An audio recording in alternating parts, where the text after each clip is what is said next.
So let's finish part 1 at least so that I can get my free Collet. What's my moral situation? That's not enough to raise a character. Oh no.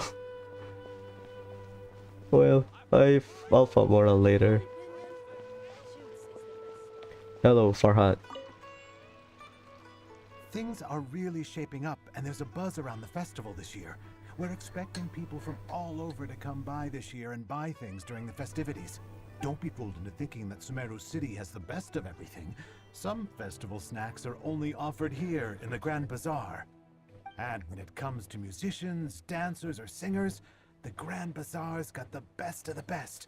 Sure, those folks at the Academia might not like it, but what's a festival without song and dance?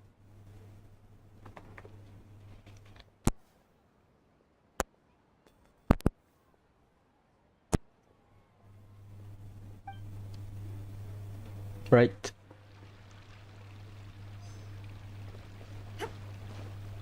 Shine down. Who's up there? Okay. What's your name? Kumari and Swoof. Whoa! What's with your yellow hair? And why do your clothes look so funny?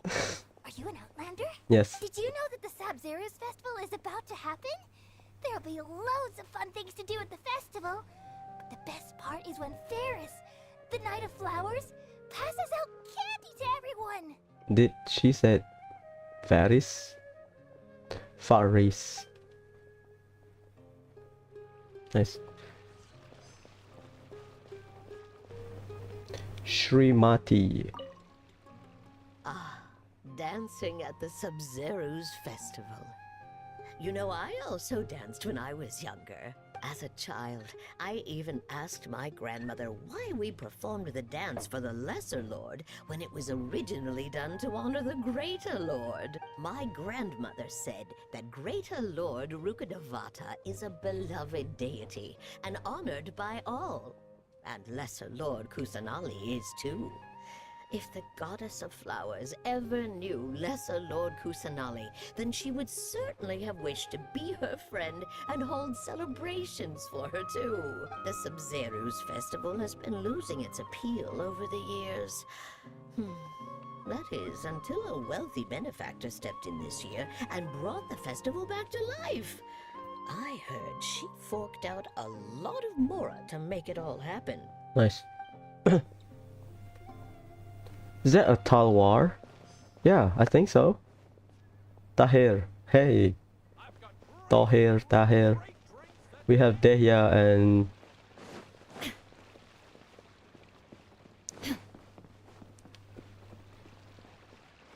Dunyarzad. Nilu, your outfit looks amazing. Nilu.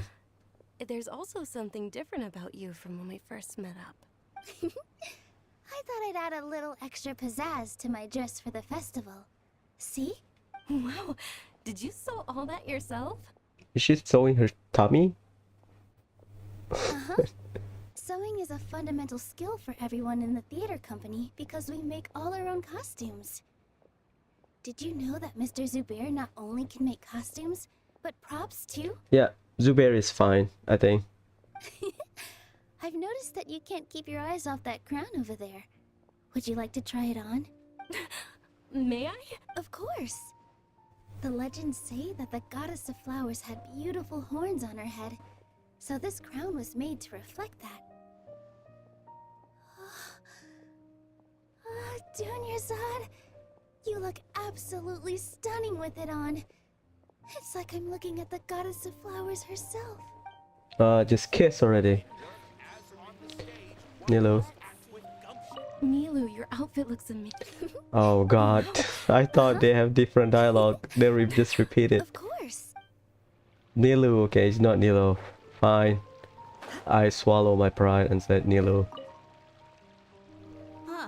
Revamping the stage for the festival couldn't have been easy, that's for sure. I bet this year's festival will be one to remember. I don't know much about the Grand Bazaar, but I do know that the residents here have a penchant for song and dance. Two things that the Academia doesn't particularly approve of. Oh, and the perfume sold around here is a lot better than what you'll find elsewhere.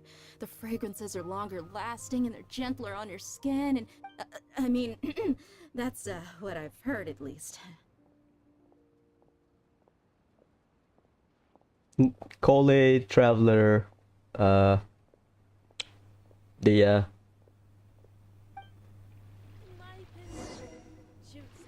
they all have that too.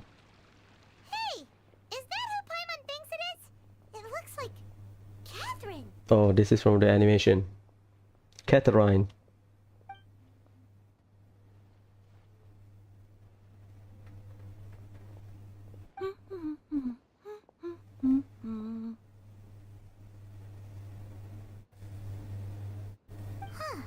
Come to think of it, Paimon's only ever seen her behind the counter at the Adventurers Guild. This is the first time we've ever seen her taking a break. Yep. Hey, Catherine. Hello, Catherine. Oh, hey! It's the Traveler and Paimon. What's shaken? What? Oh, break time Catherine sure sounds a lot less formal than usual.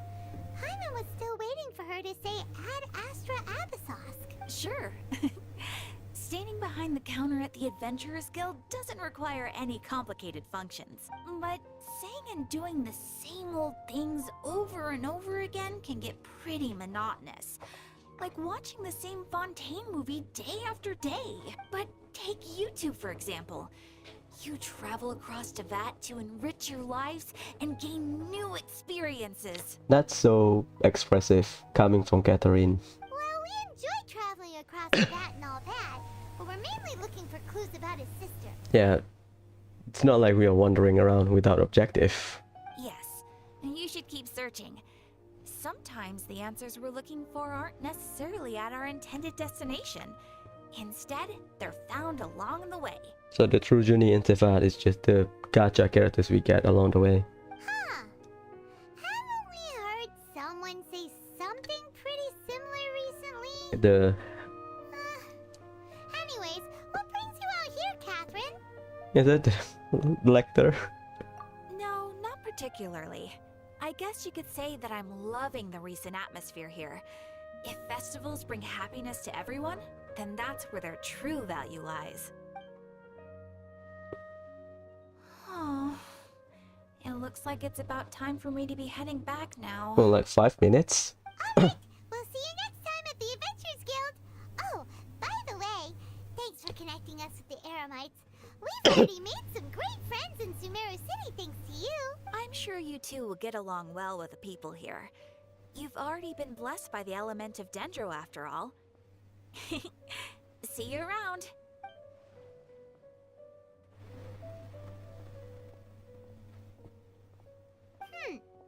There's something really different about Catherine today. She's formal, very, very formal. Hey, Traveler. Paimon. Oh, hey Dia, what's going on? I've got something to tell ya. My lady knows you're looking for ways to meet Lesser Lord Kusanali, and she's been trying to come up with a way to help you. Well, I have an idea that might help. Are you serious? We'd love that. It might not necessarily pan out, so don't get your hopes up too much. I'll need to take you two somewhere and ask someone some questions. My lady is feeling a little worn out at the moment. Nilu's found a place for her to rest. After I take my lady home, let's meet in front of the Citadel of Regzar. Her eyes is very good. Her eyes are very good. A bit weird at first, but after looking at multiple times, yeah, looks good, pretty. Sounds like a plan. Like Hu Tao's eyes. Let's head over to the Citadel of Regzar and wait for Dia. Where is it again? Oh, it's down there. I thought it was somewhere else.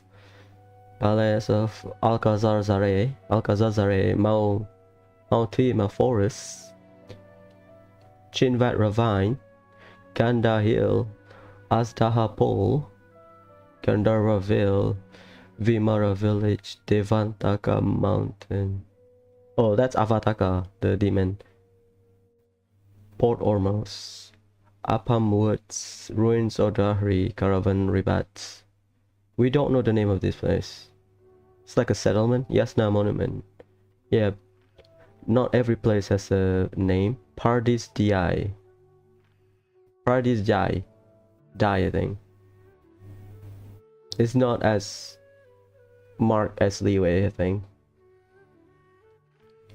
Fine, let's go down. Alcazar Zare. I don't know how to pronounce it without stopping in the middle. Alcazar Zare.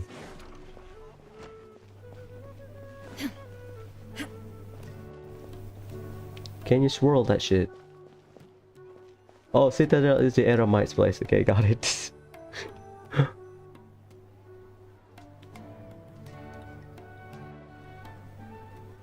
Sorry, I'm late. It took some convincing for the master and mistress to believe that Miss Dunyarzad was only sitting in the port for a while because she was in a bad mood. Anyway, I guess I should be thanking you. I haven't seen Miss Dunyarzad that happy in a long time. If it wasn't for you two, she probably would have been caught and dragged back much earlier. You sure sound a whole lot nicer than when we first met, Dia. Who would have thought you had such a soft spot for Dunyarzad? It's called being a professional. I'm a bodyguard, and I work for whoever's paying. Yeah, right. Sundere. Look, Dia's Sundere, sorry. blushing. Listen, you two. Yep, Sundere. I don't expect to be working for Miss Dunyarzad very long, but I hope to finish things on a positive note if possible. Let's cut the chit-chat and head into the Citadel. We'll see if the person I know has a way for you two to meet with the Lesser Lord. So the academia, they confine her, or because of their action, she doesn't want to go out? I don't think so. I think they confine her rather than she doesn't want to go out because she interacted with Sumerian. Hey, Chief. We already talked to him. Emiya. Dia, what are you doing here? And well, didn't expect to see you three together. I take it you all know each other already? Yeah, we've met Emiya. We met this morning after the Adventurers Guild pointed us to Ozfon for more info. No kidding. Huh. So, where's Ruksha? Shah Thought Rukh I'd Khan. help these two out by asking about the theft. Anything you can tell him? Rookshaw's gone over to the Academia. The Grand Sage recently ordered Sumeru City to begin bolstering its defenses, so people from all over have been called back to the city. Since you've already mentioned the theft, I suppose I might as well tell them what we know. Appreciate it, Chief. Theft? Sorry, what the heck are you guys talking about? Just recently, the Academia lost something, and there's a chance the item is connected with the Sumeru Archon. This case might just somehow help you in meeting her. I suppose that's one way to look at it. But if you ask me, the case is more about the Academia than anything else. Let me fill you in. The Academia recently sent a convoy to pick up an important package from Aru village. Word got out, and the convoy was robbed on its way back. The Grand Sage took the whole matter very seriously. Not only did he dispatch the Matra, but also enlisted our help in the search for leads. All we know so far is that whatever was stolen is currently in Port Ormos. You two have heard of Port Ormos, haven't you? It's the largest commercial port in all of Sumeru. You can travel there by leaving Sumeru City and heading south along the river. The Academia's grip isn't long enough to reach all the way to Port Ormos, so the city's a little more laid back, meaning the population's also a mixed bag. You never know who you'll meet there. Apparently what was lost has a great deal to do with the Akasha, knowledge, and even the gods. I'm afraid I don't have any other details for you, though. If you're interested, maybe you could head to Port Ormos and ask around yourselves. If you want my advice, try introducing yourselves as students of the Academia once you're there. Are you serious, Chief? All the Academia students are in Sumeru City, you know. Why should they pretend to be students in Port Ormos? If you're also interested, just go there and see what happens. Maybe people just got surprised. Oh, they're your student, really? You get special treatment? Count me out. I've got plenty of work to do here for the Homayani family. And take it from me, if you two really do decide to visit Port Ormos, you'd best watch your backs. Let's just say that the Eremites there aren't nearly as friendly as those here in Sumeru City. There are even some extremists who go around shouting slogans like, "Retake Sumeru for the Scarlet King." Word is that more and more are joining their movement. They're becoming a real headache for Chief and the others. You bet they are. The Scarlet King's been dead for thousands of years. Now they start spreading rumors of his return. Ridiculous. Not everyone's like you, Chief. Even the desert natives who abandoned their homes in the wilderness still wish to have a god of their own. Well, traveler, that's about all the information we have for you. Thanks, Dia! And you too, Osfond! Since we've gathered all we could for the moment in Sumeru City, let's head to Port Ormos and see what we can find next! Miss Dunyarzad is looking forward to seeing you both at the Subzero's festival, so be sure to get yourselves back here in time for that. Good. Then we'll see you both at the Subzero's festival. I like a glove or something. You two must really be something if you've got Dia the Flame Mane speaking on your behalf. That's not her hair, I think. The Corps of 30 isn't officially overseen by the Academia, but because we're hired mercs, there's still lots of sensitive intel that I can't reveal to you. In the end, when it comes down to it, the city's safety is both the Corps and Academia's top priority. I've told you all I can about what was stolen from the Academia. As for why you should pretend to be students in Port Ormos, I'll leave that for you to find out yourself. It's been a while since I visited the Citadel of Regzar. I'll catch up with Chief for a bit before I head back myself. He really did a lot for me in the past. Remember, to get to Port Ormos, just follow the river south from Sumeru City's port. Just be sure to take care of yourselves out there. We'll meet again at the Subzero's festival. How do you zoom in? I think that's like a stop following.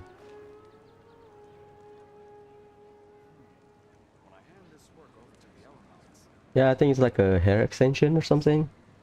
I guess you can see it's not connected to the hair. The mane, I guess. Or something like that. What's this?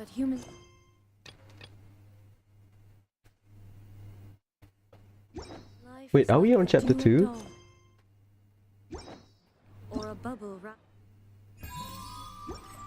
through water. We are still in Act 1, right? Transitory. I was waiting to finish the Archon quest. Whatever. What's this? Is that part 1 or part 2?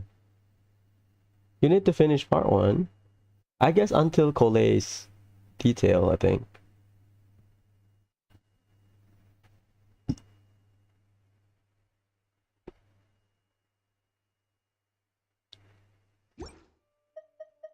Inactivity.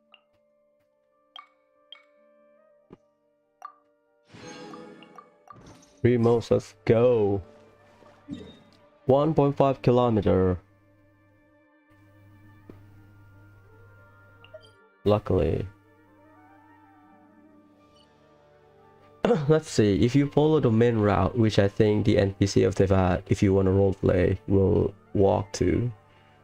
Here you go down, you walk past the village. Or you can go here and pick the up road. Then go down, pick a boat, go here. Or you can walk here past this thing. There's no effective way of going there unless... Or you take the long route. No, you can't. She says south, so you need us to swim one way or the other. Or here, you here, and then you go down to here. That's the main route, so you need some kind of swimming here. Yeah, there's no good way to do it. Or maybe you can go from Rimara village and then go here. From Vimara village you go down. No, you can't. Ah, whatever. I was trying to think, do they design a route for NPC or for the players? Like, for Leeway, they did think, okay, very detailed from start to finish. So in terms of size, one side is like half of Sumeru. This Sumeru is big ass country, nation. Anyways, let's go. That's just the title, sorry. Dance of Subzero. Subzeros, I think.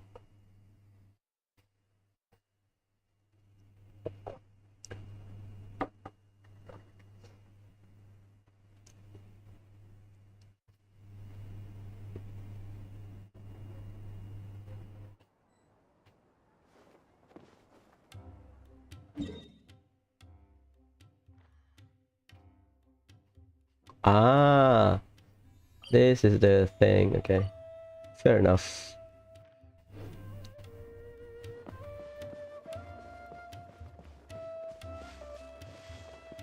I hope they sell stuff here, you know, to encourage you to go to multiple shops rather than the main nation city.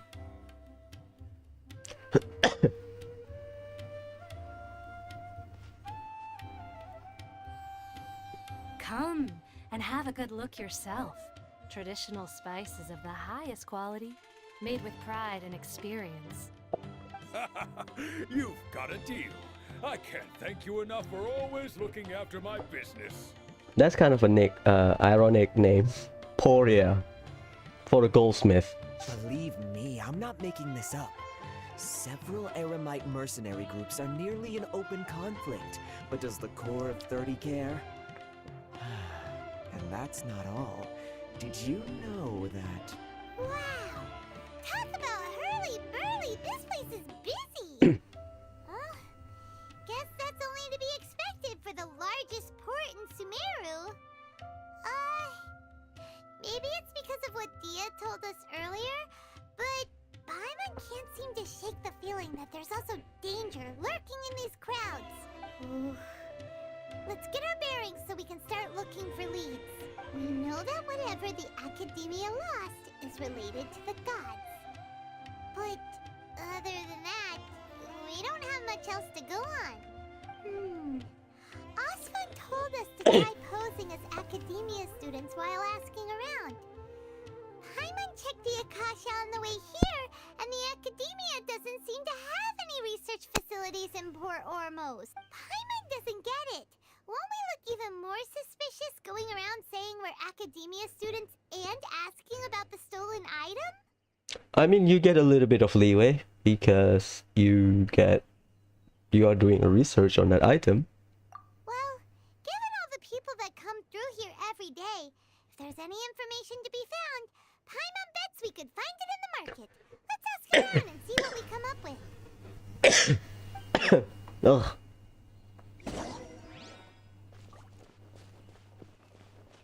Elham.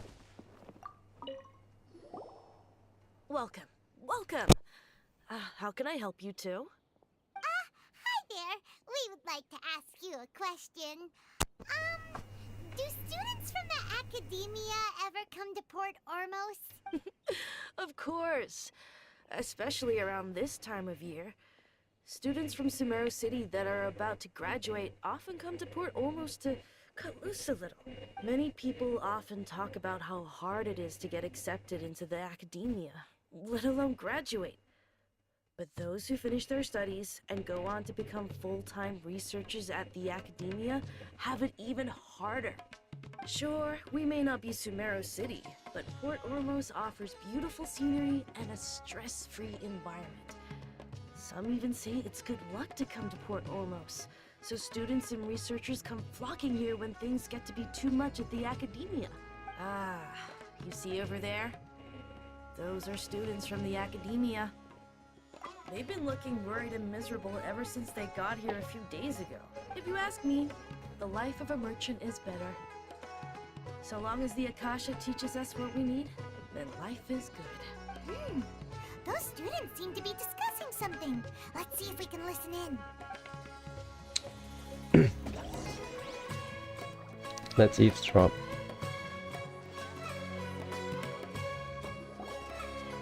It's no good. I've tried asking around, but I haven't been able to learn anything useful.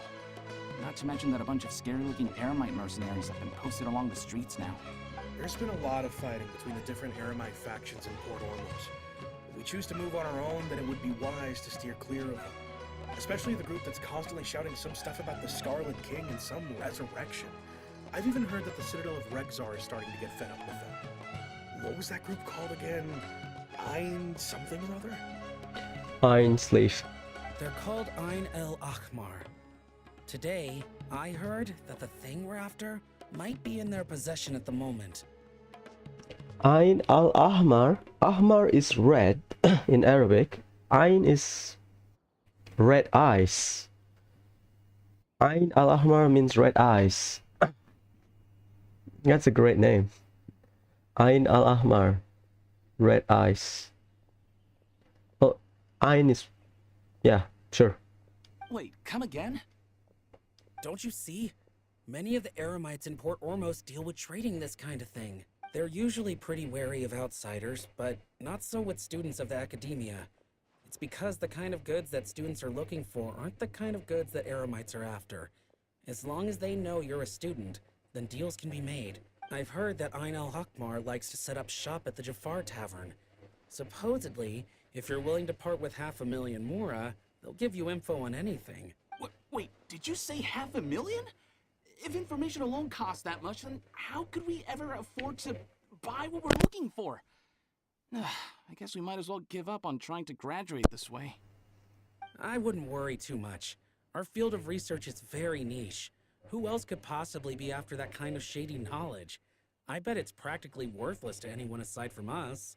Well, I guess that makes sense. Then the only thing left for us now is to find a way in. Why don't we all just pool our money together and pay for the information? Whoa! Did you hear that? A niche field of research and shady knowledge?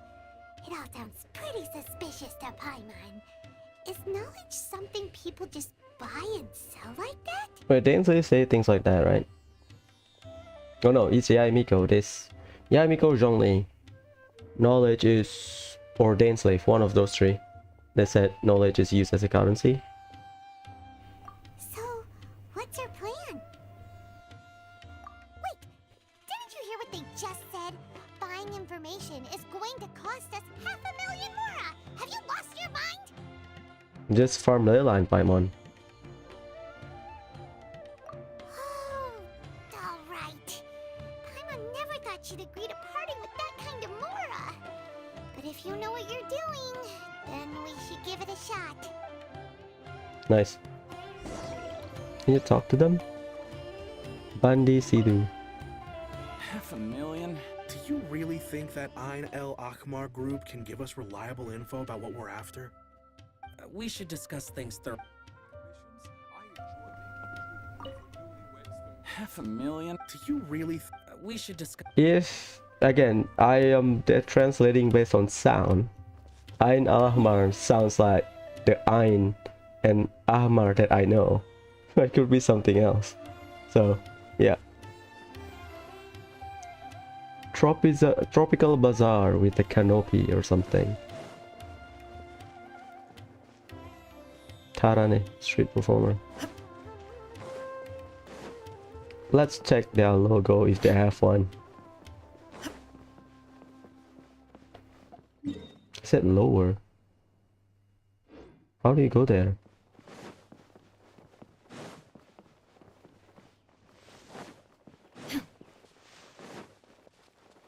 Ah.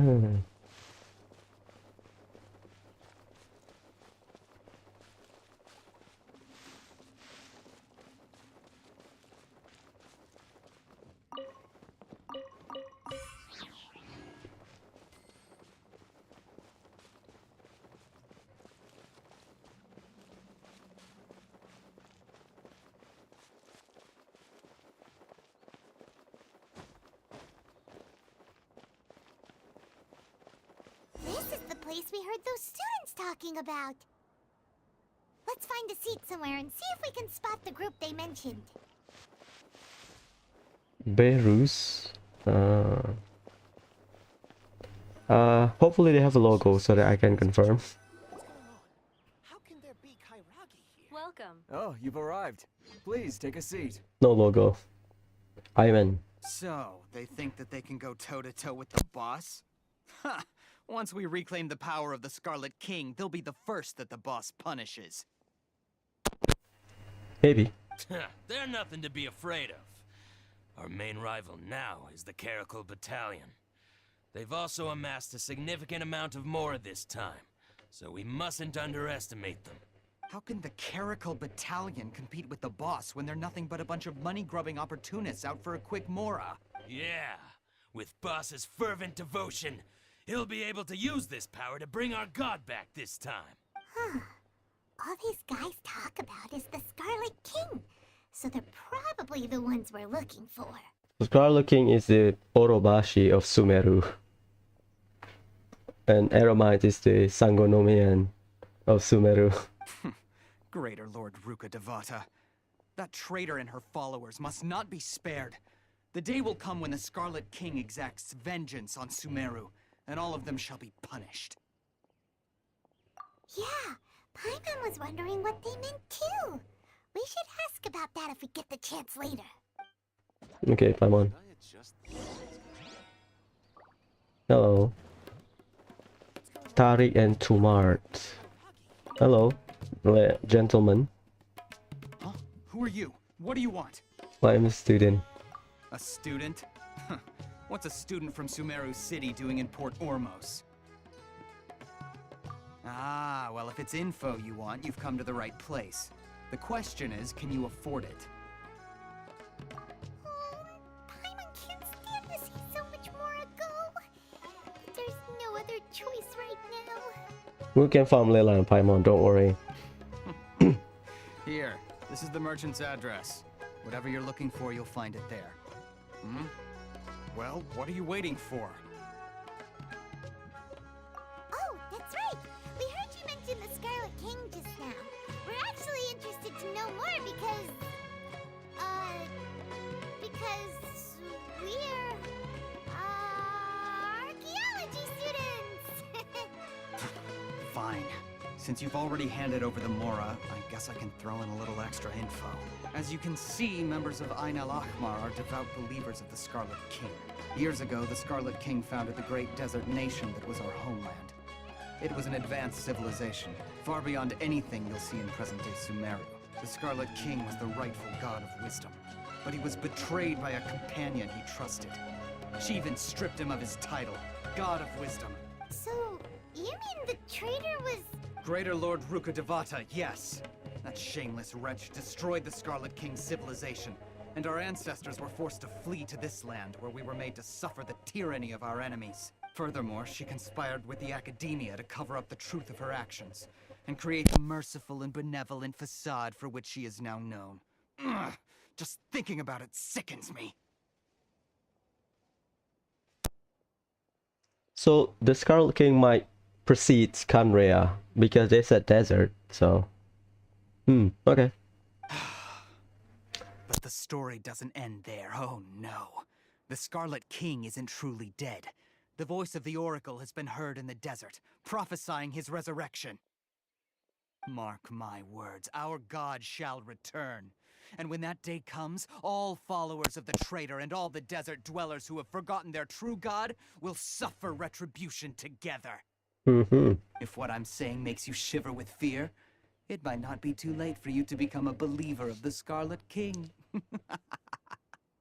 So maybe we got in 3.1 because 3.1 is the desert area expansion, so we get a lot more.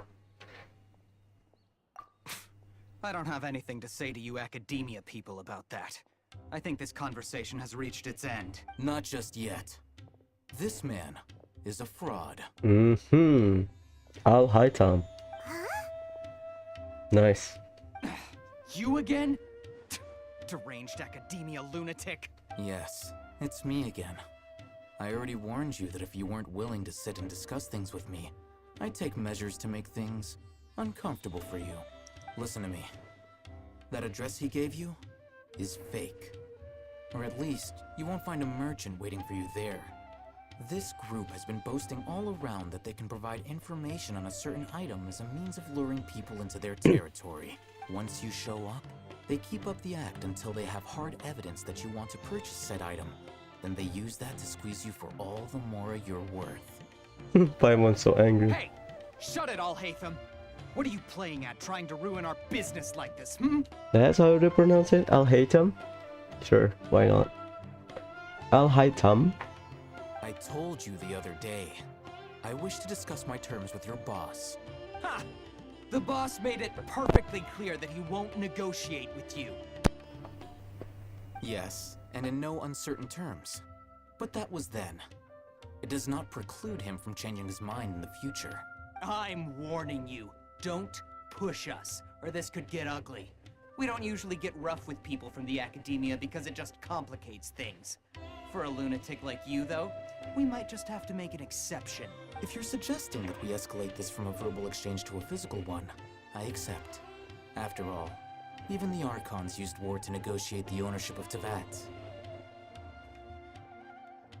If, on the other hand, we can't agree on any means of negotiation at all, then I'm afraid my next course of action will sting a little more than the mere following through of a few business deals. Give me back my money. I will jeopardize the Eremite's reputation, which I know you value above all else. Damn, all of the Eremite. That means borderline racism. I am quite confident that if I began to take such action, your boss would willingly approach me himself. However, I fear that by then, some things will have happened that cannot be undone. Great headphones. Also, a word of advice. I suggest you tell your boss exactly what happened here today. Otherwise, he might blame you for not telling him in the future. What did you say? Consider this. Have I ever failed to follow through on my word in the past? This guy is really out of his mind. Give me back my money. Okay then. If you really have a death wish, let's meet a week from today. The pier in front of the Pharos Lighthouse, 4 o'clock in the afternoon, sharp. Don't expect us to hold back. Not so fast. First, you return the 500,000 Mora to them.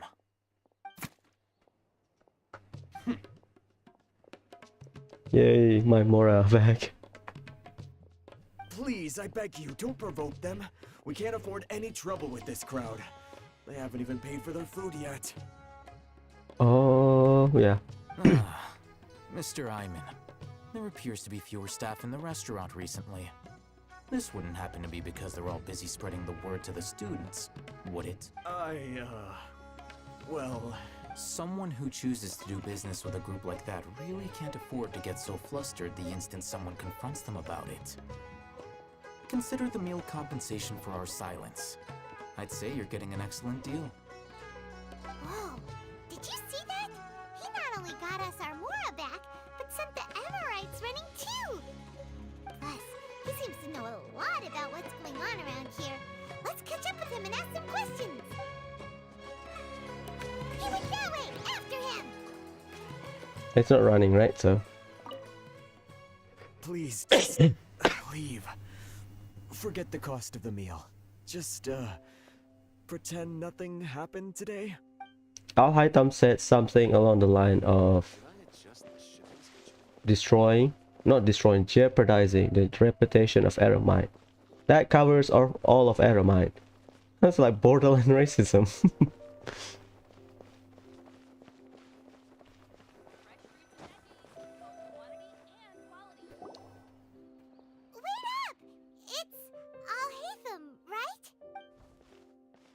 What do you want? No need for thanks. My goal was to get to them, and you two gave me just the opportunity I needed. We're even. Oh, I advise you to keep your distance from them. Since they weren't able to make off with your Mora in the end, they might harass you again in the future. Alright. Goodbye. Hold your horses! We still have something to ask you about! Since you tore through their scam right in front of them, you must know the real story about certain certain something, no? Who exactly are you two? And why are you inquiring about that? A student. Right. Look, you should know that those thugs conducting business with you had nothing to do with your lie. Huh? Oh, yeah! He's really strong. Weren't you saying something about a physical exchange? We can help with that. He doesn't even have a vision. Forget it. Maybe not, but he can still use elemental energy. Otherwise, there's no way we'd go asking for info from from guys like that. Those high-headed thugs are definitely gonna bring a lot of backup for your next meeting. Even if you don't go alone, you won't regret taking us with you. All right, I accept. Got a pen and paper? If you're searching for someone who sells that kind of merchandise, I'll give you one of their addresses, and you can try your luck. We'll reconvene at the appointed time by the pier. It doesn't matter if you show up or not. So, since you were happy to give us this merchant's information, does that mean you can tell us exactly what we're after? You were willing to part with 500,000 mora for something and you didn't even know what it was? Okay. Well, if you truly are as skilled as you claim, then you can beat the answer out of them when they become hostile. Look, if you've been making inquiries, then you have to know something by now. Tell me what you know so far, so I don't waste time repeating information. We know it's connected to the academia somehow, and that not only do the Eremites deal in it, but some students want to get a hold of it too. What else? You know almost everything there is to know, but you're unable to compile this information because you've never seen the object before. This is what you've been looking for. Paimon can't tell what it is. It looks like some kind of ornament. This is a knowledge capsule. To put it simply, it's a vessel that can store a fixed quantity of canned knowledge. It's like a miniature Akasha. Like a thumb drive. Anyone who links it to their personal Akasha terminal instantly becomes privy to its contents. Correct. Anyone. Unlike the Akasha, which heavily regulates who can access what information, knowledge capsules confer their contents without any requisites. That's amazing. It's essentially a convenient and harmless vestibule for knowledge. Unfortunately, it's illegal in Sumeru to privately possess or trade them. They were created as a means for scholars to transfer knowledge gained from Irminsul into the Akasha, and are intended to be destroyed immediately after use. But despite strict regulations, some of these knowledge capsules will always escape destruction. After all, there will always be those in this world who are dissatisfied with life as designed for them by the Akasha and wish to change their fate. So Akasha regulates their life based on the regulation of their knowledge. So if you want to drink water, Akasha said no, water is bad, you don't drink water. Over the past century, a wide variety of canned knowledge has been leaked from the academia. Now, in Port Ormos, the valuable ones are a means to mora for the Eremites. Meanwhile, those which the Eremites deem to be useless to them occasionally prove useful to the common citizens and hapless academia students. Aha, that's why. Well, I think that about sums it up. Oh, okay, his arm is covered, so we cannot see if he has a muscle tone or not. Oh, so that's your true objective. With our current arrangement, I don't believe I can offer an answer. You're still resolved. Fine. Let's talk somewhere with fewer people. Looks cool. That's my must pull for Sumeru 3.0. After that we can continue but rerun.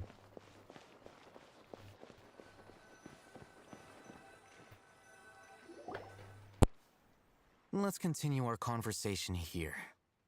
If you wish to learn more about the knowledge capsule that the Academia lost, then you must help me with something. In the background you can see Noctilocus Jade.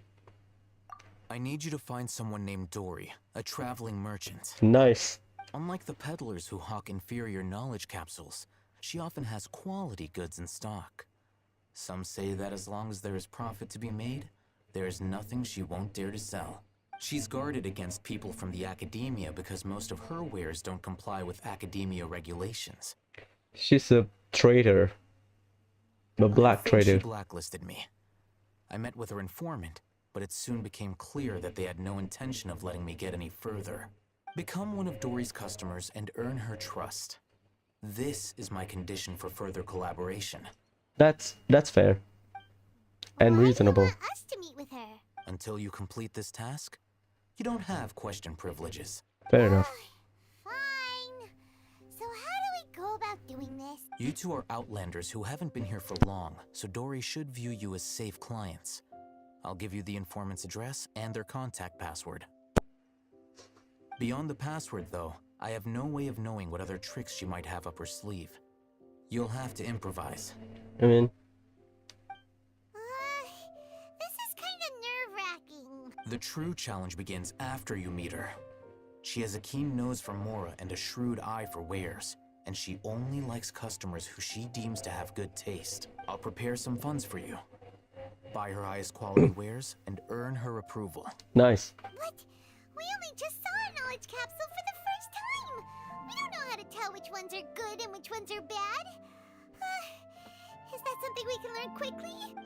That's true. Have you two heard of elemental sight? Oh, that's a surprise. Guess I'll have to hold you in higher regard. Anyway, that ability should resolve your issue. Nice. See ya. Here are 2 knowledge capsules. Tell me, can you detect any difference in their quality?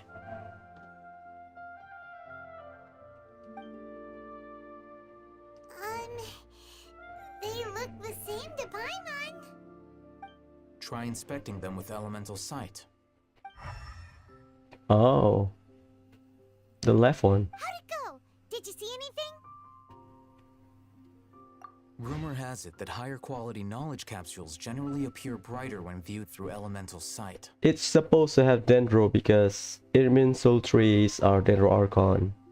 Part of Dendro Archon or related to Dendro Archon. So when you take knowledge and extract knowledge for Irmin Soul trees and put it in that thumb drive, then it's supposed to have traces of Dendro. Yeah, makes sense.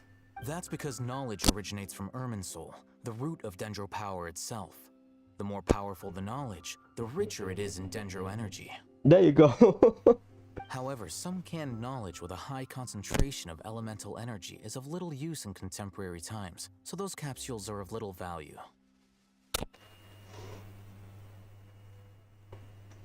Can knowledge, high concentration of elemental energy. Okay, so it's just the quality of knowledge, but the relation to the knowledge with the time, or in terms of application during the current time, may or may not determine their value. Using elemental sight is merely a stopgap measure, but it should suffice for earning Dory's trust. That sounds pretty impressive. Here's a sheet with the informant's location and contact password, and here's the mora for purchasing canned knowledge. Don't be cheap. You'll need to spend to catch Dory's eye. If there's any mora left over, just keep it. Al-Haitam is the child of Sumeru. We got Sumeru. I'm gonna spend money, just like child. And be sure to exercise some caution. There have been Matra present in Port Ormos lately. Your efforts will be for naught if they catch you. Matra? They belong to the Academia's regulatory body. They also handle cases of illegal canned knowledge transactions. Like I said, the Academia has banned both their trade and possession. The Matra are razor sharp. You're in for nothing good if they lock their sights onto you. If you two want to back out, now's the time. Okay, then we have a deal. If you succeed in your dealings with Dory, come find me at the Wikela Funduk. We'll have an open discussion then. Funduk. Funduk is like a rest place, like a gazebo, if you need to relax while running or something. That's Funduk. Funduk also means like a shelter, at least.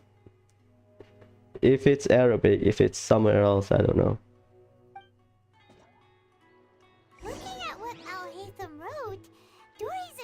Flint is a trader near Old Ormos. Let's follow these instructions and try to get in contact with him. Is it not the local shade?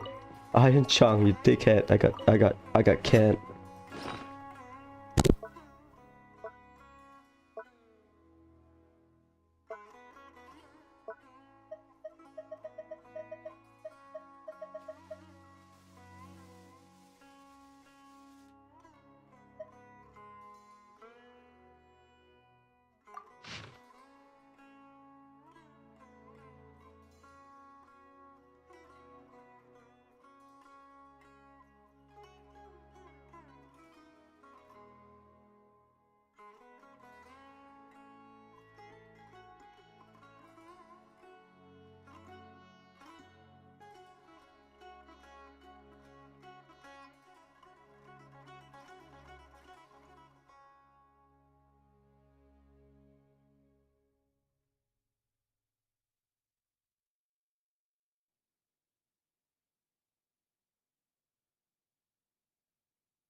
Hello. What are you two looking to buy?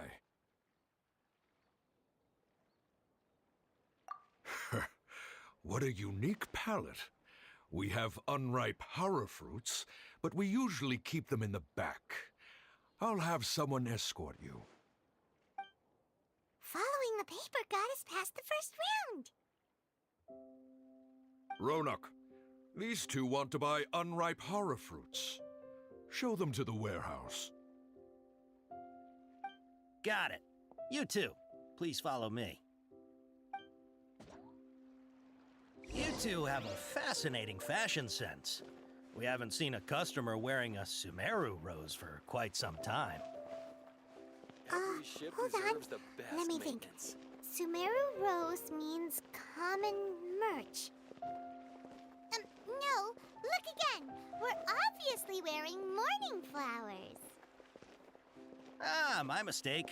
I do apologize. Whew. That pop quiz sure was scary. Ah, the warehouse is up ahead. Please follow me.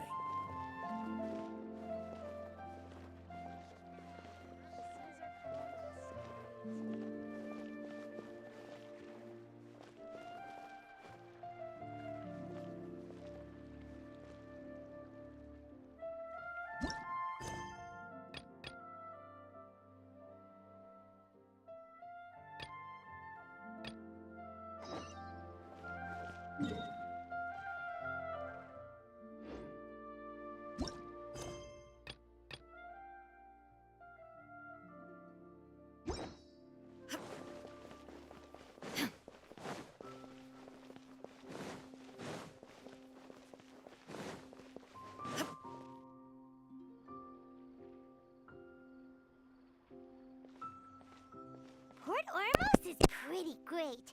There's so many new and interesting things, not to mention all the tasty food. Well, unfortunate. We have to trigger it. Sumeru's largest commercial port sure lives up to its name. Look at all the merchants, and everyone seems excited just to be here. How did things end up like this?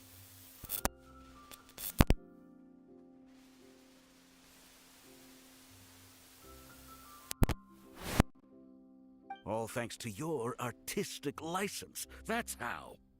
I should have made you wait until we got an update from Tanja. But when I finished the prototype R&R yesterday, you agreed that the kids would like it. That's why we tried bringing it out for a test run today. I thought I want to finish the part 1, but I don't know which one is part 1, which one is part 2, because you can already trigger the event Maybe you don't have to clear the entirety of part 1. Don't know, we'll see today. Well, I never thought they'd dislike it so much. Oh, what should we do? Whoa. Yeah. Compared to everyone else, they seem really down in the dumps. Let's go find out what's going on. Hey there. Paimon's name is Paimon, and he's a traveler who is just passing by. Is there something bothering you? Oh, I noticed you two a moment ago. Welcome to Akara Crafts, the best toy store in Port Ormos. At least for now. What's bothering us is this prototype Aranara. To start with, could I get your opinion on it? Prototype Aranara? You mean this wood carving here? It looks like a mushroom monster to Paimon. Oh, there we have it. The verdict is in. What a headache. Not the first negative feedback we've had. So, what exactly is a prototype Aranara? So for context, Aranara are magical creatures in Sumeru fairy tales that live in the forest. For the store's 20th anniversary, we plan to release a series of hand-carved toys based on the Aranara stories that kids know and love. No, that's probably the fairy, the forest fairy or something. This is a prototype we made to get an idea of how they would react. But when we put it out there, the reaction was not quite what we'd anticipated. They thought it looked like a mushroom too, huh? No, worse than that actually. I can't quite describe it though. And I'm also not very good with kids. Maybe you could ask them for yourself. Okay.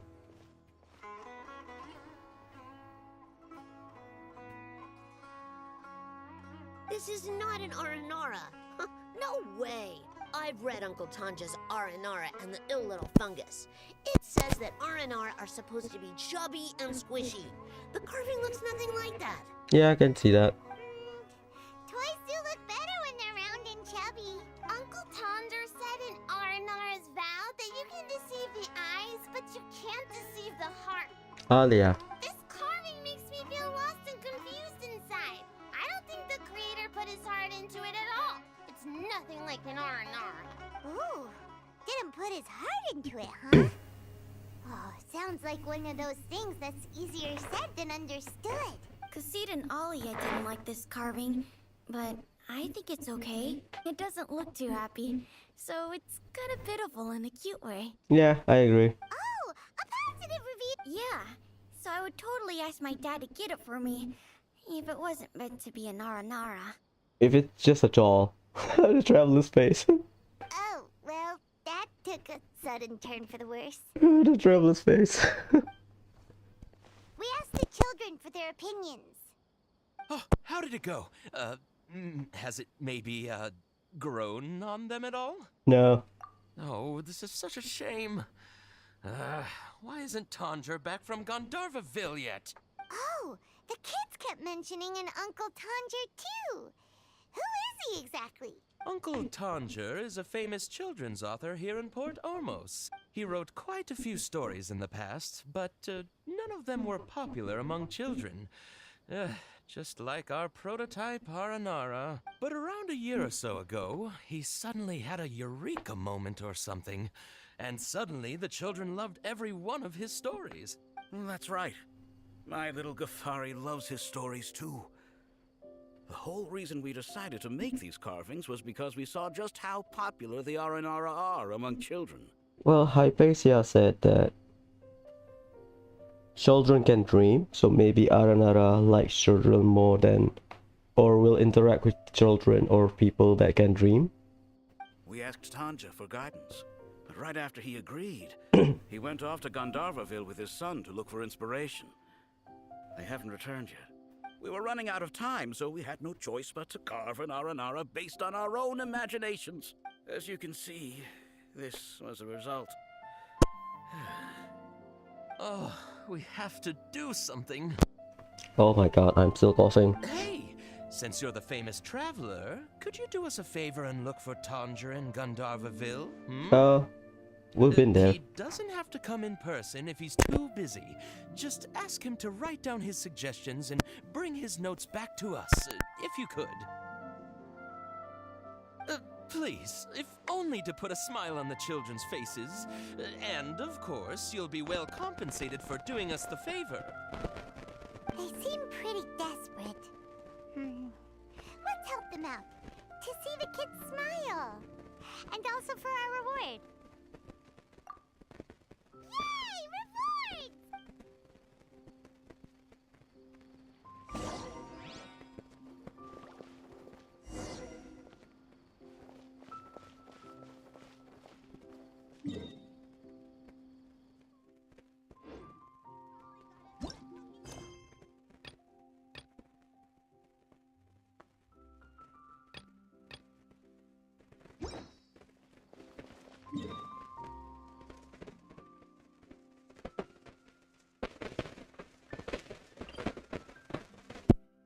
Yeah, sure. Get my Collet and then suffer because I don't have more. Maybe I'll have to try treasure chest hunting tomorrow. No.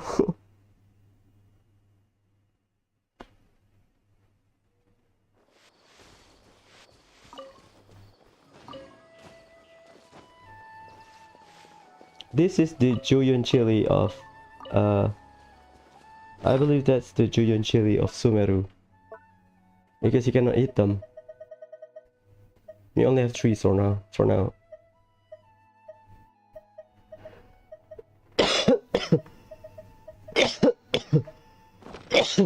Ah.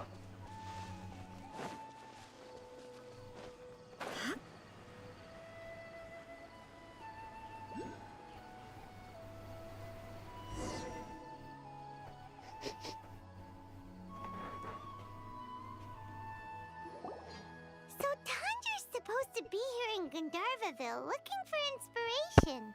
But how do we find him?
I think you should be fine. Okay.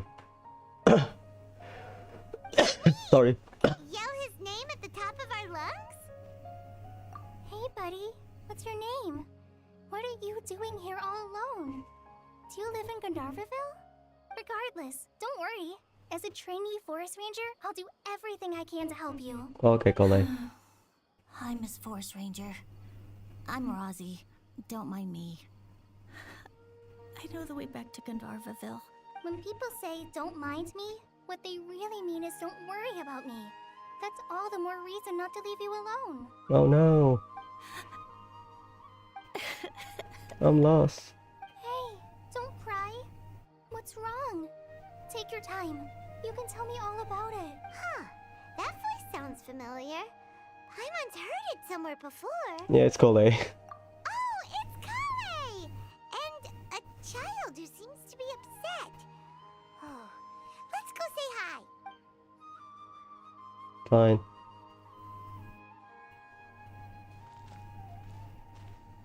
Hi, Kale. How have you been? Paimon and Traveler. I've been doing pretty well. Thanks for asking. I'm helping Master Tainari patrol the forest. What brings you here? We're here on an errand. We heard your voice, so we thought we'd come ask you for help. Nice. You seem kind of busy, though. I'll be fine. You go help them first, Miss Forest Ranger. I'm okay, really. The sand got into my eyes, that's all. The sand got into my eyes is the crying example of my sibling send it. The text message. What a well-mannered child. Sand? There is not a lot of sand in a forest.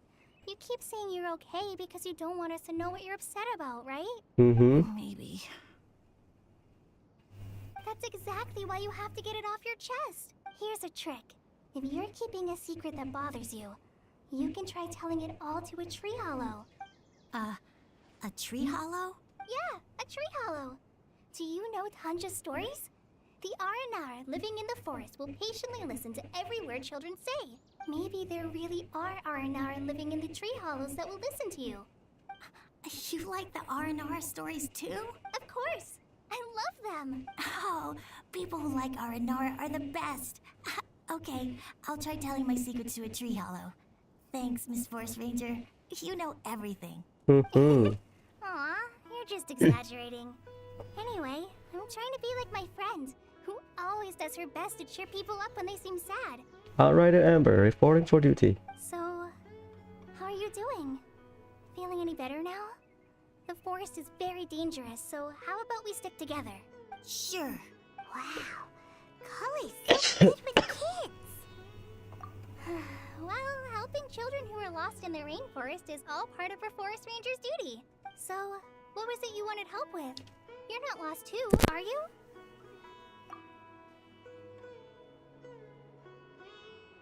Okay, so you're looking for a children's author from Port Olmos called Tanja.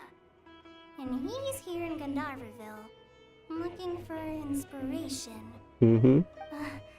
Wait, when you say Tanja, do you mean the Tanja? That's right, Uncle Tanja.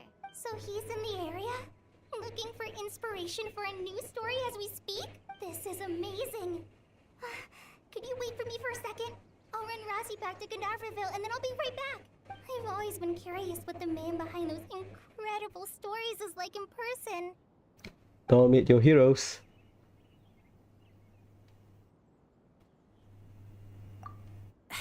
Tanja's just a normal guy. Even so, he must be more creative than most people. Wait, hold on. Razi, do you mean you've met Tanja before? Mm-hmm. He's my dad. Oh. Your dad? Tanja's your dad? As in you're Tanja's son? That's what a dad is, Paimon. Uh-huh. Ah, Paimon sees. That guy at Akara Crash told us that Tanja brought his son along with him. So he meant Razi. Why are you here on your own, though? Did you and Tanja get separated? We had an argument. I was upset, so I ran off here by myself. Oh, in that case, we should take you back to Gandharville first. Then we'll look for your dad and tell him where you are. No, I'm good. Thanks for your advice, Kale. I'm not so upset anymore. Come with me. I'll take you to him. Yeah. Yay! Thanks, Razi! Paimon thought we'd be spending the whole day looking for him. Oh my gosh! I can't believe I'm actually gonna meet the Tanja! Why are you blushing, Kale? Why are you blushing? That's how you get Kole. That's it? I thought you had to complete the story. So Tanja headed this way. I know this place pretty well. Follow me. I think it's inside the tree bark, or not tree trunk.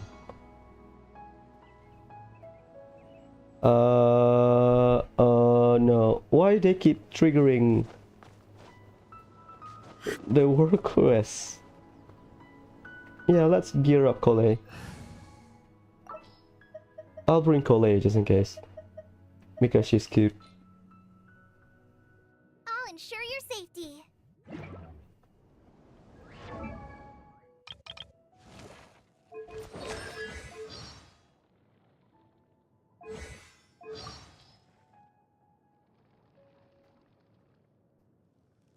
Oh, it's too early to read. Christina Costello, not sure. I've read Italian. It's a cat. Hunter's bow. What the hell? Why did I use that?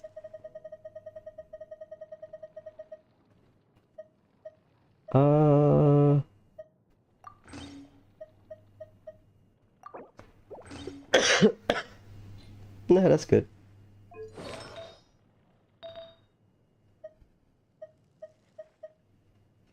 High energy recharge. Nah, that's fine.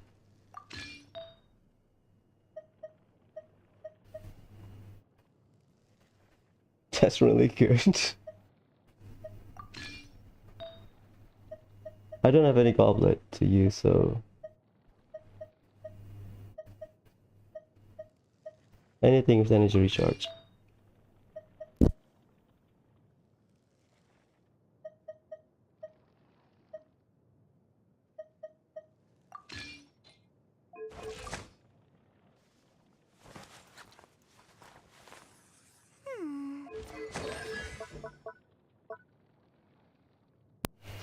I mean, 60 is manageable, right?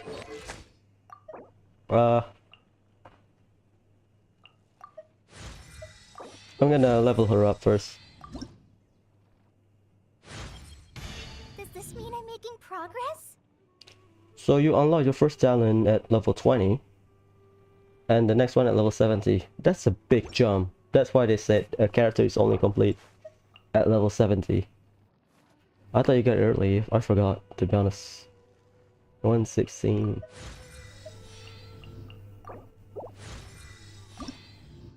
I have 2. Oh no. You have to go to the forest then. You have to go to the forest then. You need 168 for that, so let's pull. Just to keep me on the edge of my gambling addiction, so. 5-star. It's not gonna happen. That's fine. Constant motion.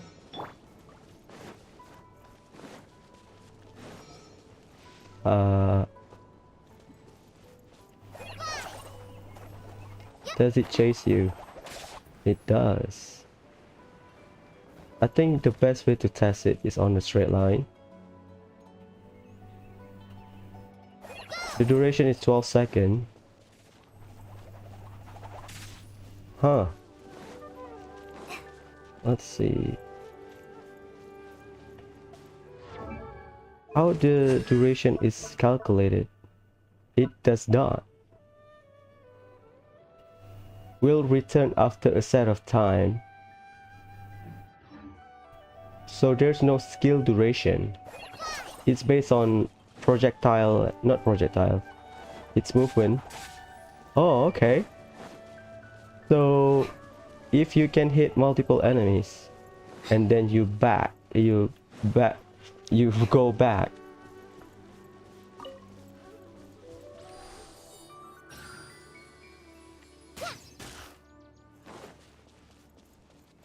Yeah, fair enough. Where is it again? Up there. Yeah, we can walk there. There is no escape. Just in case.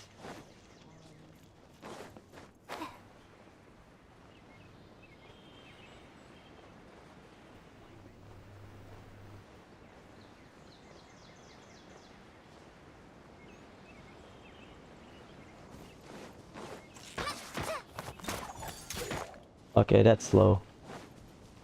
Let me check. Flat terrain, please. Okay, she throws her boomerang.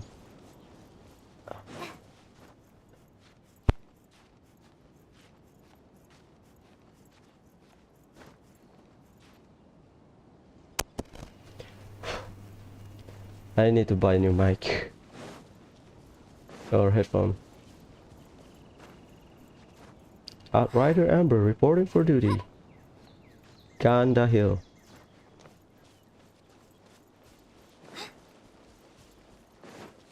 I want to test, but my color is on the level, so we'll do that later.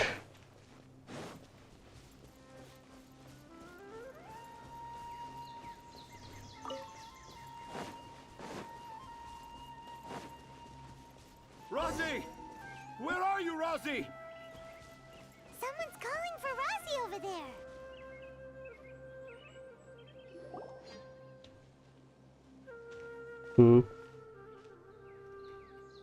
Oh, Rosie! Thank goodness I finally found you. What would I do without you, my son? Were you in danger? Did the wild beast scare you? Did the stars guide your way? I'm okay. All thanks to their help. Thank you. Thank you all. I dare say that even the most cold-hearted Spino crocodile would be moved to tears by your kindness. Huh. Oh, it's nothing. It's all part of my responsibility as a trainee forest ranger. I'm the one who should thank you for creating so many wonderful stories for the children of Sumeru. I love them too. Really? I didn't know anyone read my stories apart from young children. That must mean you're still in touch with your inner child. Okay, then.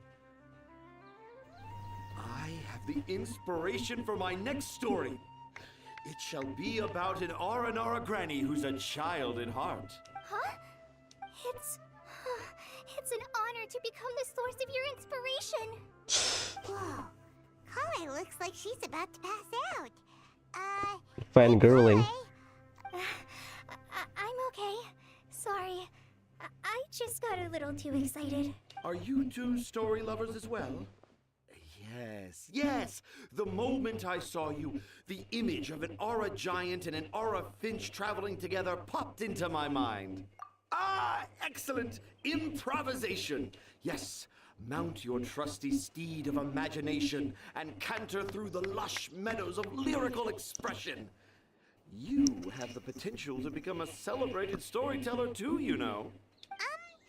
Seems like Tanja has a slightly exaggerated view of what it means to be a children's author. Well, imagination. Also, Paimon's not a finch. That's nothing to get excited about.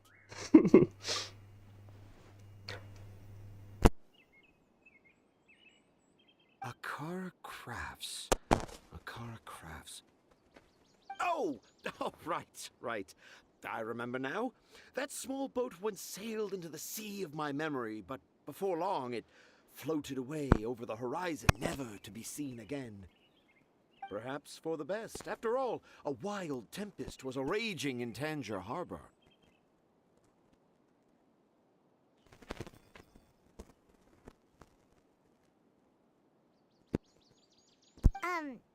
What?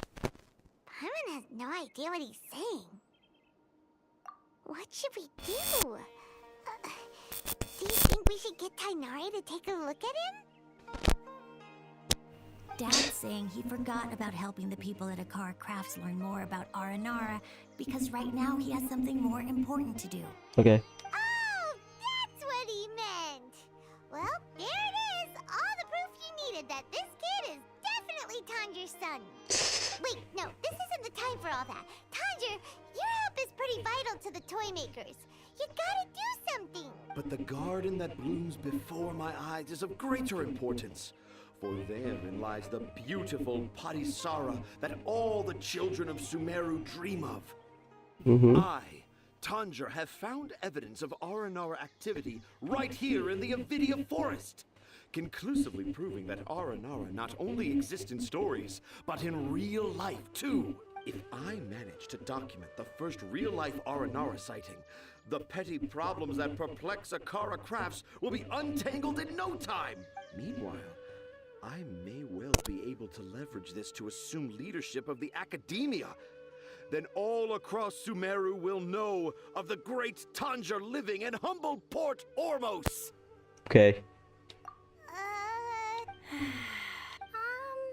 haven't written any papers That's myself, too grandiose. but I think you need to have a bunch of them approved by the review board before entering the academia. You also need a detailed and objective experiment record. Oof. Anyway, Tanja, what did you mean by evidence of R&R activity? The hook's what's important in a story. The great storyteller Tanja never gives his audience the bait right away. Come with me. Wait, not that way. Uh-oh. Kale, what's wrong? Nothing, but that way leads us deeper into the Avidia forest. I'm just concerned for Tanja's safety. Mm-hmm. And I think I'm starting to understand why Rousey and Tanja were fighting. Something else is going on. Might as well do this. The best glider will be Sumeru. There you go. It fits her. I think green, yellow. I'm colorblind, sorry. Green, black. But right now we'll do this one. What's that? On leeway. Yeah, leeway. If they have some kind of yellow, orange, red.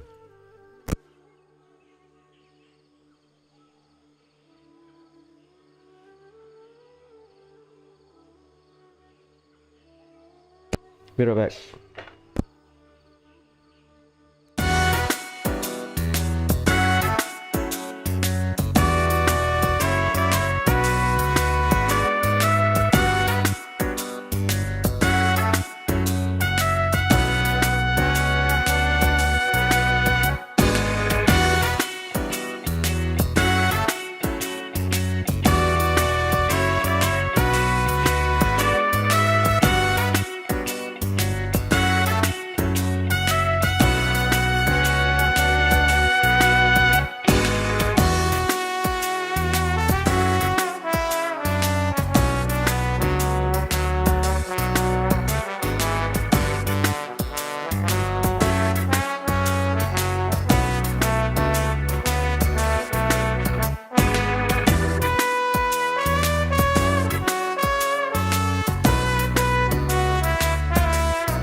Sorry.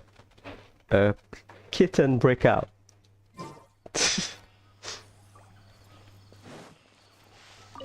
Prison break for kittens.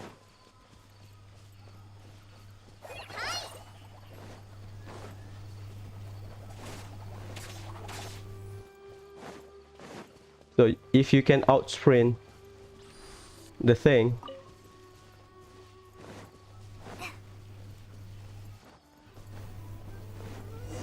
you should be good. If you don't, then yeah, my bad. Just as I expected, the promise of one of my stories has kept you hot on my heels. But this is just an ordinary tree hollow. Heimat's not seeing any evidence of Aranara. You can deceive the eyes, but you can't deceive the heart. Look with your heart and you too will understand. Heimat's not sure what look with your heart means, but...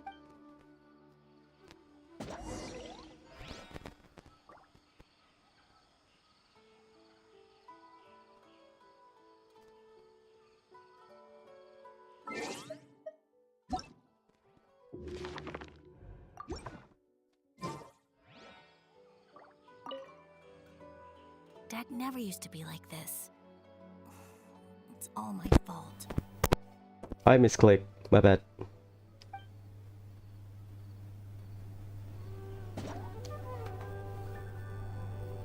Fine. Tanger.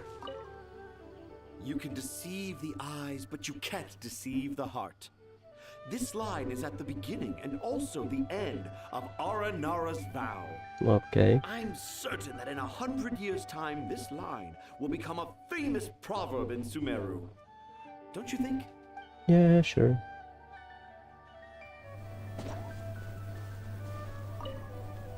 I'm okay. You guys go ahead. I'm just a little tired. Hey,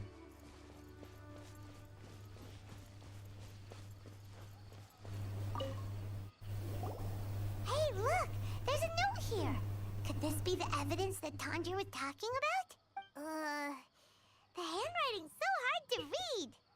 It's too hard. I can't remember the names of all these mushrooms. Do Aranara need to learn about mushroom classification? No. They are the spirit of the forest. Here's another note that says, "This tree hollow is my castle." That sounds more like something an R&R from the stories would say. Yep. There's another one here. If only I were a clever Aranara.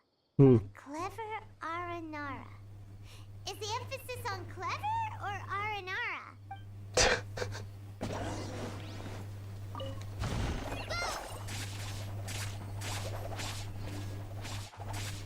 Wait. How's the physics?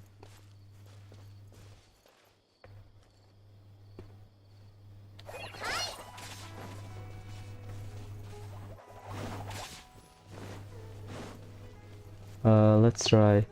I think the boomerang has its own physics.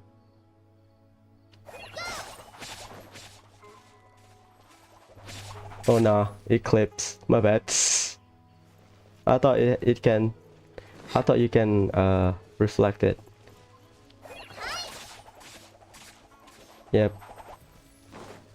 I thought I was reflecting it, but no. That's sad.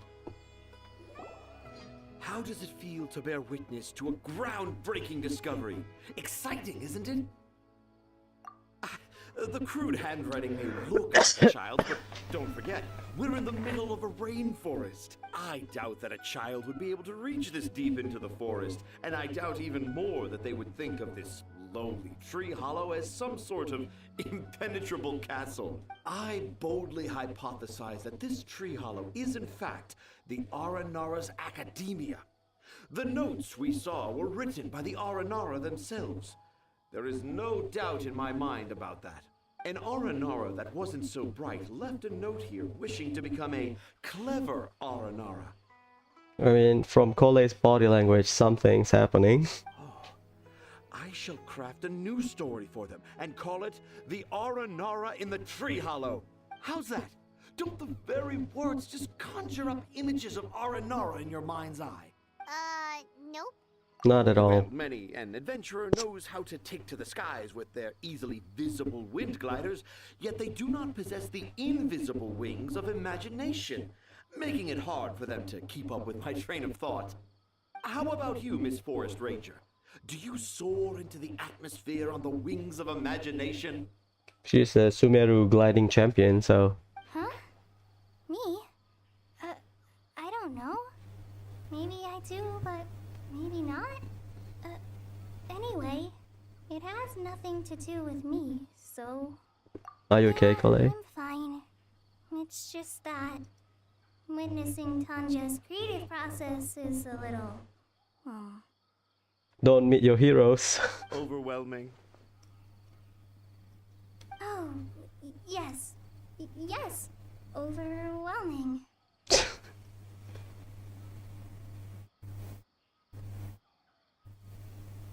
For now, I've decided to stay here with Razi until we witness the legendary moment when the Aranara appear in this hollow. Okay. Don't worry, I won't let the Akara Crafts toy makers down. When a real Aranara appears, their little troubles will be resolved in an instant. He seems pretty stubborn.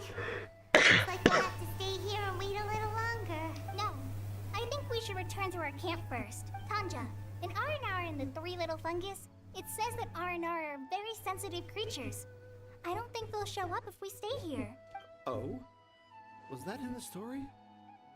Ah, yes, I remember now. Miss Forest Ranger, you sure know your stuff. Well, Tanjos looks like a fraud, feels like a fraud. We'll In see. that case, let's go back to camp and call it a day. We'll continue our search for evidence first thing in the morning. Fine. Go to the encampment at night.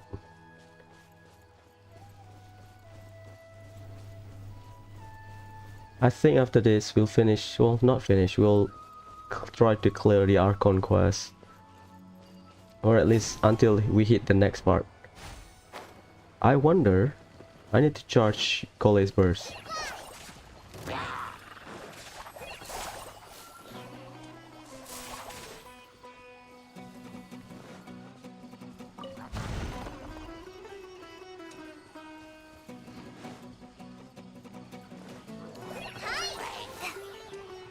So you can manipulate the movement.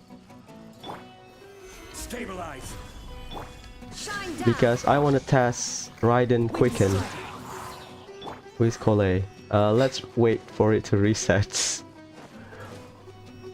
I want to trust Raiden Quicken with Cole. I think Cole is the better quickener and aggravate than the Traveler. Not better, it's just... Let's see, I need to split my team. Cole, do your thing. Okay. Okay, let's wait for it to reset.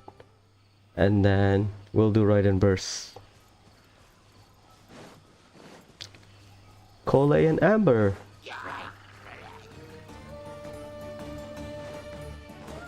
Just like we rehearsed. Illusion shattered. Inazuma shines eternal. Okay, that's aggravate. Well, because for aggravate, you don't really need high dendro application. But I guess the scaling of aggravate is different. I think... Yeah, well, it's fine, I think.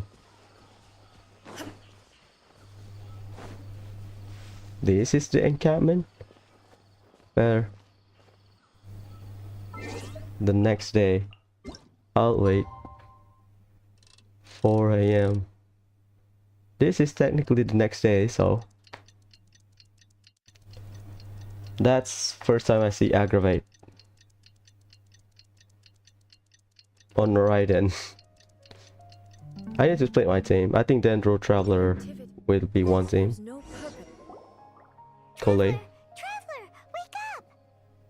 It's not the Aranara. It's Kale. She's gone. Oh, Paimon's been worried about Kale she was okay after we saw the evidence of Arnora activity. She's been acting kind of strange. Okay, Anyway, let's go find her. let's go. Hey, look! Aren't these Kale's footprints? But why are they headed towards the tree hollow? Where? Oh yeah. Yeah, that's a footprint. There is no escape.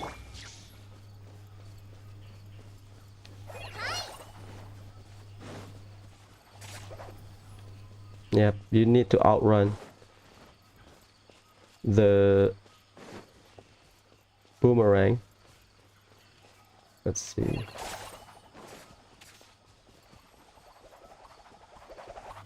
Yep. Nice. So Kale came back here alone. Is she waiting for the R&R to show up? And I thought this was a place nobody knew about. I never thought Tanja would find it, or that I would run into the Traveler in Paimon. If I'd known, I would have just told the tree hollow instead of writing it down. There must be another way to practice my handwriting. Right, because she didn't go to school because she, as a kid, she was, yeah. Now I've created a whole new problem for myself. What do I do now?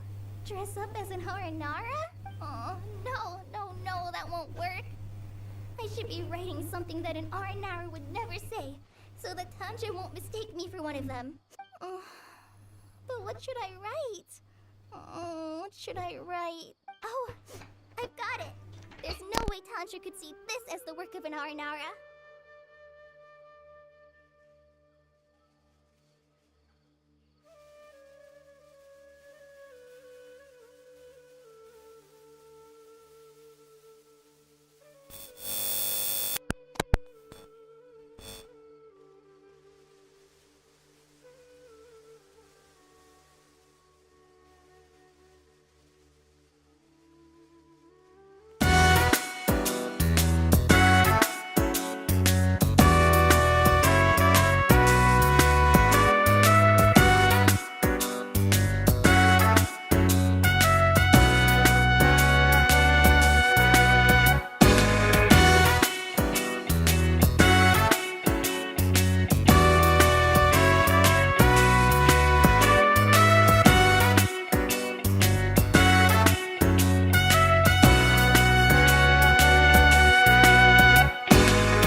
Sorry.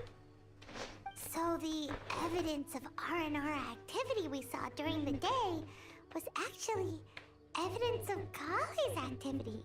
So Cole is the author. Huh. But why didn't she just tell Tanja? Oh, right. Kale told Razi that he could tell any secret to a tree hollow. Must be because that's what she does. And now she even writes it down. Oh no, I think I need to buy a new mic or something. Yep. Yeah, you're right. We'll keep her secret for her. Oh, looks like she's almost done writing. Let's head back. Yep. Sorry.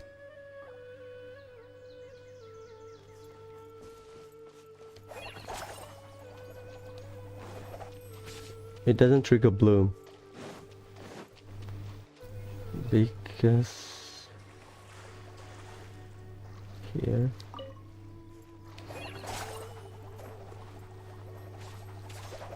no bloom.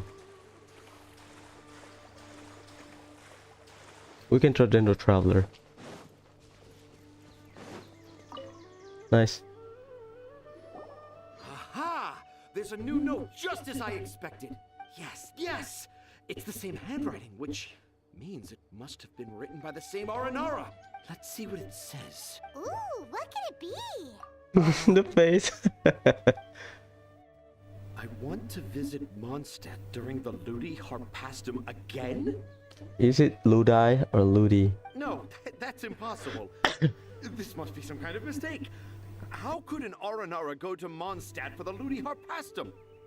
Do we even have Ludi Harpastum in Mondstadt? Even I would never write that into a fairy tale. I don't play the early version. Notes can't have been left by an Aranara. Yeah. If you ask me, they were probably left by a passing merchant from Mondstadt or something. Definitely not an Aranara. No.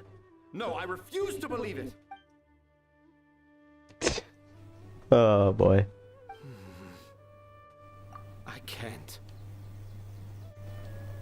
What do you mean you can't? It's not like it'll take you a huge amount of effort. You've written so many stories beloved by the children. I'm sure you can help create carvings that are just as successful. No, I'm not the writer. I can't do it. I thought that if I could find an Aranara, I'd be able to help Akara Crafts. But it was someone from Mondstadt all along. But you've managed to write all those stories without ever having seen a real Aranara, right? What makes this so different?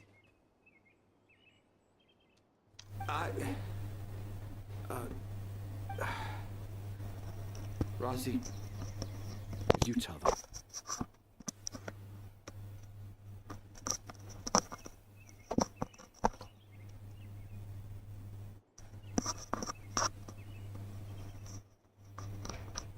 Really? Can I? Yes, it's fine. Tell them. I know this is the moment you've been waiting for.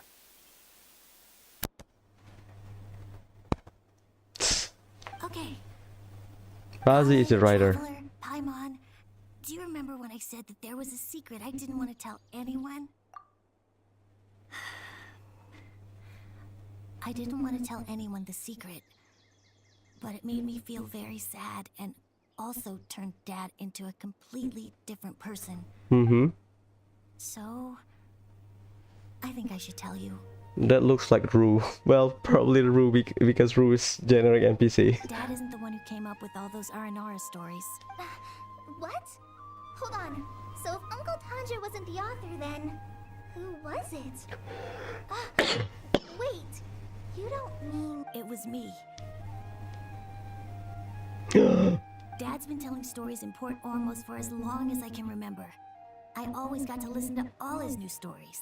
Every night, Dad would give me a Zaytun peach for dinner, and I'd eat it while he told his stories. The Zaytun peaches were delicious, but Dad's stories were really bad. He always uses sentences that are really hard to understand and strange, metaphors, I think they're called.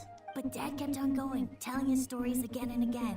One time, he even borrowed a camera from Lord Sangema Bey's shop and got me to take pictures of him in action. Sangema Bey is Dory, so Dory's full name is Dory Sangema Bey. Just like Jiangling is Jiangling Mao or Naga Nohara Yoimiya. Dad showed me the picture and said that it shall become the precious record of Sumeru's best storyteller early in his career. Even though I only had Zaytun peaches to eat and not so great stories to listen to, I was happy. Then one day, I tried telling Dad a story I came up with. Dad seemed really excited from the very beginning. He looked really happy. He lifted me up high into the air and told me to continue. He lifted me up so high that I was looking down at him. As I continued with my story, I saw his expression gradually change. And when I got to my favorite part, Dad started crying. I guess he must have been moved by my story. When Dad put me back down, I looked up at him again, but now he had a scary look in his eyes. You remember it so vividly. It's not only Rosie. I too remember every detail of what happened that day. After that, I gradually grew in fame and started making money. I became Sumeru's best storyteller, just as I always dreamed. But Finally, it all we could for afford more than just Zaytun peaches for dinner. I thought it would make Razi happy. I was really happy at first, but then everyone started calling me Tanja's son instead of Razi. I kinda guessed why, but I also didn't want to believe it. Dad got busier with things that had nothing to do with storytelling, like that request from Akara Crafts. So I made up my mind that this time, I just want to be good old Razi so that Dad will become good old Dad again. Fame, okay. Instead of Dad the way he is now, starting every story with, dedicated to my dearest Razi. I prefer my dad how he used to be, stumbling over words and not knowing how to end the story. That's why I decided to keep how I imagine Aranara to look like a secret. Wait, Paimon gets it now. To sum up, all of Uncle Tandra's fairy tales were actually stories written by Razi. And because Razi didn't want Tandra to keep living a lie, he refused to help him with the Kara Crafts commission. Yep. Yes. That's why I tried looking for possible evidence of Aranara. But it turned out that I was just being a clown, as always. And not even a funny one. I'm a terrible father. Come on. Sorry, Razi. I'm so sorry. They were poor, but now. And I owe you all an apology too for wasting your time. Razi's the only one who can help Akara Crafts. If you can manage to persuade him, that is. Right now, I think I just want to find a tree hollow and be quiet for a while. Are we gonna let this happen? You want me to help Akara Crafts with their carving? Well, I did mention what the Aranara look like in my stories, but to make a carving, we might need more details. Kale, Traveler, and Paimon, I might need your help on this one. Okay. I've never really left Port Ormos before. This is my first time in Gandharvaville. Well, it's my first time being so far from home. Sumeru is so much bigger than I thought. Seeing new places has given me loads of new ideas for my Aranara stories. So I want to visit more places in Sumeru. That way, I can help Akara Crafts create an Aranara carving that everyone will love. And I also want to take pictures of Dad everywhere that we travel to. You still want me to come with you? Even after all I've done? Yeah, of course. Come on, you're the best dad ever. He's not like abusive dad or something. This is the happiest Razi has sounded since we met him. I want to thank you, Kale. Huh? Me? I didn't do anything to help. You told me about telling my secrets to a tree hollow. Even though I didn't have the time to find a tree hollow, telling everyone my secret made me feel so much better. Yeah, it's hard to keep too many secrets. And there's no need to hide our mistakes from others all the time. I made a lot of mistakes back in Mondstadt. But when I look back on them, it all feels more like a new beginning. I'm sure this experience will be the same for Tanja. Yes. I'll do my best to become a good father again. Wait. Did you just say you've been to Mondstadt? I just passed by once. Never mind that. Come on now. Akara Crafts is waiting for us.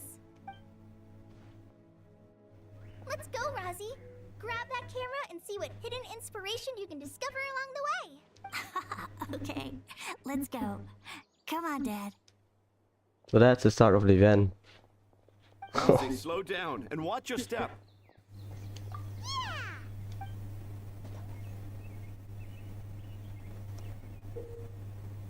Discover also a new fascinating thing. Explore Sumeru. Okay.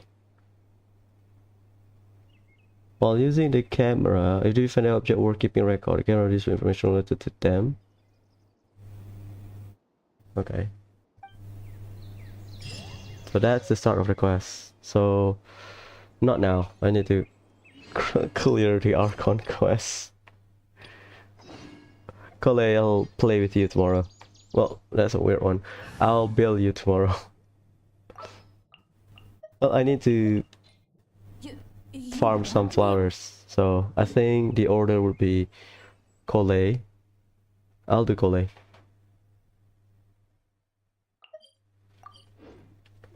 We'll do Collei and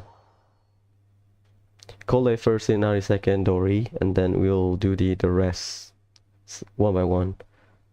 I mean, if we switch Monday, Tuesday, Wednesday, we can fit in the every day we have to farm, but slowly but surely you should have enough.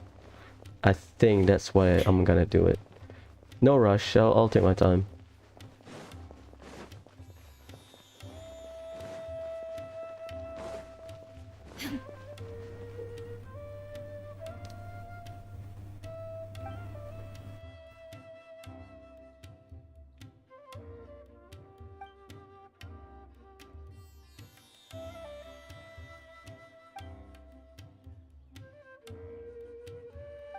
Okay. Down there. Let's continue the Archon quest. Before I retrieve your products, I need to confirm a few things. Please forgive me, but we may not have sufficient stock for you today. Earlier, many of our hara fruits were taken by mice. Thanks. If better goods come in, you'll be the first to know. You look like you have some skill. Why don't I pick out some fruits that'll make you dizzy? Nice. That's the right answer. But eating hara fruit that makes your head and ears ring sounds like a bad life decision. Maybe it's so good, your ears ring. Would you like your hara fruits to be packaged in the Sumeru City or Port Ormos style? Bulk. Wow, you two sure are generous customers. We'll be sure to package your products beautifully. Okay, everything has been confirmed. Miss Dory is waiting for you up at... Shoot, it's the Matra! Run! What? The mantra? Where? I'll hate them if we're done for if they catch us. We gotta get out of here. We don't know this area, so let's follow that informant.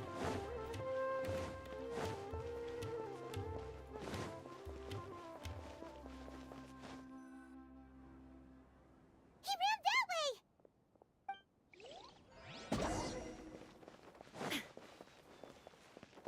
Oh, that's the event.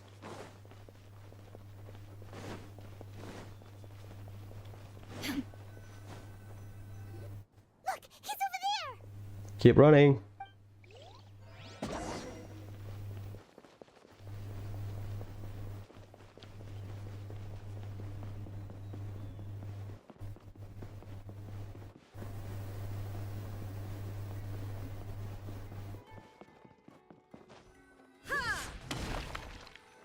Hey, if you're hiding from the Rishbaland tiger, come this way. Another password. Huh? Oh, that voice came from behind the building on the right. Why? Make a circle or something so I can see. Here, over here. You can stop running now. Hey, finding Dory. She's like a dawn with her ring and all. Calling out to us just now. But are we definitely gonna be safe here? This is my house. These two good customers wish to buy some hara fruit, Miss Dory. And if there's nothing else, I'll just excuse myself. Oh, very good. Thank you. She looks so complex in terms of her outfit. I'm unsure that you'd look a whole lot scarier. Hey, what are you trying to say, Princess Pea-Brain? I can be scary enough when I need to be, believe you me. If you don't watch what you say, then you can forget about doing any business. But it seems you two have actually done pretty well so far. Not only did you manage to find the informant, your reactions were also pretty sharp.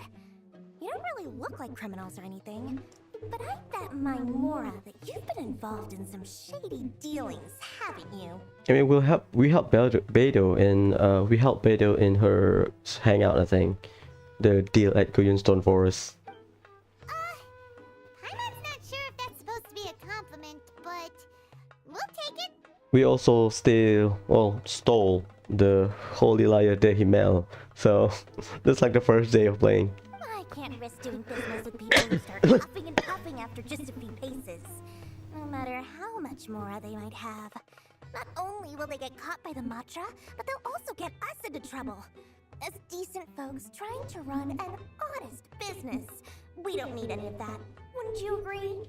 So that's why I prefer to have customers like you. It's your first time here, but don't worry, I won't ask too many questions. Even if you wish to buy enough knowledge capsules to decorate your house with, please, knock yourself out. Yeah, she's fine. Her eyes are kind of pretty. As long as you have lots of round, shiny Mora, then we're all good. Ah, yes, of course, of course. Go ahead, help yourselves. Voila! Wow, she has a trove of canned knowledge. Whew. She'd probably be in serious trouble if the Matra caught her with all this. What kind of products do you seek, my dear customers? Don't worry, I'm not interested in your reasons for buying. I can, however, offer some suggestions. Take this one, for example. An analysis of the sociological ideology and dialectics of the Hilichurls. Only 3 people in all of Teyvat have ever studied it, making it extremely rare. It's on sale now for 350,000 Mora. Analysis of sociological ideology dialectic for Hilichurl. Elon Musk is one, I think. Yeesh, who would want to be an expert in that topic? Elon Musk, Paimon. Or how about the architectural styles and construction methods of Teyvat in the early Archon War period? I mean, yeah, I can appreciate that. The design. With this one, you can become an expert in historic architecture preservation and find an excellent, well-paying job in nearly any nation. Ooh, now this sounds like it could be useful. 2 million Mora, and it's yours. No discounts. Yes, like 5 days worth of resin, or maybe 4 days roughly. Whoa, that's a lot of Mora. Of course, you are free to pick whatever your heart's desire. The contents and price of each knowledge capsule are indicated in small text on the body of each one. Down. All right, let's try the method that Al-Haytham mentioned. Okay.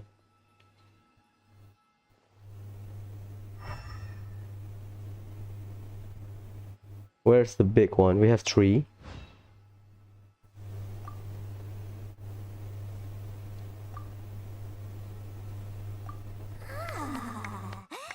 You've really got a good head on your shoulders, and quite the eye for quality. Nice. The 3 best one. We'll take these, please and thank you. My oh my, you are blessed with a taste for both the exquisite and the extravagant. Customers like you are a rare breed. 1 in 100. No, 1 in 1,000 even. Listen, I have a special offer for you two. If you spend just 100,000 Mora more, you can pick any knowledge capsule of your choice up to a value of 1 million Mora. Well, Al-Haytham said Dory is picky. She loves Mora, but she also prefer people with good taste to deal business with. So because Traveler passed the higher quality knowledge capsule, so there we go. Here we are. Say what now? Hey, did you hear that? Spend another 100K and we get a capsule worth a whole million. Calm down, Paimon. Let's think it rationally. All the canned knowledge we just bought is easily worth 500,000 Mora. If we spend just a little more, we can get something worth 1 million Mora. Isn't that a fantastic deal? Yes, but the can that we already picked are the highest tier one. Think about it. We've gone to all this trouble to get this canned knowledge. And so far, everything we bought belongs to Al-Haytham. Oh, Paimon. Aren't you even the least bit curious about how this whole canned knowledge thing works? We're talking instant knowledge here. Don't you want to try it yourself? Come on, come on. We still have around 100,000 of Al-Haytham's Mora left. So let's put it to good use by finding something useful for you. Ahem. You've got a deal, Dory. We'd like to spend an extra 100,000 Mora. You dickhead, Paimon. I need that 100,000 Mora because Al-Haytham said I can keep the change. You dickhead. Excellent. Then please, select from this fine collection of canned knowledge over here. Oh god. She's really a smuggler. Hold on a second. I thought we could choose whatever we wanted. Why can't we choose the ones from over there? Oh, but my dear customer, the knowledge capsules over here are worth 1 million mora each. I'm sure discerning customers like yourselves will be able to find something to your liking. Please, take your time. Uh-oh, Paimon has a bad feeling about this. Let's use Elemental Sight again to check these. Sure.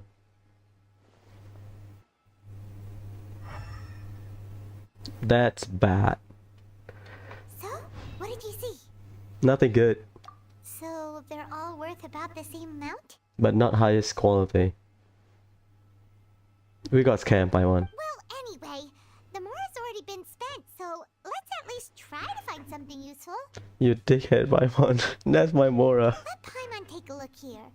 An introduction to traditional Sumeru brewing techniques, the art of growing spices, an overview of ancient runes. Oh, how about this one? Sword fighting techniques 8. I'll take the rune. Or, yeah, sword fighting. Not sure we'd ever find volumes 1 through 7, but at least this knowledge should be useful, right? Let's go with this one. Sure, Paimon. Dory, we'll take this one. All right, very good. I'm expecting some new goods in the next couple days, so be sure to check back again soon. Whether it's canned knowledge or anything else you need, bring your Mora to Dory and doors will open. Fine. Our dealings with Dory went smoothly enough. Let's head to Wakala Funduk and meet up with Alhaitham. Mora, Mora, shiny Mora. Please, come back anytime you need something. I wish you can buy... I wish they made Dory an NPC. But not like that. Like, Dory should be a permanent NPC that you can buy item. Or resin lock item, you know? Dory is the perfect solution for new players that need, you know, I don't know, world boss material or something. I need to be right back.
Hello, what's up? The scaling? Shine down. Funduk. Okay, I have a correction. Funduk is not a resting place, it's a hotel. Yeah, Funduk in Arabic is hotel. Yeah. Or some kind of accommodation.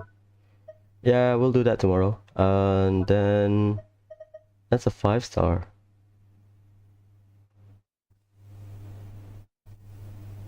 Okay. How much your DPS increase from the scaling?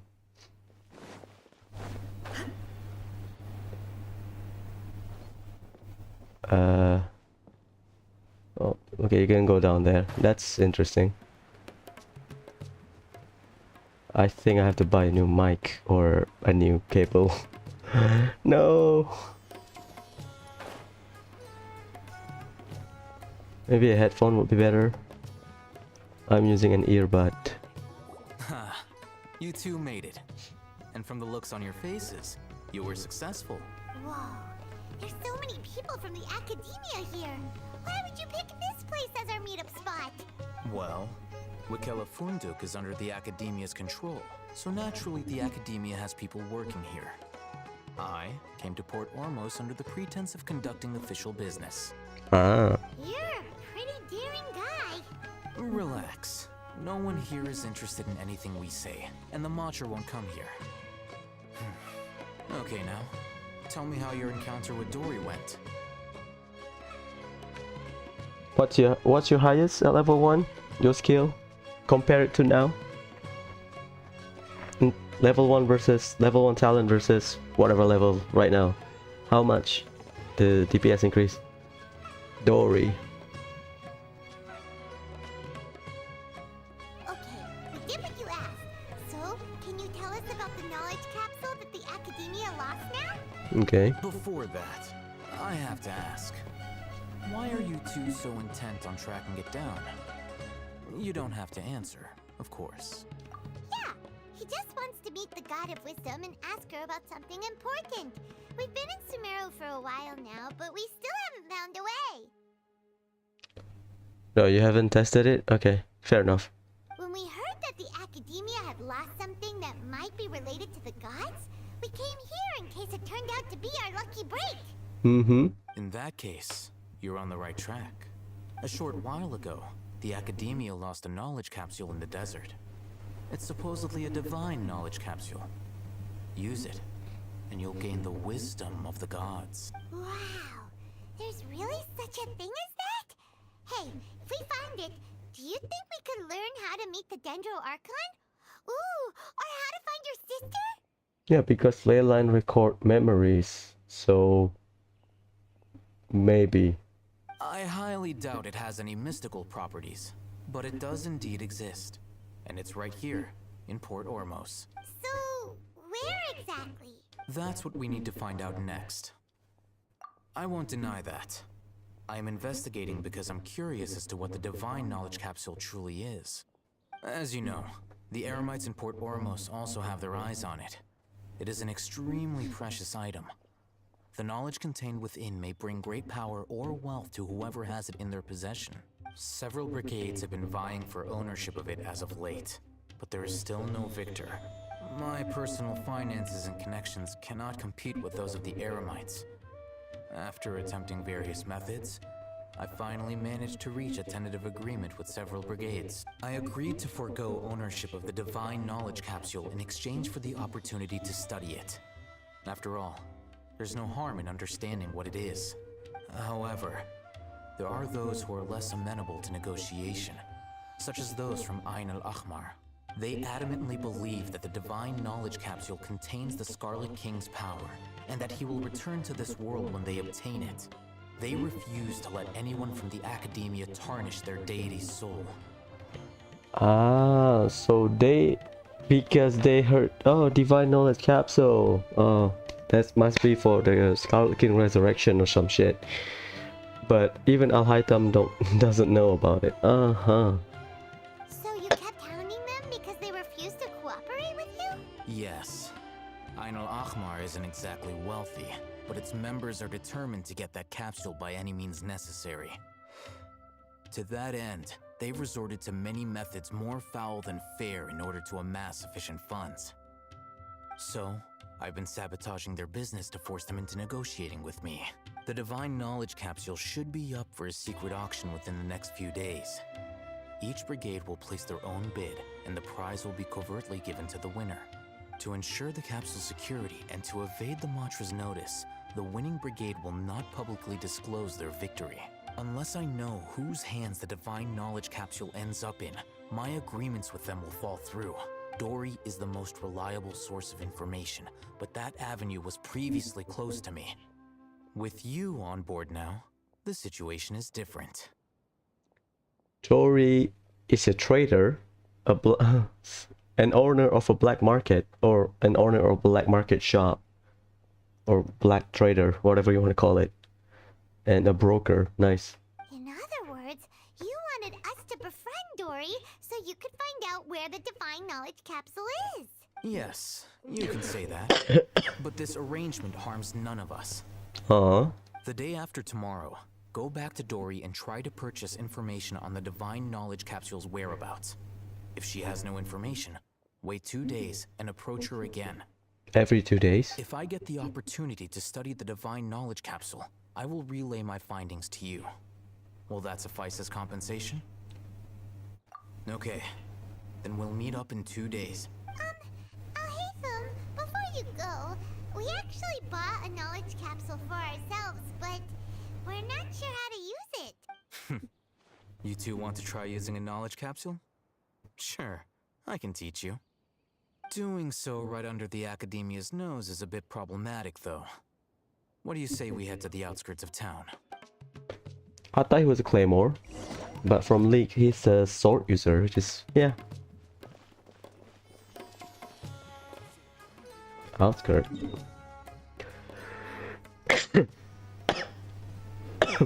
Oh no. Please let me heal from my coughing. It hurts.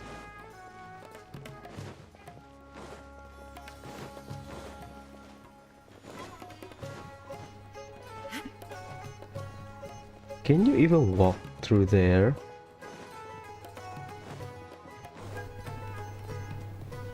Is this the event where you can get silly? Let me check the shop.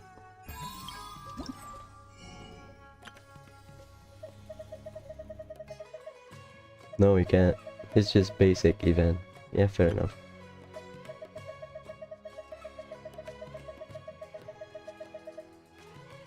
Probably the second one. 33 days, so the whole patch. Yeah, fair enough. I think they don't want people to rush through the Archon quest if it's just 2 weeks. So they try to understand people's limitation. People that busy are in real life. And well, to be fair, the Archon quest is too long. People say it's like 3 hours, but I think because I am commentating instead of just reading. Here. Alright, this place works. Show me the capsule you purchased. Here.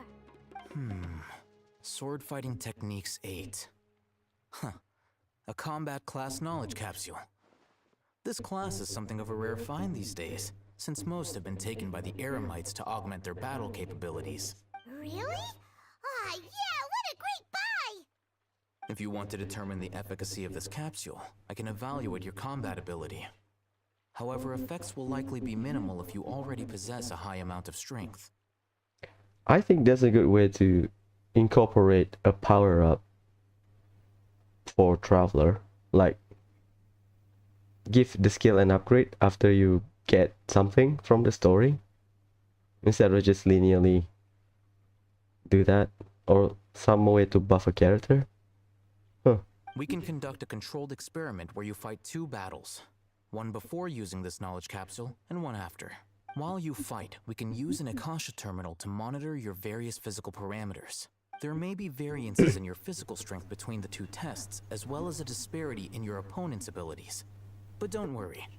I'll run statistical analyses afterward to mitigate any confounding effects. Wow! Haytham! You You must have been one of those guys at the academia who got top grades on everything. Paimon's curious about something, though. You definitely weren't one of those students who needed canned knowledge to graduate from the academia, right? So, why are you risking getting caught by the mantra for this capsule? When you are unable to understand a researcher's actions, most cases can be attributed to curiosity. This is but one theory. Sounds like you're trying to avoid the question. All right, let's begin the test. Just fight as you normally do.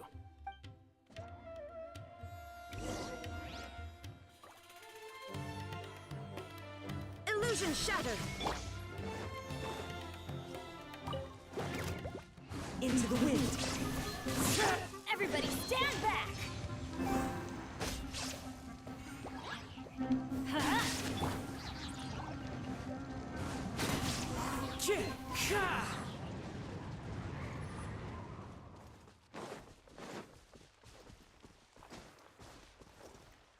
He looks cool though. Cannot wait to pull for him. All right. I'll link your Akasha terminal to record data. The next step is to use this knowledge capsule. Hold it in your hand. I'll help you establish a connection with it so you can activate its power.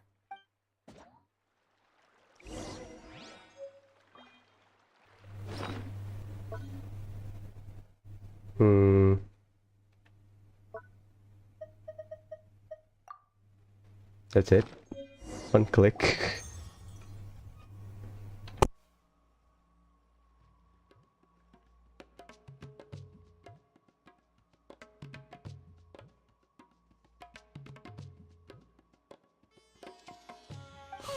how are you feeling? You mean that it worked? All right. Time for round 2. Fight with the same composure as before.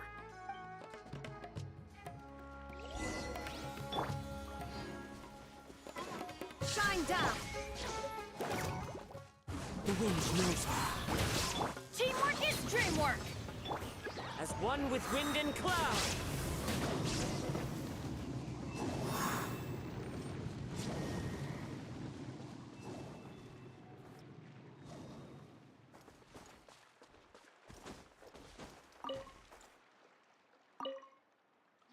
Now, I'll start recording data again. Oh, hey, Thumb. How's it going? Well, the knowledge capsule you purchased did improve his combat capability. During the second fight, his overall fighting performance increased by 0.073%. Wait, how much?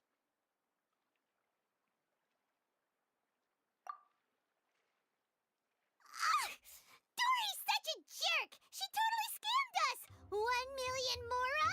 This thing isn't worth a tenth of that amount! Of course, this could be because he is so powerful that the capsule's contents were unable to produce a substantial increase.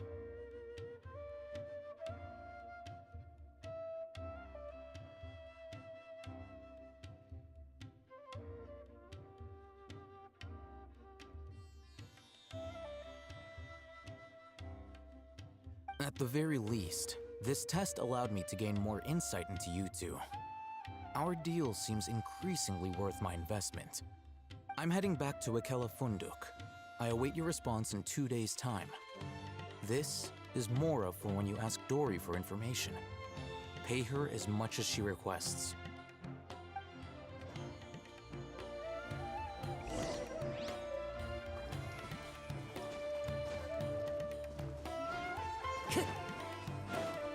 Time to go.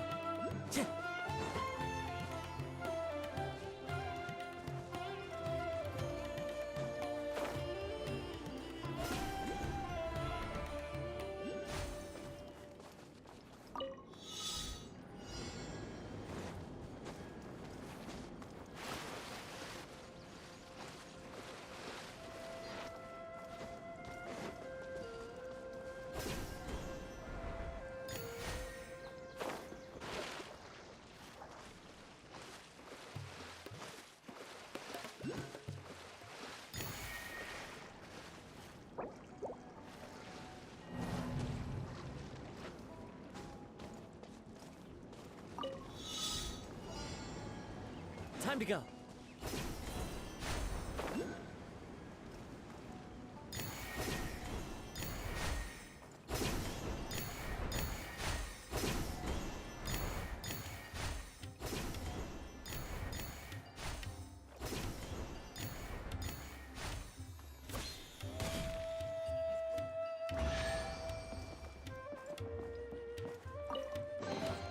Who says there aren't benefits to a life of wandering?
Time to go.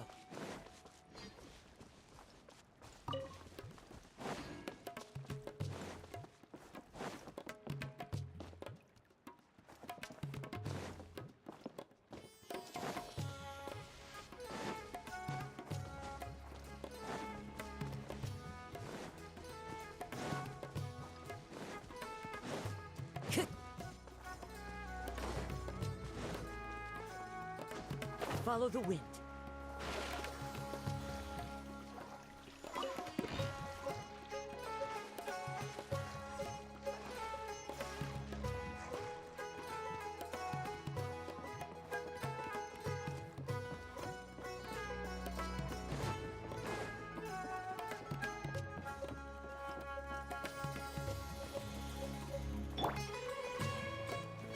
Quake!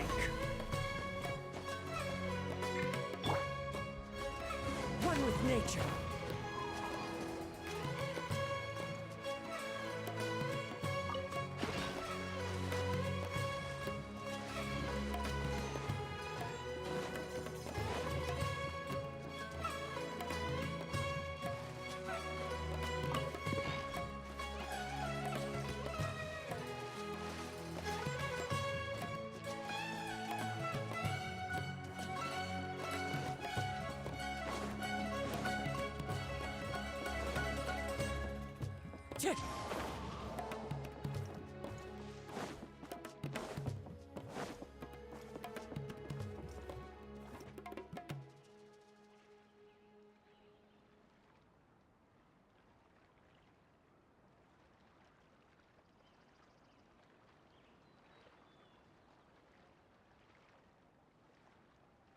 There are leaves around, and I...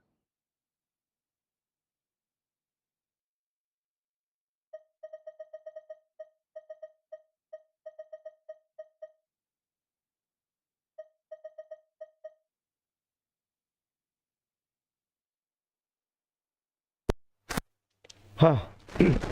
Just Sorry. stay tuned to accompany them, if you wish I was to. chatting. A friend fault.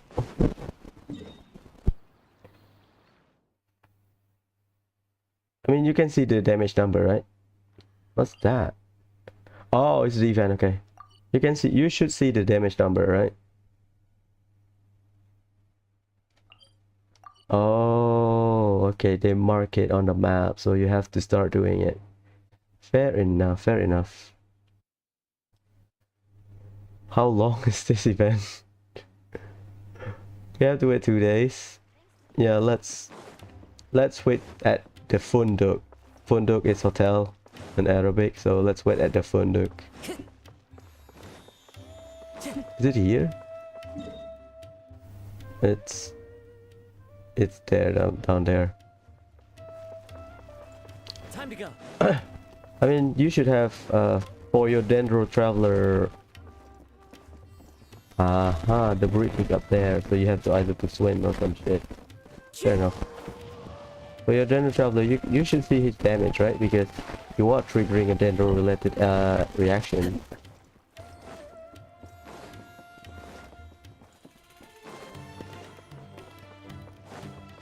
I mean, it's not like double, but talent level is kind of important. It should be double at least your damage. Let's get this one, look. I need to wait 2 days.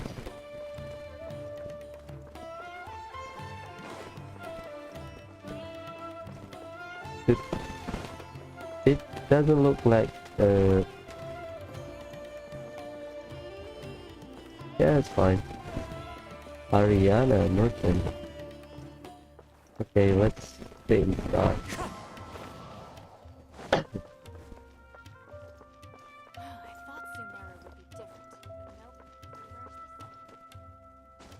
Cannot enter it. Let's stay here.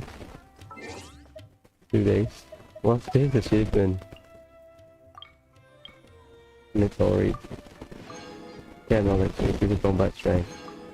Is there any changes to your in-game capabilities rather than narrative capabilities? 2 days, 7 AM. I am punctual, so yep. This is still part 1, right? Because I heard from my friend that Kusanagi will appear in part 2. So yeah. Maybe it's just because I'm streaming. But it felt long. But people say it's like 3 hours. No. 2 days from now. It doesn't count. Let's see Dory today and ask her about where the Divine Knowledge Capsule is. Where are you, Dory? Oh, back there. Okay, easy.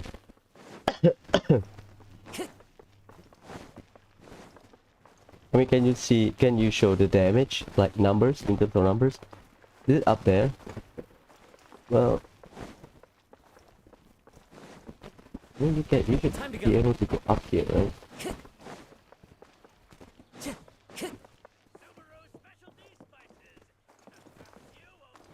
Oh, okay. So you can go up through here, the elevator.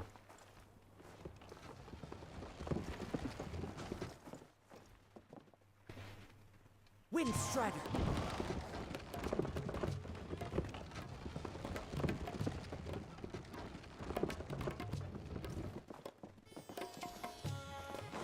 Oh, sorry. Time to go.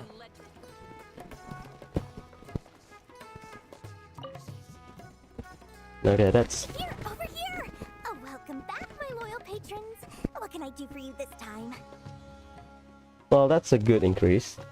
10k to 12k, quicken 3.3k to 5k hits. That's a good increase. You name it. Can knowledge, supplies, or anything else you need. I'll find a way to get it. Where there's a waterfall of Mora, there's a way. Can you really get us anything we want? Anything at all? Aha! So it appears that canned knowledge alone is no longer sufficient for your opulent appetite. Then please oblige me. Tell me what you have in mind. Oh! I mean, customers with pockets as deep as yours would undoubtedly crave something more profound than ordinary canned knowledge. Mm-hmm. But you know, that kind of information isn't going to be cheap. We're about to get scammed, aren't we? 3.5k, spread is 11.23k.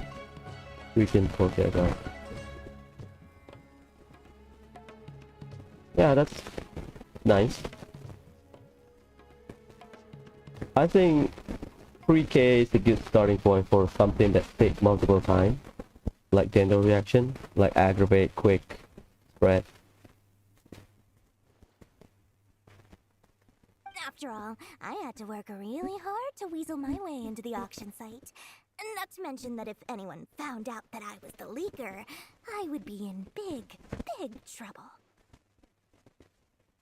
But how can we be sure your information is accurate? Paimon's curious how you just happen to have this kind of info the moment we need it. Because to me, anything of value is what I consider to be my supply. Therefore, I must always be aware of what's hot on the market in order to secure more sales. Yeah, I think you should get higher with... Oh, god damn it. I think you should get higher with the Dendro set. Well, duh. It should be.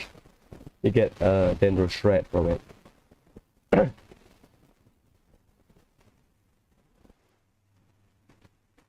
As for the information's authenticity, well, you've no need to worry about that. I used a camera to take a picture of the transaction. That way, no one can dispute it. Okay, I'll buy the It's information. always a pleasure doing business with such sterling patrons. I don't know if she's a weirdo or she's a scammer. Now that you've paid in full, here's the scoop. The Divine Knowledge Capsule was purchased yesterday by a certain Misery, the leader of Ain El Ahmar. Yeah, that's what I said. You use 2 piece, right? That should be good for now. Once you have the Dendro set, the number should go higher. Ain El Ahmar? You mean the Aramites who worship the Scarlet King? Ah, so you're already familiar with them. The group has done everything in their power to obtain the Divine Knowledge Capsule. After all, they believe it contains the power of the Scarlet King. That Divine Knowledge Capsule is unlike any other canned knowledge I've seen before. It was glowing bright red. Oh. The capsule is clearly visible in the picture I took. You can look for yourself. Thanks for the info, Dory. Please, it's my pleasure. It's all thanks to discerning customers such as yourselves that my efforts yesterday were not in vain. Please, don't hesitate to contact me if you ever need anything else in the future. More effort, Dory, opens doors. Well, we figured out where the Divine Knowledge Capsule is. It turns out it ended up in the hands of Ain El Ahmar. Remember to bring a token of our friendship the next time we meet, okay? I like to think it's built on a firm foundation of solid, shining Mora.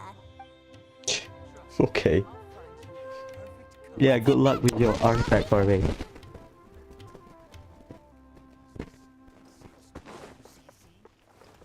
Do you have fragile resin? Wait, let's look at the picture. It said bright red. Oh, you cannot see it.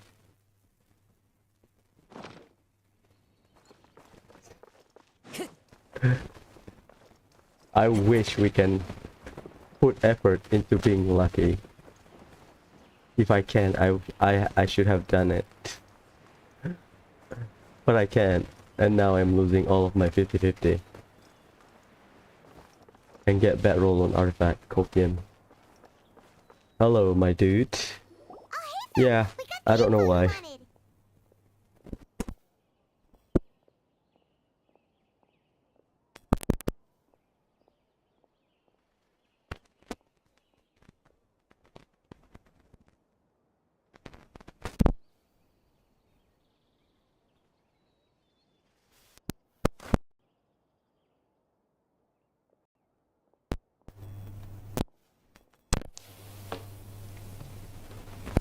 Or even, I think I need to buy a new mic. Or even worse, my headphone jack is broken.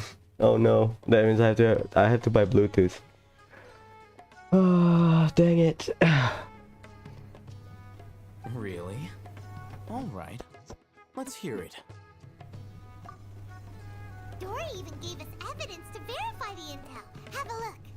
Huh, look at that. Clear as day.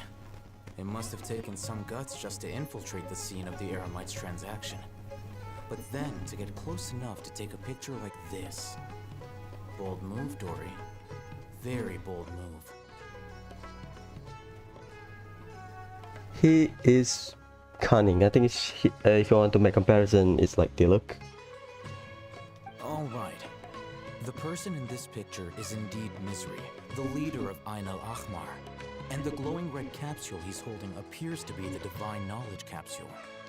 How can it glow red? Because Divine Capsule, well, it's Divine Capsule, not Knowledge Capsule. Just regular Knowledge Capsule. How can he get a red glow when it's supposed to be Dendro? In which case, if we play our cards right, when we confront them next week, we should be able to force them to show their hand. Okay. First, Paimon didn't get why you were provoking these Ain el-Ahmar guys. But now, it sort of makes sense. Everything's playing right into your hands.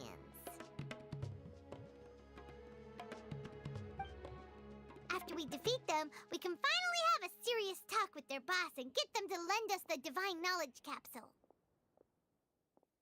Thank you for your time and efforts. Take a few days off while I make some preparations. Let's meet up again on the afternoon of the arranged date, 3 o'clock sharp. See you then.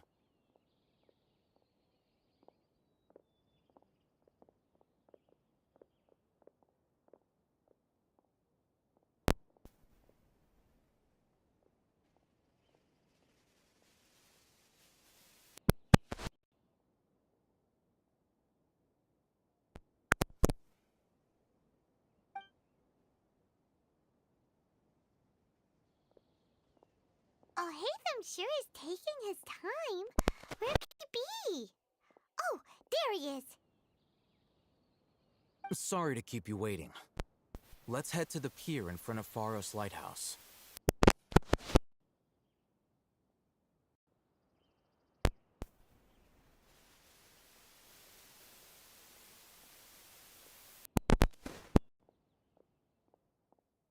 Yep, let's go.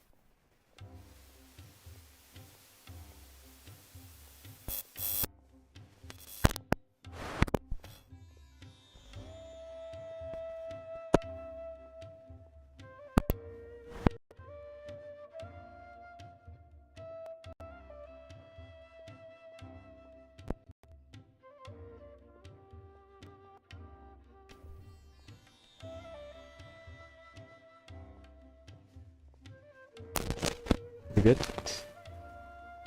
What happened? Oh no, I need to buy a new mic.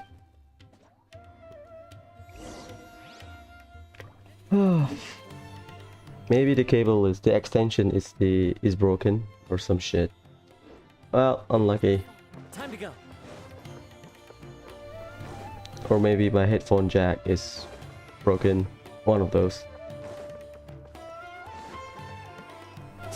I like this mic because I can easily turn it off. Not turn it off, mute it. Whenever I have my cat inside my room or my mom help me, asking me for help or some shit.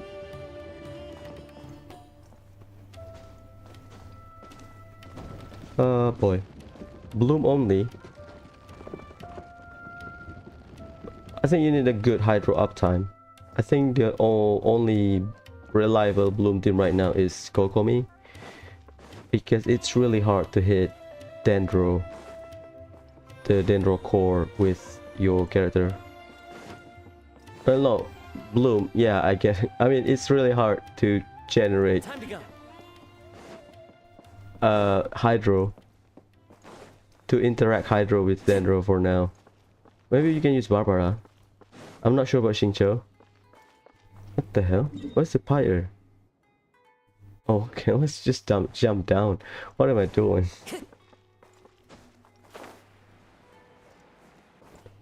Follow the wind.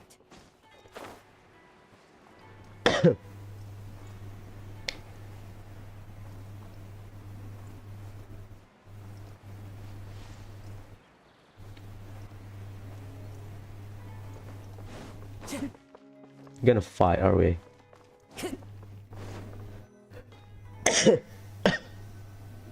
Oh, Hatham. I knew you were crazy, but I didn't know you were crazy enough to actually show up. It was I who demanded that these negotiations take place. I was more worried that you might go back on your promise. But to your credit, it appears that you're sticking to your word. This is turning into quite an occasion. I also brought some backup. I assume you don't mind. Backup? Aren't you the brat from the restaurant the other day? You've come to support this lunatic because he helped you out? Fine, your funeral. I'm not going to mince my words. Once we're done with you, you'll be nothing more than fish food. Get 'em, boys! Uh-oh, here they come. Good luck, you two. That's close Solidify! enough. There is no escape! Into the wind. I'm going in! Lucky today! Now you shall perish!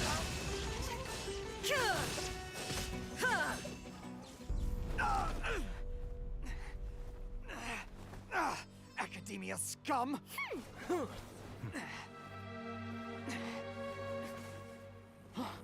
Boss! Finally! Did you use it? Great! Now we can...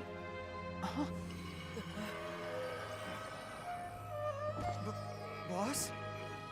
Boss!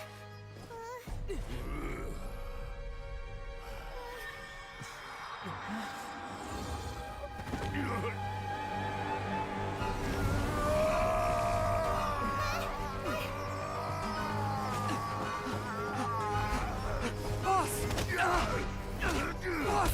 What's wrong? What happened to him? We have to cut his Akasha connection, now.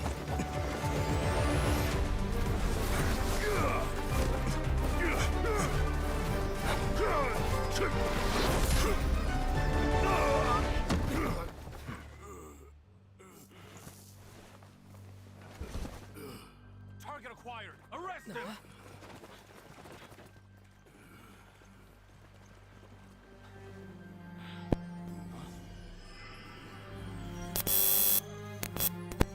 Do not impede our work. Is that understood, Alhaitham?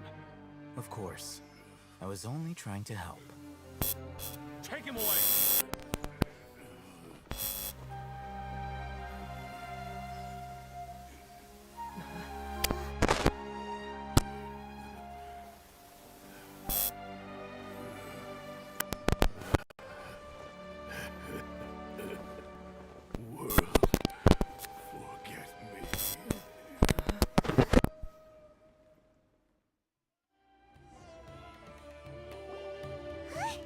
What into that just happened? It's like that big guy suddenly lost his mind.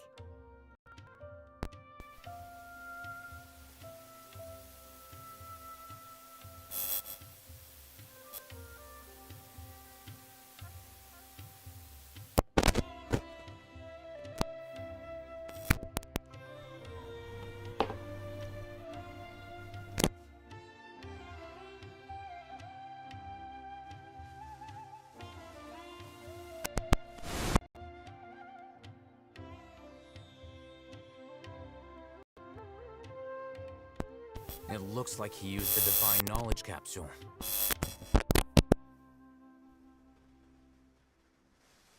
You mean the Divine Knowledge Capsule did that to him? Oh, yeah. You mean how some researchers go insane after getting knowledge from Irminsul? I've heard of numerous incidents of researchers in Satyavada life going insane. The state that man is now in suggests that this is a similar situation. This Divine Knowledge Capsule does appear to be linked to the gods, but beyond that, it doesn't seem anything like the rumors suggest. Possessing it doesn't grant you divine wisdom or power.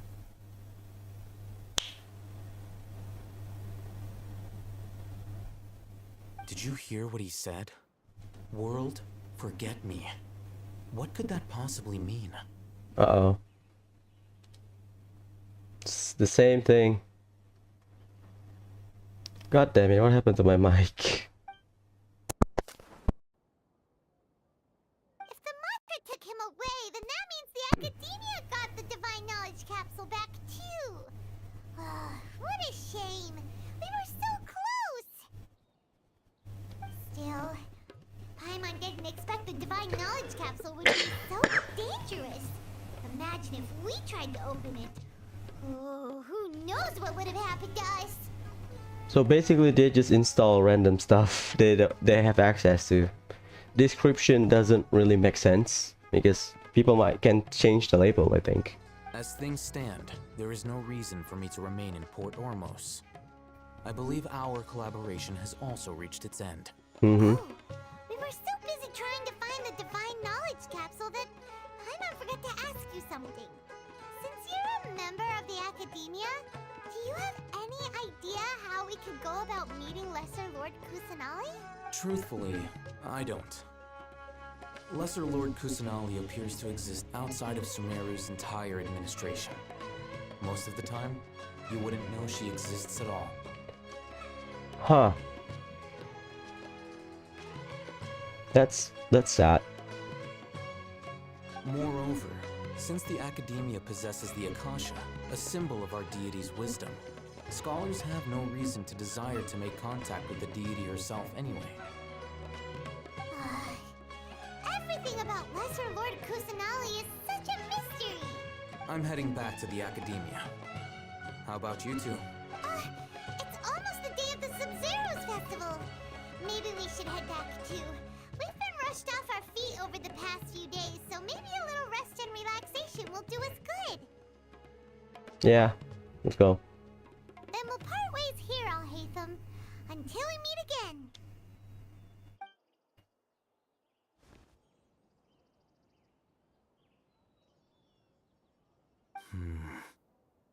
Now, do I deal with this thing first? Or should I produce the report that the higher-ups require?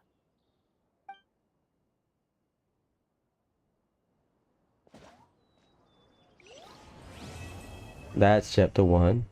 That's longer than expected. I mean, I like it. That's a lot of information. But I heard the second part is longer. Oh boy.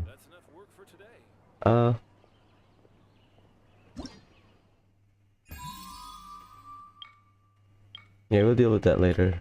I think I am done with everything. We are at part 2, right? Yeah, let's do some of it.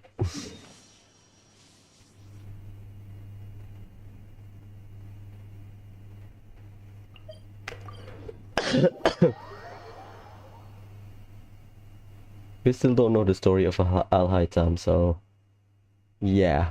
Is he a good guy? Is he a bad guy? Because I heard that he's the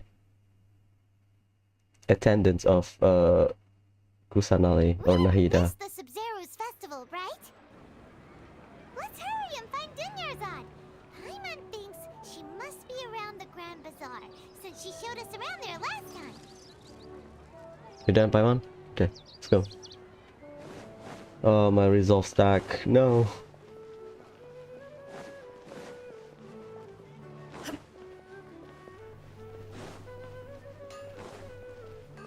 Because Likas mentioned that Al-Haytham is the attendant of Lesser Lord Kusanali, so he should more like a guardian.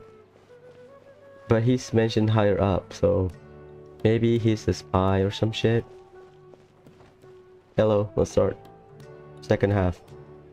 There she is! Dunyarzad, we're back! Just as promised, Traveler and Paimon. I'm so glad that you two came back to celebrate Lesser Lord Kusanali's birthday. Oh, so about a week. We stay at Port Ormos for like a week. Indeed. The festival's tomorrow. We've been preparing for so long that I can't help but feel a little nervous. There's no need to be nervous. Paimon's sure that Lesser Lord Kusanali will feel everyone's gratitude. Thanks, Paimon. I hope that everyone who comes to the festival will also have a good time. Speaking of which, did you manage to make your way to Port Ormos? Discover anything over there? Yeah, something. Of course we went. A lot of things happened there. I see. Sounds like you two had another exciting adventure. Not really. If there is another chance, I would love to join. My lady, if you went to Port Ormos in your current state, we'd both be in for a lifetime of trouble. Dia! You were eavesdropping eavesdropping. I am her bodyguard. It's called covert protection. Keeping an ear out for what's going on around my employer is part of the job. It's alright, Dia. I merely said I would like to go. I know better than to think my body could handle it. The festival's tomorrow. I've been doing nothing but causing trouble for you. So Dia, please take some time to relax. I'll be fine. Even when you put it that way, it still doesn't feel right. Yeah, she's sickly. Don't take the risk. Don't worry, my guardian knight. Okay, fine, but only tonight. Tomorrow's a big day, and many no-good scumbags are gonna try to take advantage of that.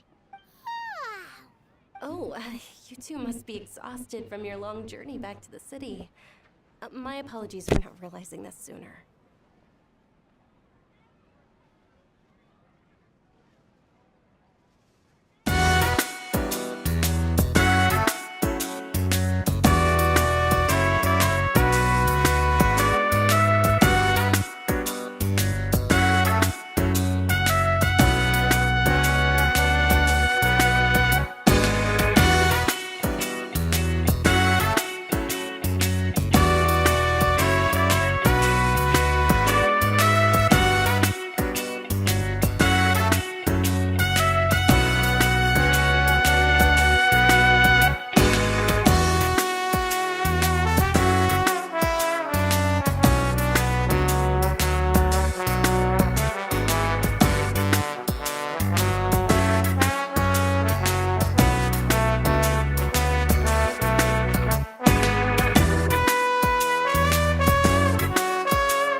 This is why I cannot do 12-hour streams.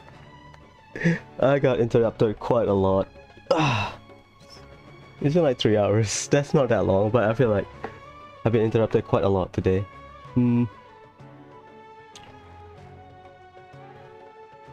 It's 120 per collie. Yeah, makes sense. That will work, I think. I've already prepared a room for you to rest. Please follow me. Whoa, you're so thoughtful. Paimon's so ready.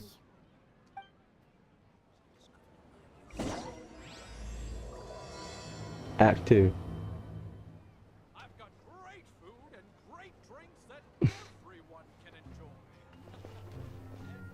Arrange accommodation.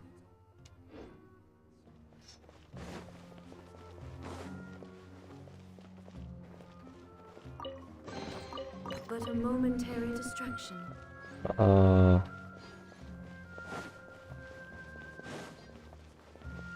That's the stage. Can you go up? Man, I'm feeling stupid today. Really, you can go up from here. Yep.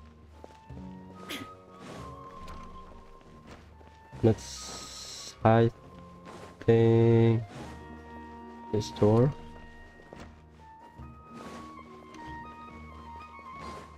I'm lost. Please help me.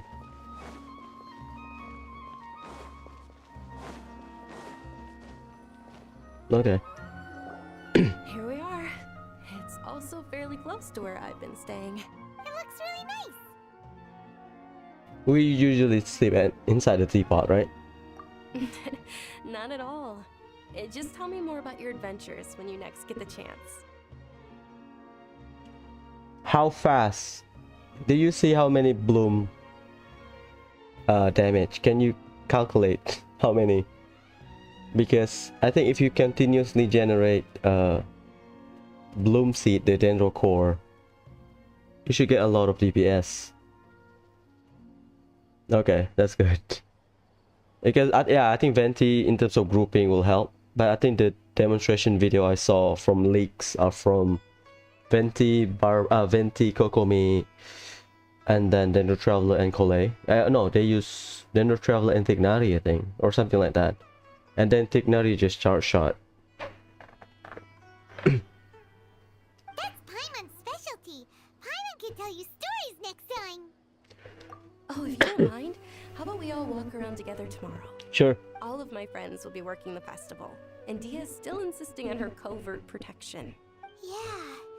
It'll be pretty hard to relax and enjoy the festival if Dia's constantly hovering over you, right?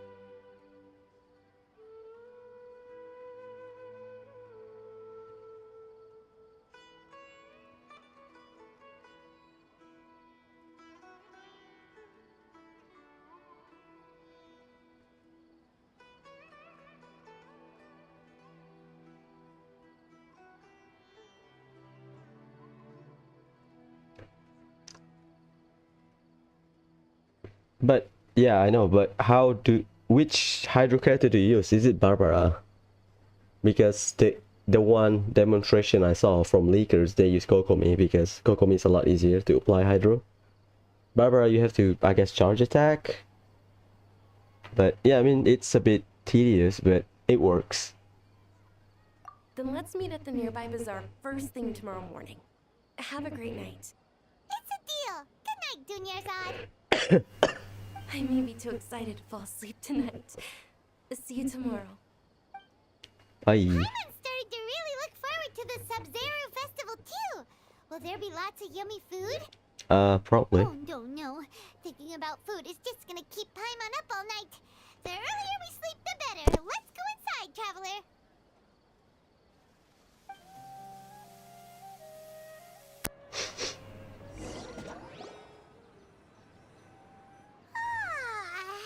Did we oversleep? Sorry, I got a text.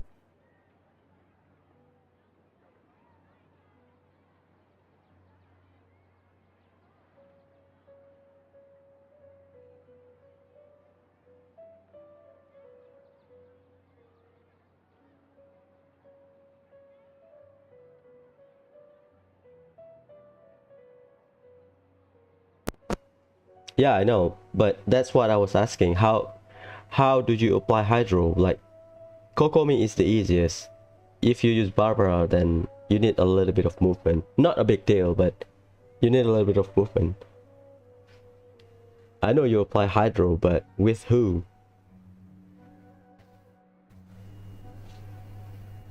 We should go meet Dunyarzad right away. Because that one demo I saw, they put I think Dendro Traveler or Colette, Dendro Traveler or Tignari or some shit. I forgot. I think it's Tignari because I saw a chart shotting. I saw a chart shot. So put Dendro Traveler burst and another Dendro burst. Put Kokomi E down. Dash a little bit. Burst and then swirl everything. Because Kokomi should already generate Hydro. Not Hydro, Dendro Core. Okay. Use Barbara again, okay.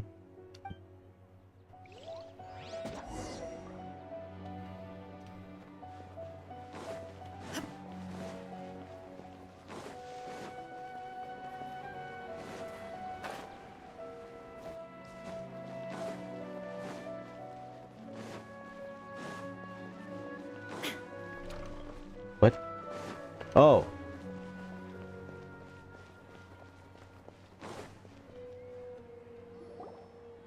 Traveler, Paimon, I've been waiting for you two. Good morning, Dunyarzad. We must have overslept a little bit. Not at all. I arrived early. Today is finally here. I must cherish every moment as if it were gold. You've worked so hard for this day. You gotta enjoy it to the fullest. You know it. It's just that, as expected, I had some trouble falling asleep last night. I'm hoping my body won't be too much of an issue today. Well, shall we? Let's start with the stalls over there. Okay. Is it the walking stuff? Damn it. Many vendors came out of the blue to support the event, and they insisted on covering costs themselves. Let's go give them some business. They paid for everything out of pocket? Oh, sounds like they're not in this just for the Mora. They all said that contributing to a lively festival atmosphere is more important than money. Especially since we don't often get to celebrate Lesser Lord Kusanali's birthday. Mm-hmm. Ooh, they're selling food over that way. Let's go take a look. Come on. This is a stall offering foods from the Haftmewa feast. Oh, you could tell straight away. I thought most people nowadays wouldn't know. Is that berries? Huh. Mushrooms, flowers, and all kind of fruit? It's all vegetarian stuff. Aw, Paimon's a little disappointed. So, what's the Haftmewa feast you mentioned just now? It's another Subzero's festival tradition. People used to set their tables with 7 different foods. Generally speaking, the most common selections were foods like Rikushava mushrooms, lunar lotuses, Sumeru roses, sunsetias, capulatas, hara fruits, and zaytun peaches. So, the Subzero festival is a vegetarian holiday? You don't have to be a vegetarian to enjoy the spread.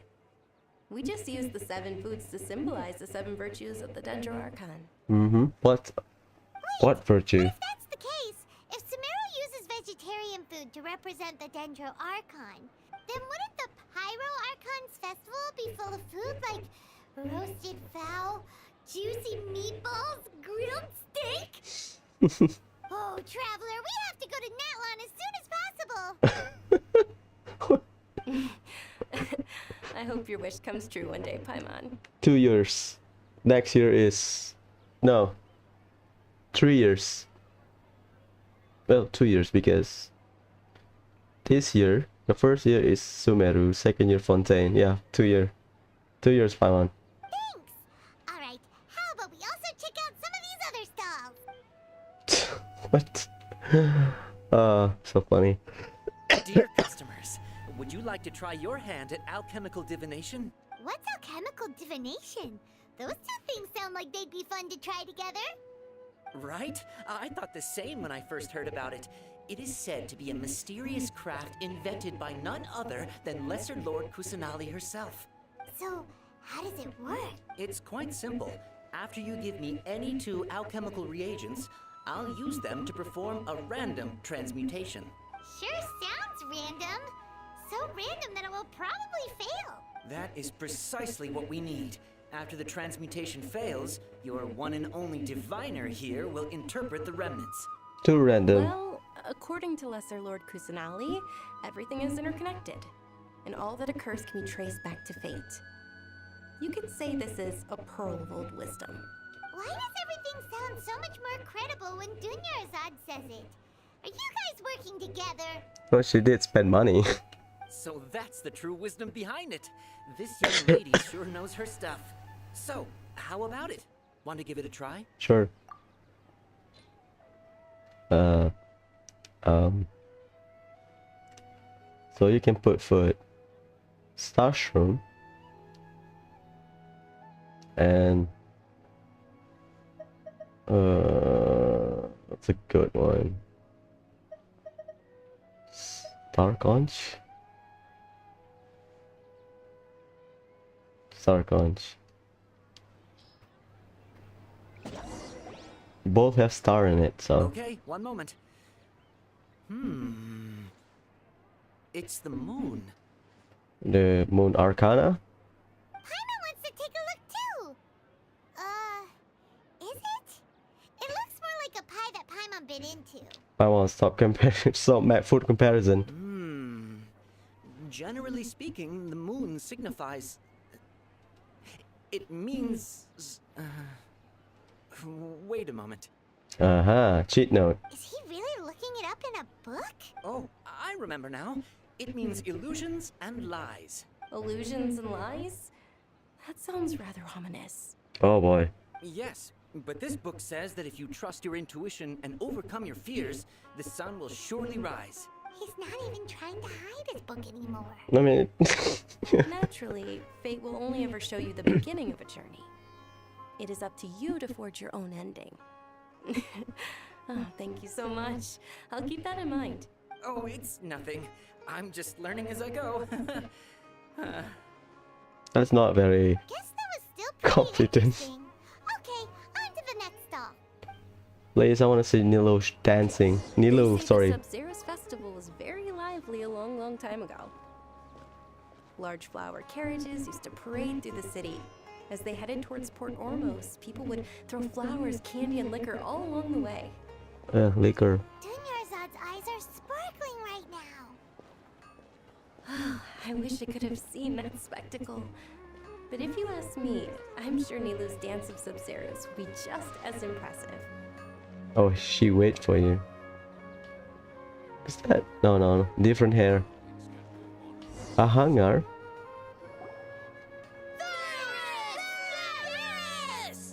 Attention! Soldiers, fall into formation if you want any Yalda candies. It's a weird guy with a weird hat. Hey, it's Dunyarzad!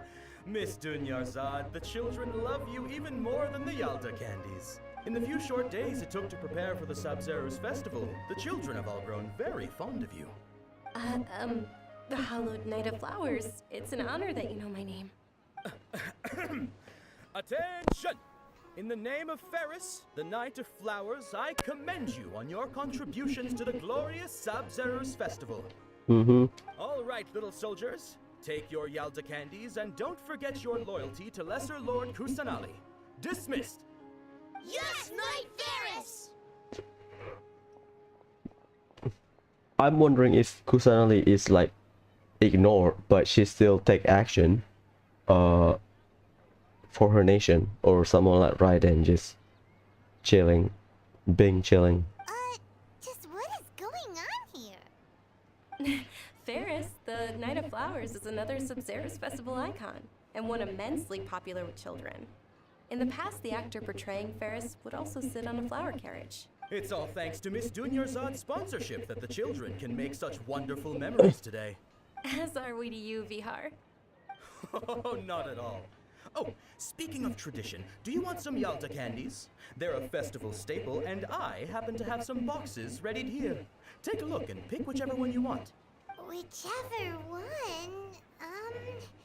Don't these boxes all look the same? They sell by flavor. That is the fun part. Each box contains a random flavor. It's up to the luck of the draw. Flavors include lavender melon, hara fruit, sunsetia. Delicious so far. Ooh, those all sound pretty good. And there's also lizard tail and oni kabuto. Are you kidding me? Huh? What's up with those two flavors? Oni kabuto is a little spicier than lizard tail. Wait, seriously? Dunyarzad, you tried them before? Traveler, help Paimon pick one. Paimon wants the Sunsetia flavor. Don't blame me. It's alright. Paimon believes in you. That doesn't matter. It's RNG, Paimon. I also believe in your intuition. Great. These boxes of candy are numbered 1 to 5 from left to right. Which one do you want? I'll say 4.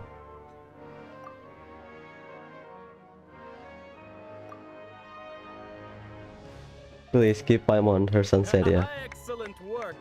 That is indeed Sunsetia. Get in, lads.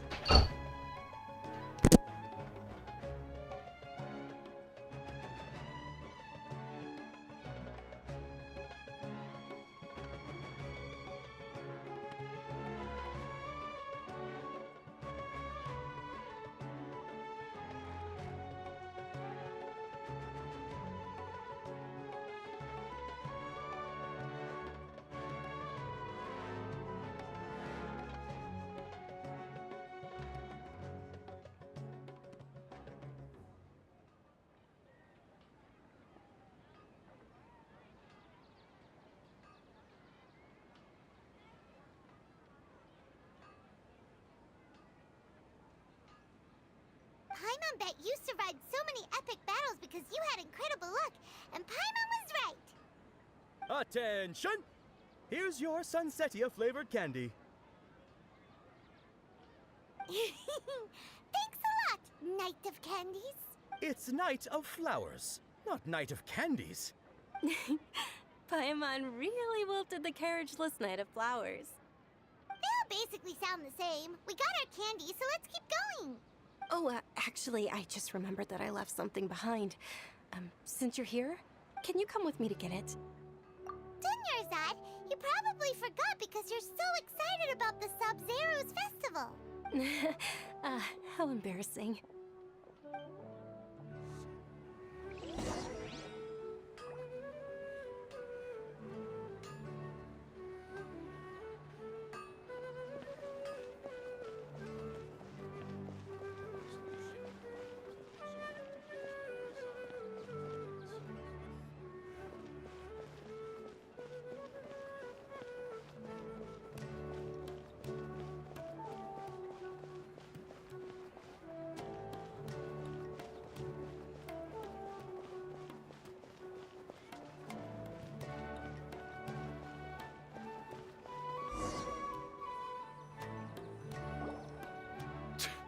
We're too late.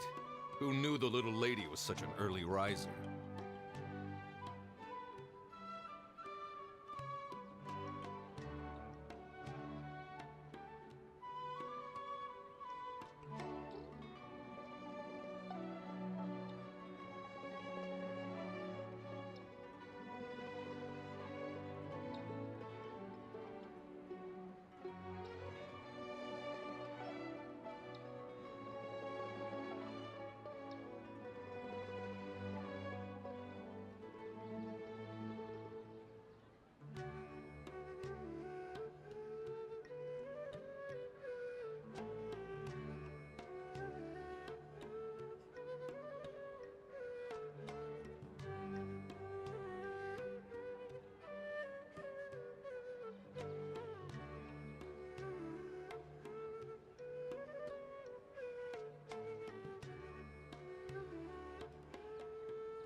You know, right?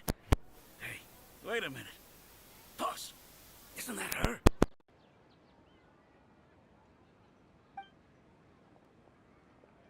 Oh, that most certainly is. We're in luck. She's walking right into our clutches.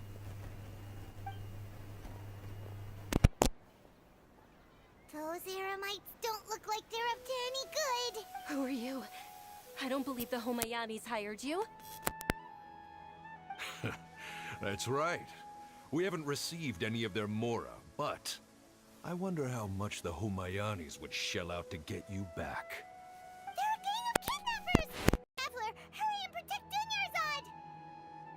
Hey, did you scumbags even consider that the Homayanis might have hired a merc that outclasses you? You're... Dia! Dia the Flame Main! No wonder we mercs haven't heard anything about you for so long. You sold your unruly mane to the highest bidder. Don't speak so disrespectfully.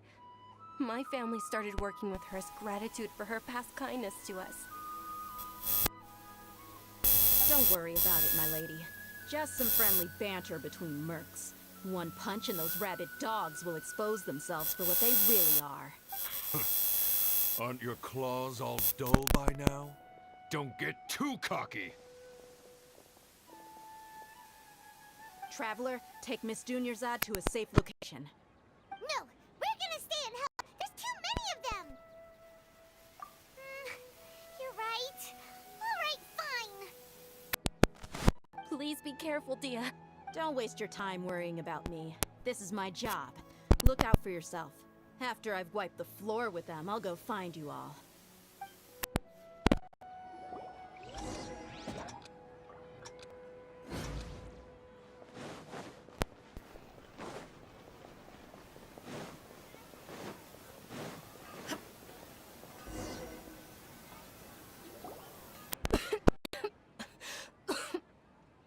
Dunyarzad, are you okay? You look a little pale. Are you in shock? I'm fine. My body always reacts like this whenever I exert myself too much. You sure you're okay? I'll be fine after some rest. I'm more worried about Dia. After all, none of this would have happened if I hadn't insisted on coming out today. Yeah, don't worry.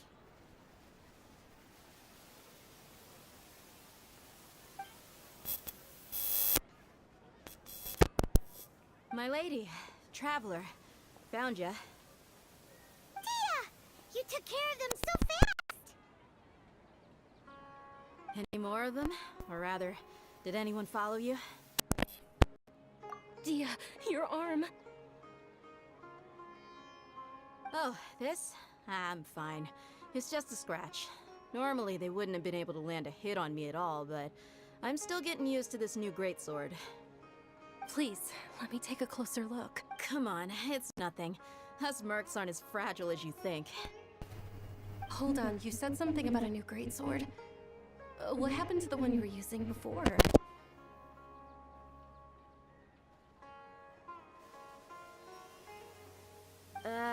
About that. Well, I sold it, because I was low on Mora. Stuff like this happens every now and then. It can't be. The anonymous donation that was used for the venue's final round of preparations?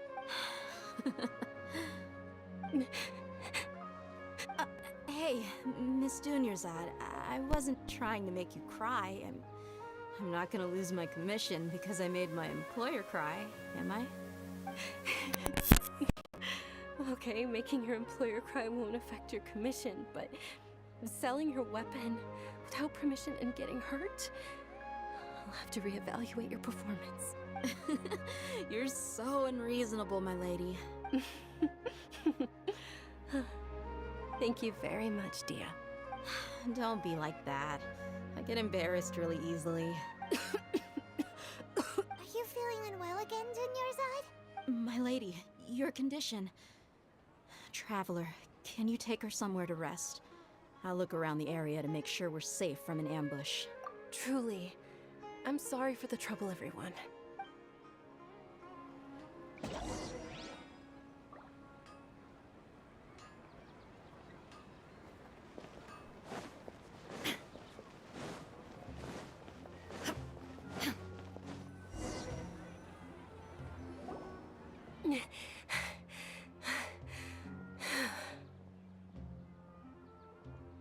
Are you feeling better, Dunyarzad? Yes, much better. Just give me a few moments and I'll be good to go. I didn't realize you were concerned about it. I guess I shouldn't continue to keep it a secret. I was actually born with Elazar. It's terminal now. Can't believe it's Elazar! Oh, you've already heard of Elazar. In that case, you probably know about its severity. Sumeru's current medical advancements still haven't been able to find a cure. The disease's progression can only be delayed through environmental therapy. Dunyarzad. There's no need to be sad. I've always lived with Elazar and I came to terms with it a long time ago. Compared to the simple fact that I'm afflicted with this, its effects on my life have been much more painful. I know that my family loves me dearly.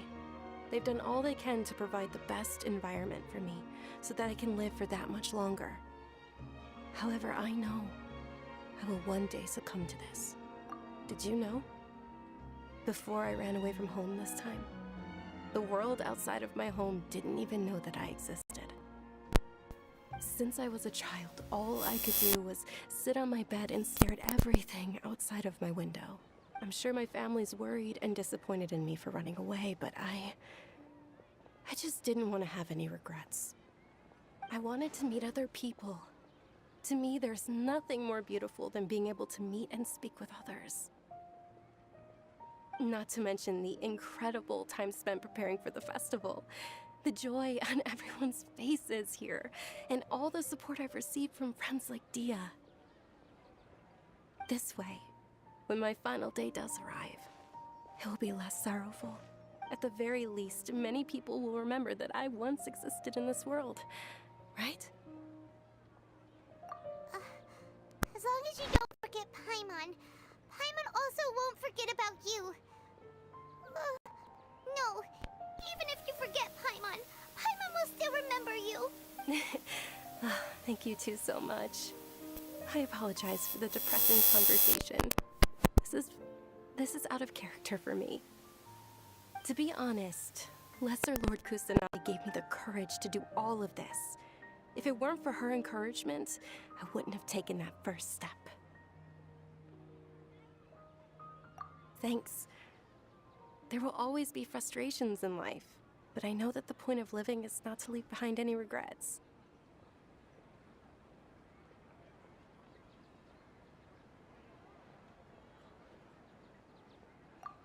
All right. Isn't it almost time?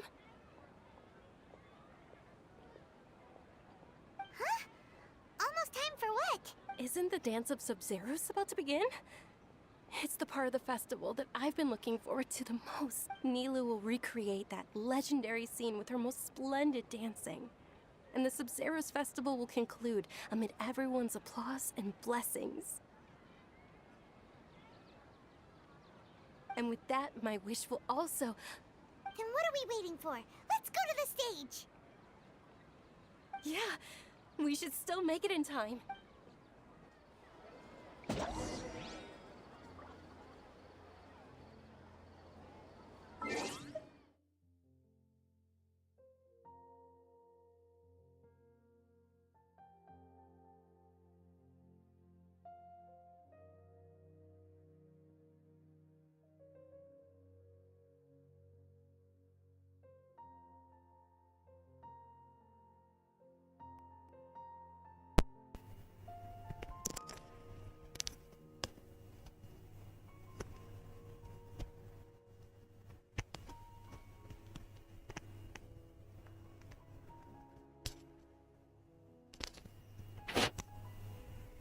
This is frustrating. I think the mic just gave up. Well, we'll see. Let's go. Well, I need to shop for a new mic. I think I'll buy a Bluetooth one. This is painful. Either the... yeah, the new mic. I think my headphone jack is fine. So this is bad.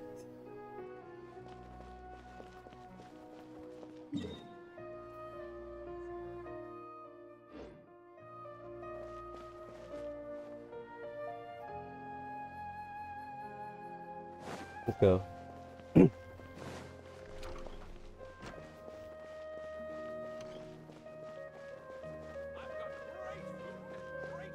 Oh boy. Let's go.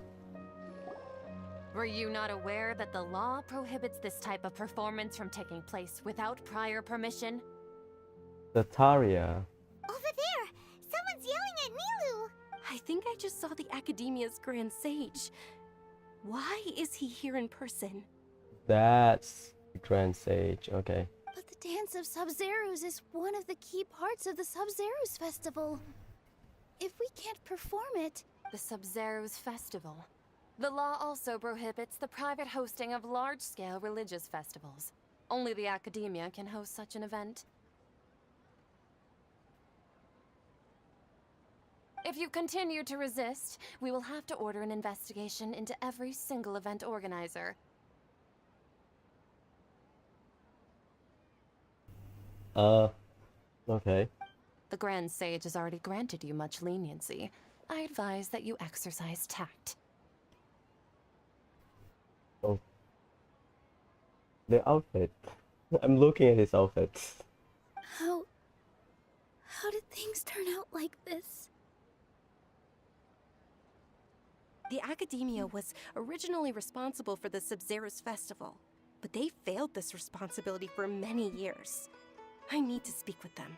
Yeah, they are the enforcement for the country, for the nation. We are just a random schmuck. This is a hard pill to swallow, but you're right. Things would only get worse. Art, dance. Aren't you ashamed of pursuing such frivolous and meaningless activities in this land of knowledge and reason? Our Archon created the utopia that is Sumeru City for all scholars who sought validity, verity, and truth, while people like you wish to defile it. Ah, so their argument is that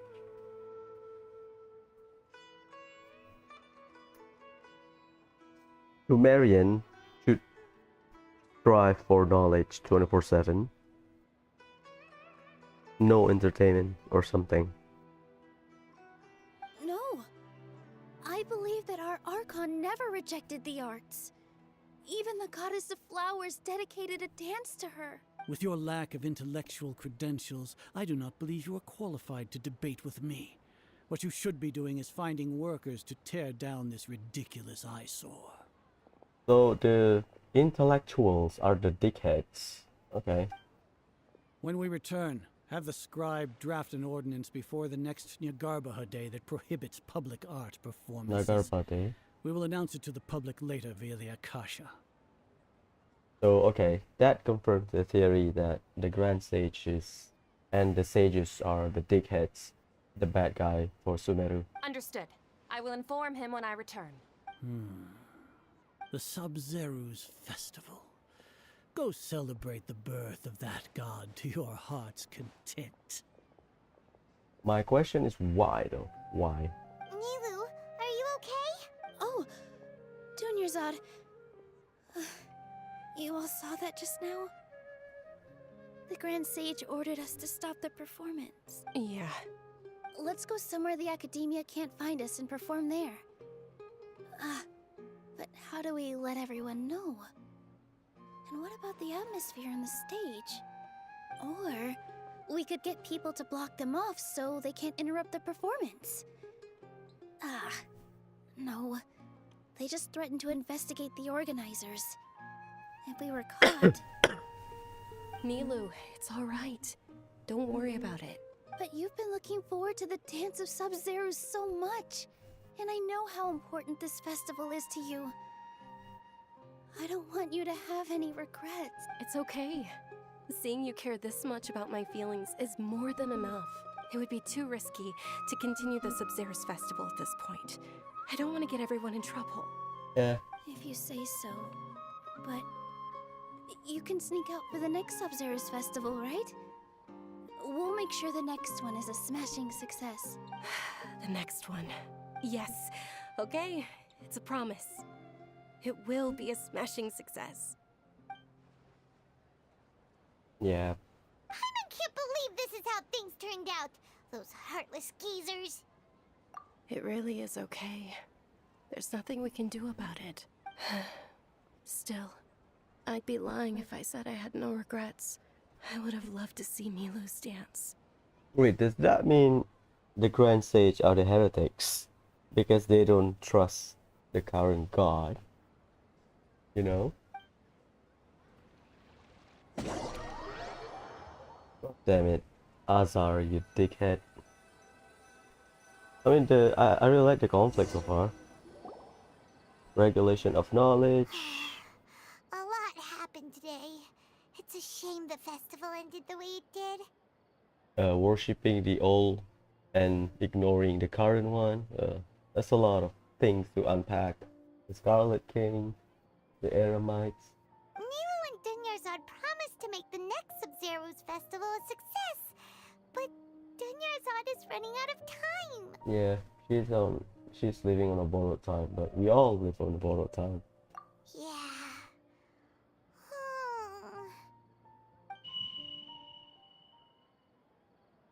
Nahida? All connections have been secured to construct the most stable framework possible. The project is entered its most critical phase. Power has begun to flow from...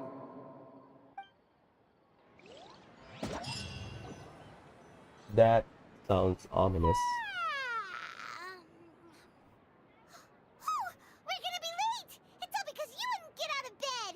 We should go meet Dunyarzad right away! What? Why me? I think it's someone's birthday. Happy birthday, Ningguang.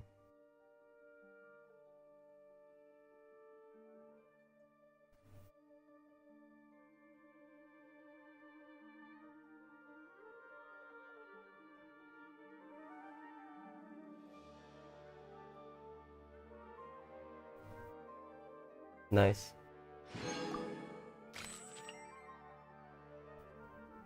Thank you, Ningguang, and happy birthday.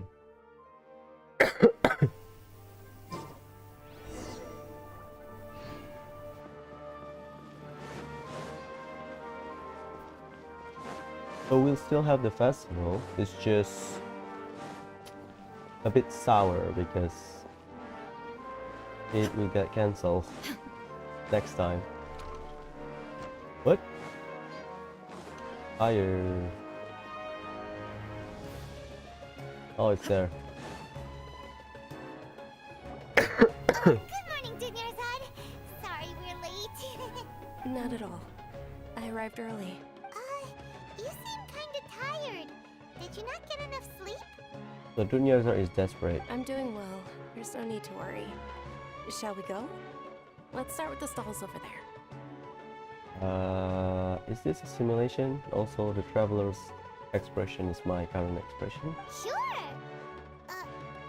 Traveler? Why are you just standing there? Let's get going.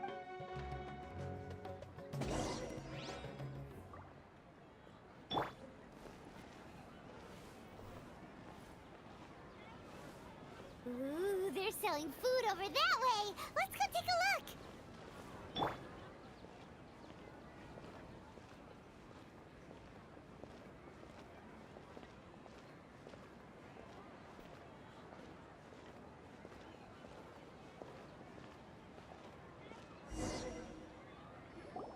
This is a stall offering foods from the Haftmewa feast. You are quite well informed, miss. I thought most people nowadays wouldn't know. They're all plants. Oh, Paimon's a little disappointed. So this is a repeat? Actually, what is the Haftmewa feast you mentioned just now? It's one of the Subzero's festival's traditions.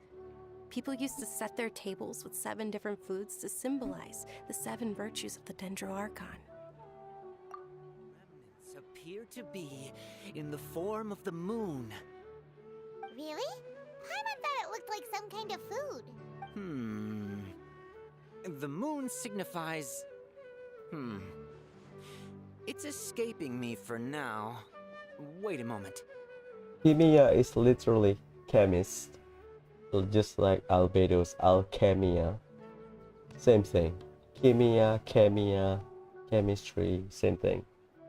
Is he he really looking it up in a book? Oh, right. It means illusions and lies. Ah, meta. There you But if go. you trust your intuition and overcome your fears, the sun will surely rise. This deja vu. Understood. I'll keep that in mind. Oh, it's nothing. I'm just learning as I go. Deja vu. Guess that was still pretty interesting. Okay, on to the next stall. Okay.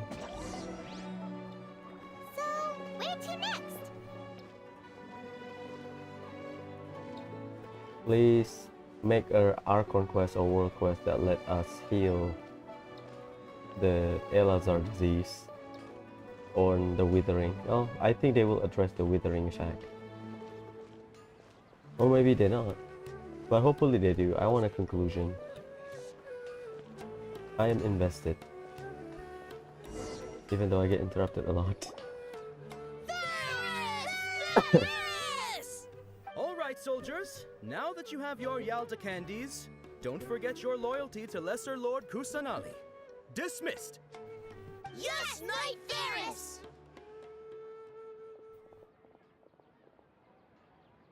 What's going on? Is this a play? Ferris, the Night of Flowers, is another Subzero's festival icon and one immensely popular with children. It's all thanks to Miss Dunyarzad's sponsorship that the children can meet the Night of Flowers. Oh, do you want some Yalda candies? I happen to have some boxes ready here. Take a look and pick whichever one you want. What's to pick? Don't these boxes all look the same? It's not that simple. Each box contains a random flavor. It's up to the luck of the draw. Flavors include lavender melon, hara fruit, sunsetia, Ooh, how interesting. and there's also lizard tail and oni kabuto. Ugh, why do those flavors even exist? Traveler, help Paimon pick one. Paimon wants to eat the Sunsetia flavor. Great! These boxes of candy are numbered 1 to 5 from left to right. Which one do you want?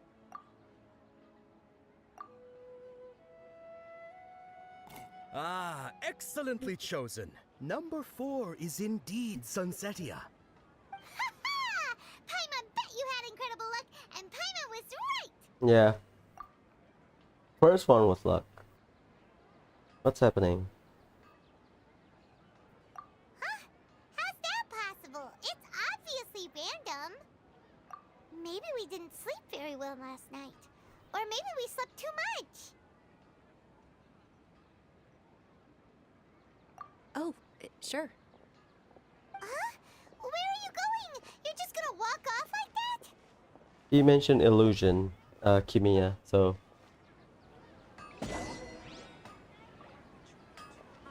Deja vu.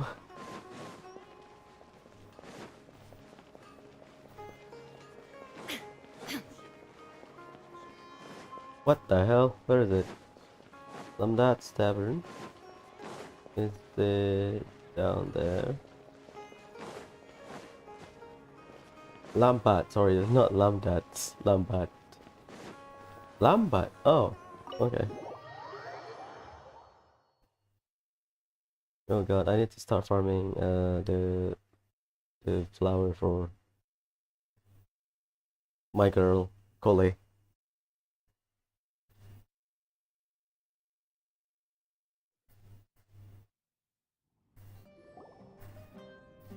A feeling of deja vu? Oh, Paimon knows what that is.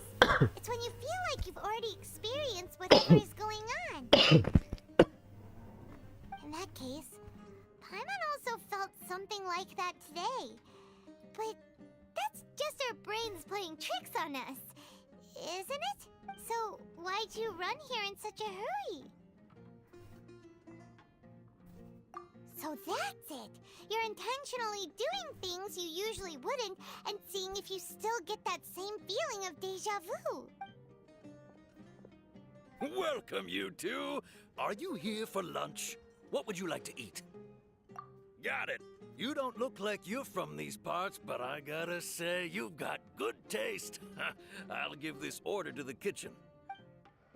Coconut charcoal cake? Isn't it that That burned thing that didn't look tasty at all? Oh, Paimon understands what you're trying to do now. You'd never normally order something like this.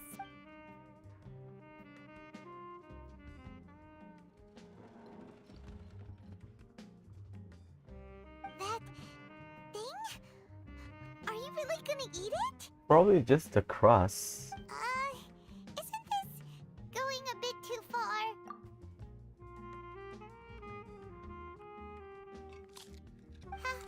How was it? The look on your face is telling Paimon that it tasted awful. Then, you mean... That's impossible! We were just talking about how gross it looked! So, would this be a case of taste bud deja vu? Paimon also gets the impression that we've been here many times, even though we aren't regulars. How about we go out again and try something else? Well, we've been to 3 different shops. Youngling house / shop. Onstad. Good Hunter. And then the Inazuma shop, I forgot the name. So,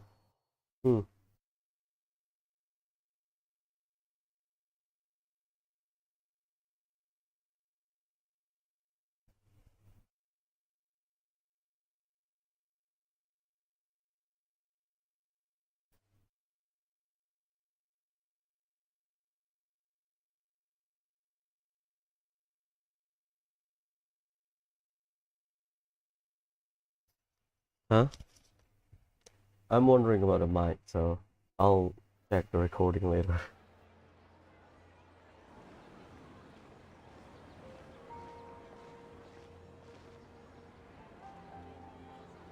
Hey! Dunyarzad is sitting by herself on that bench over there! Now she's gonna talk about her illness. The render took a while. What a coincidence, Dunyarzad! We meet again! Why are you sitting here all by yourself? Oh, I ran into some kidnappers just now, but thankfully Dia came to my rescue. I started to feel unwell after that, so I sat down here. Kidnappers? Oh my goodness, are you hurt? I'm okay. Dia's arm got scratched, but it isn't serious. Whew, that's a big relief. But, Dunyarzad, you seem a little down today. It's the Subzero's festival, and you've been looking forward to it so much! It's either alternate timeline or illusion. Not at all. I've always been like this. Excessive physical exertion or strong emotions tend to aggravate my illness. Aggravate. Besides, no matter how amazing today may be, it is but a single day. After however many more days, my time will come to an end. Paimon doesn't quite follow you, and Paimon feels like something's really got you down right now.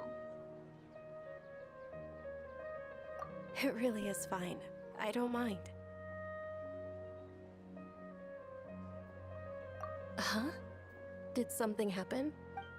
Dunyarzad, have you ever felt deja vu?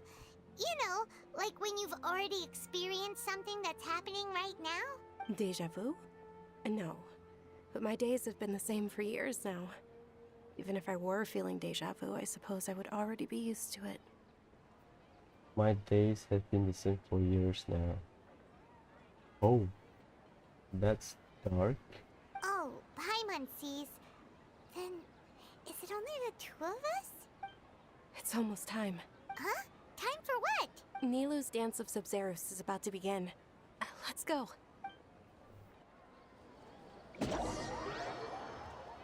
That's the illusion part. Oh.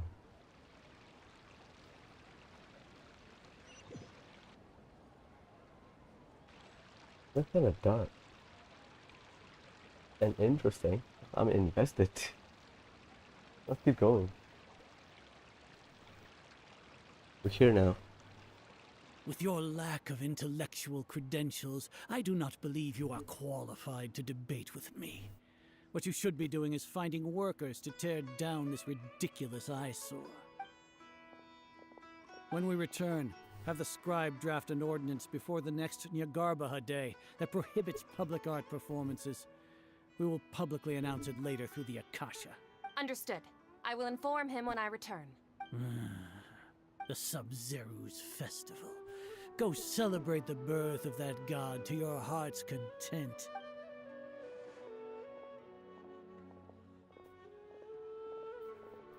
Nilu,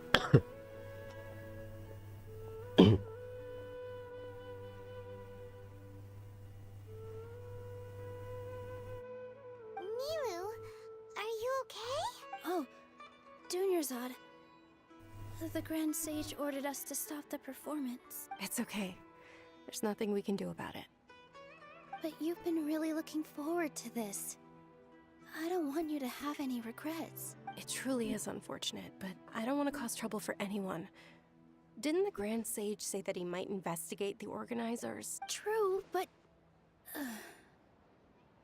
well, okay. We'll just have to try again next year. The next festival. I probably won't be around by then. Different Wait. answer. What did you just say? No, nothing. I'll be heading back to rest. Thank you for your help, everyone. Paimon can't believe what those heartless geezers did! Did Dunyarzad already go back? We should also return and get some sleep. Dang it. Same day. Different outcome? Oh boy.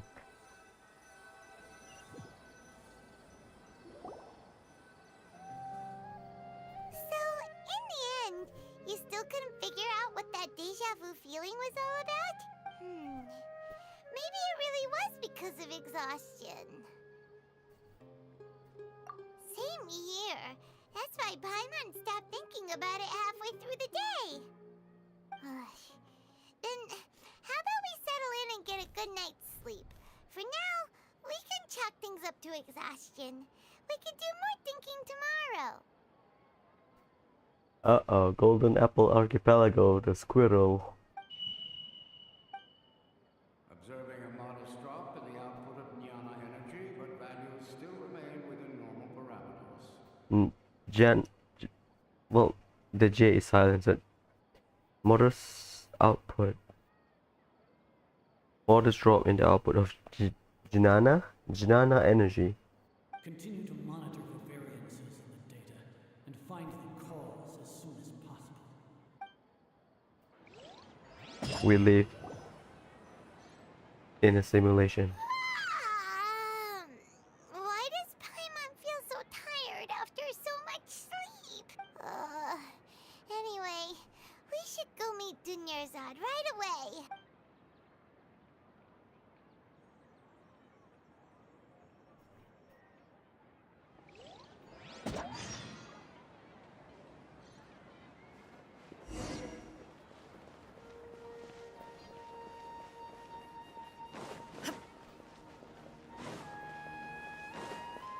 Another simulation.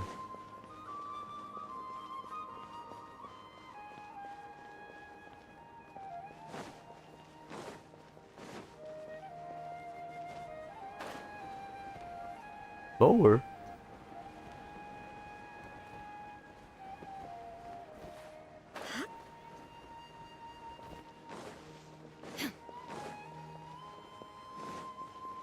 Sarah.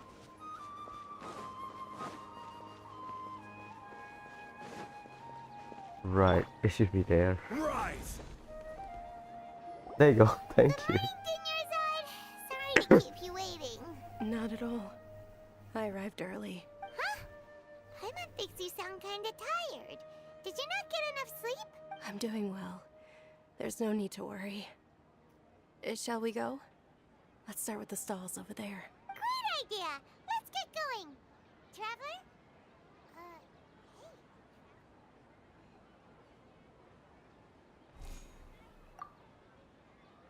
It's a repeat.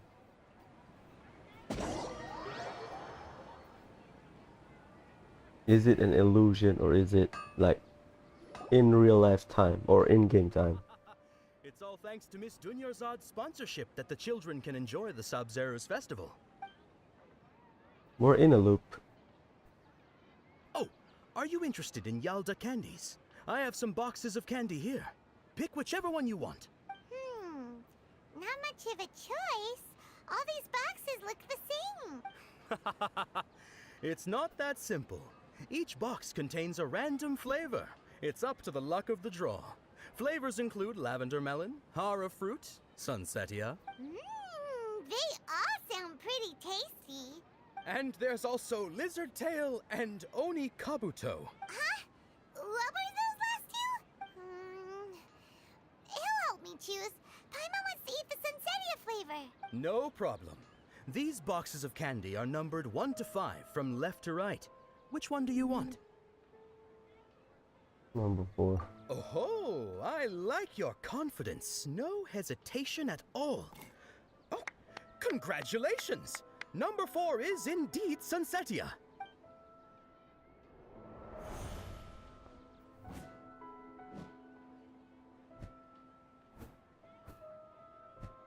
Paimon knew he always had incredible luck.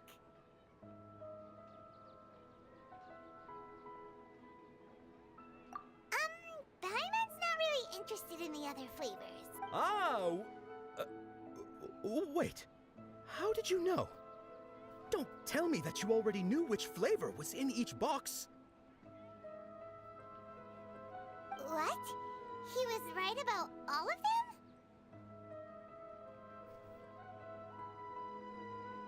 them? That couldn't have been luck. How is this possible? I packed all those boxes this morning and they've been sealed ever since. You couldn't have known beforehand.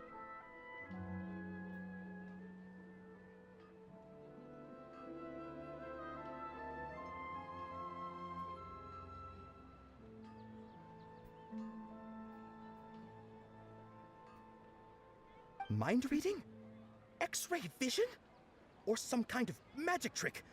This is way too freaky. Tell us what's going on! Since when did you get superpowers? Traveler?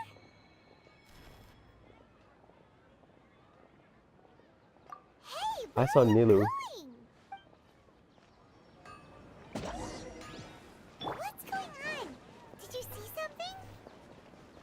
Us leaving Dunyarzad without letting her know is kinda rude, you know. Shut up, my man.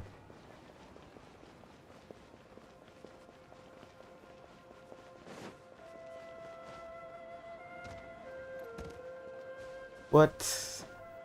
Oh no.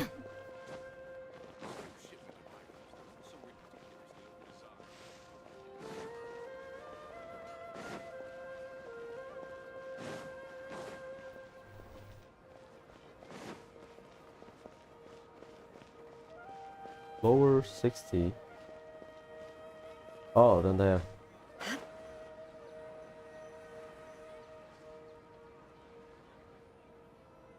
Oh, I see her. I see you.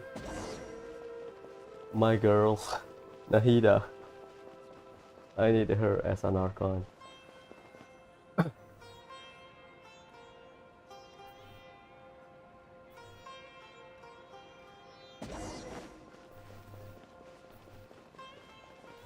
Well, she's short, so it's not gonna be good in terms of speed, running speed. What are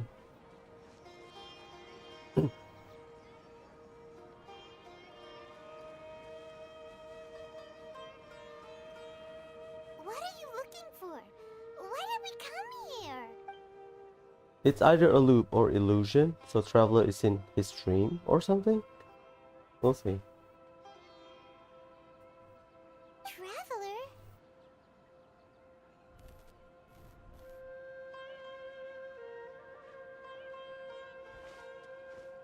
That's...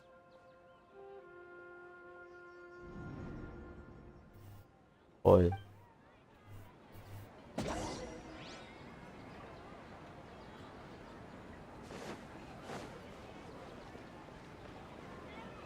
Oh, that's her model, yay. She's so cute.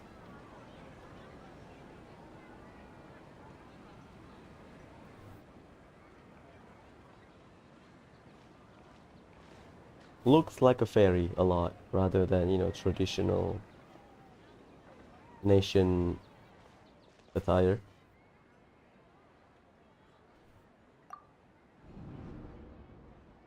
Look! Isn't that Dunyarzad? Oh god. What's happening here? Why are there two Dunyarzads? You already know that this isn't your first Subzero's festival, don't you? Hmm? I'm sure you already know how to use this. A knowledge capsule? Where did you get it? What's inside? You should use it too, Paimon. You know Paimon? Technically, we met her in Golden Apple Archipelago. Technically, but... Well, Paimon hurt her because Paimon informed Venti. And then during the conclusion of... Or at the end of the story part, when he talks to the traveler. Okay. Well, this seems kinda sketchy, but Paimon feels like this is what we should do. My question right now is this a simulation where Traveler keeps dreaming? So technically Traveler is still sleeping, or this is happening but as part of the illusion for like 3 straight days.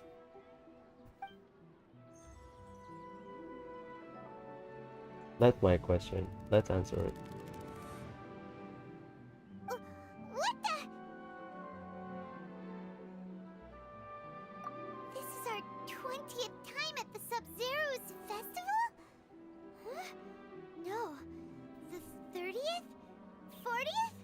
Just how many times have we been to the Subzero's festival? Have we been trapped in a single day? If it weren't for you, we wouldn't have even realized. Oh, her eyes. It's like Hotel. So this is like Surumi Island then. This single day keeps happening over and over and over again. Until we break the curse. Maybe? What the heck was inside that knowledge capsule? Your memories are still scrambled? Try your best to remember. This isn't the first time we've met, and I answered that question a long time ago. Golden Apple Archipelago. Let Paimon think. Oh, it's coming back. Meeting you was the real catalyst for restoring our memories, and the knowledge capsule was just your means of showing our minds the way. What about everyone else? Why are you only helping the two of us? Your sense of deja vu is stronger than everyone else's, yes? As for an explanation, you two received the blessing of Dendro. And you also have special, sensitive constitutions. It was as if a single sheet of paper was separating those memories from your consciousness. Oh. A familiar question. I think this is the 7th time you asked that. What's happening? As you can see, she isn't doing well. You probably sensed it too. The Dunyarzad you were just with is different from the first Dunyarzad you met. That first Dunyarzad is in front of you right now, and she doesn't have a lot of time left. How to break out of this cycle? Because I guess Dunyarzad is the trigger. Looks like you're almost done sorting out your brain. Oh yeah, I'm Nahida. Yeah, I think calling her Kusanale is like calling Zhongli Rex Lapis. Oh, what's your team? Utao double hydro with Rex Lapis. Yeah, maybe not. I know. Good, you passed the test. Ah, she's so cute. She's smaller than Klee. What's happening? You can awaken our memories, and you seem like you know what's going on. Oh, wait, please don't tell Paimon even you don't know. Everything in this world runs in a loop. This cycle is called the samsara.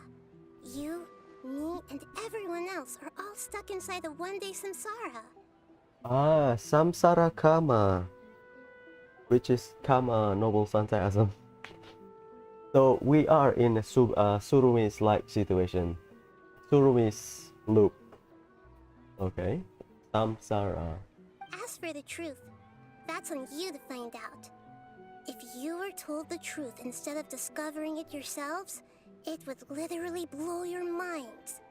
I don't know how you'd be after that. I can only give you surface level help, like bits of information and subtle hints.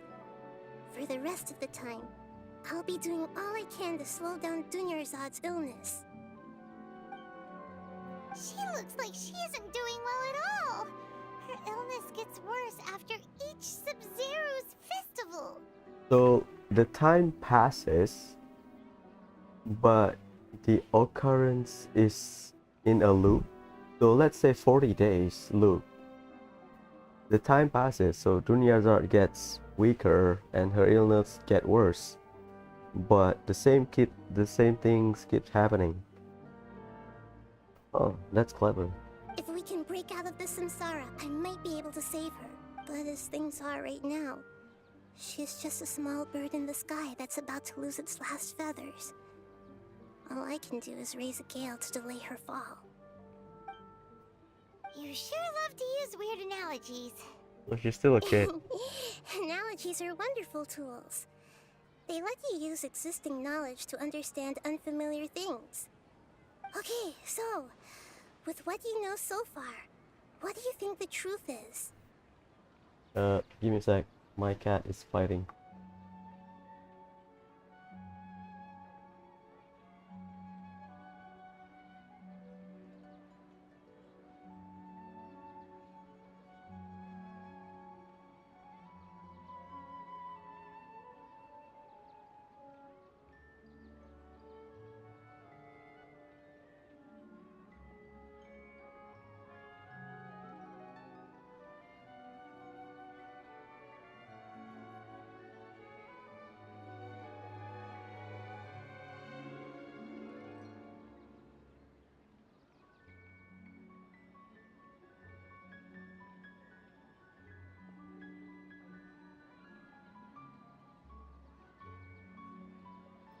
Good.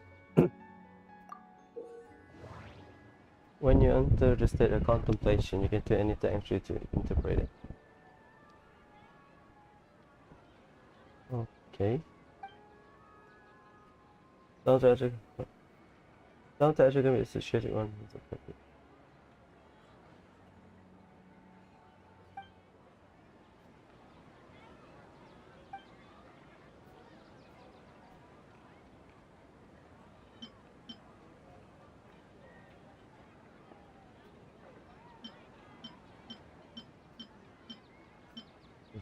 What's happening right now seems to have happened before. This feeling has been getting stronger and stronger. This one? My mind feels exhausted, even though I haven't done too much thinking. What is going on? The moon, illusions, and lies. What do they all mean? The Grand Sage said, "Go celebrate the birth of that god to your heart's content."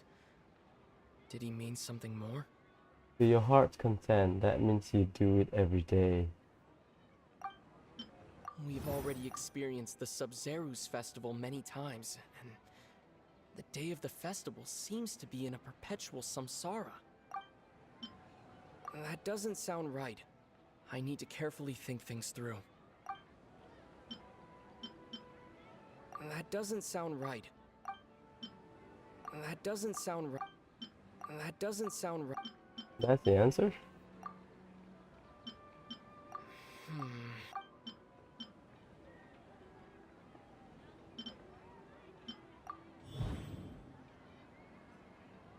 That should be it. The flow of time is endlessly cycling within one single day. I don't understand the puzzle.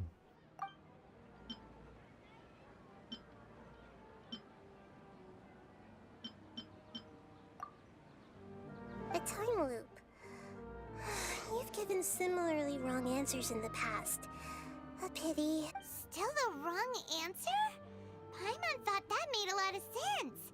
It feels like time's just repeating yourself? A simple time loop can't explain some of the phenomena. You two are still missing a lot of information. Unfortunately, I can't give you any more hints. Did we fail? Dunyarzad! The Subzero's festival is happening every day, but that doesn't mean we can waste an infinite amount of them. Hurry and find the truth before today's festival ends.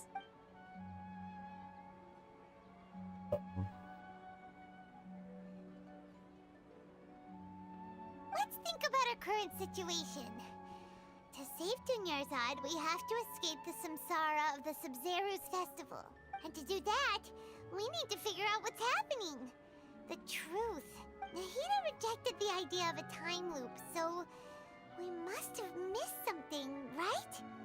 So is it the truth mean you need to find the trigger? Paimon's memories say that we've already done this many times, but let's go talk to people again. It's more productive than sitting here and scratching our heads. Why don't we start with those stall owners? My answer would be Kimi, yeah?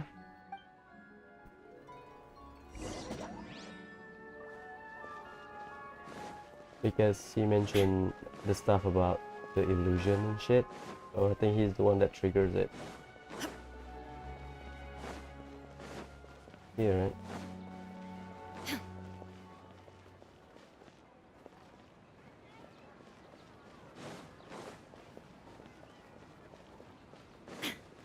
Oh, you have to start here, Amal. Hey, it's you guys again. Where's your cultured friend? She's feeling a little unwell. I see. Did you come back to buy something? I guarantee the freshness of my products. I harvested them from the forest just yesterday.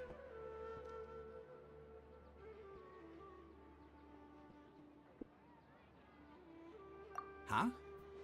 What brought this about? I hurried back from the forest yesterday, and I'm selling produce here today. I haven't felt anything strange. To put it another way, if you really think about it, was yesterday truly yesterday? Did you actually come back from the forest yesterday? What kind of philosophical nonsense is this? Are you two daydreaming? Didn't you know that no one dreams in Sumeru? Go somewhere else if you want to find someone to daydream with. He actually has a point. Is this a dream? Is everyone... True. It's so weird that people here don't dream. Why is that? Anyway, if this all really were just a dream, we would have woken up a long time ago. Let's keep asking around.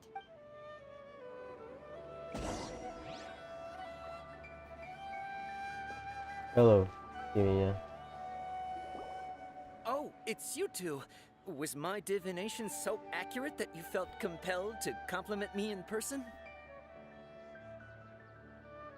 Ooh, I knew it! I told you, the god's divination is highly accurate. You just hadn't fully understood its significance yet. You're really excited about this, huh? That's exactly why we came back. Help us better understand it. Help you better understand it? Well, that isn't exactly what I excel at. So, you're admitting that you don't have a clue? Anyway, what kind of situation did you get into? Huh? Hold on a second. I thought you guys just lost your wallet or fell for a scam. What you just said, are you serious? Does that kind of thing actually happen in real life? Paimon knew you weren't going to believe it. Marvelous. Truly marvelous. I believe you. Recall the interpretation of your divination. The moon, illusions, and lies. It really felt like an omen. When you say it like that, the divination does sound like it's related to what's going on. Can you read any more into it? I believe that the Archon's revelations are never more than vague hints. Anything more specific is beyond the reach of mere mortals. The book only says, If you trust your instincts and overcome your fears, the sun will surely rise. So that's how it is. Looks like fortune telling is just fortune telling. It's no good for practical problems. We haven't made any progress. Who else can we talk to? Paimon remembers that we tried talking to her a couple of times, but she always thinks we're playing pranks on her. You think she'll brush us off again?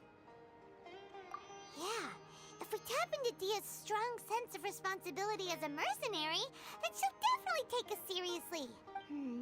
At this time of day, Dia's probably just finished beating up those kidnappers. Let's go find her.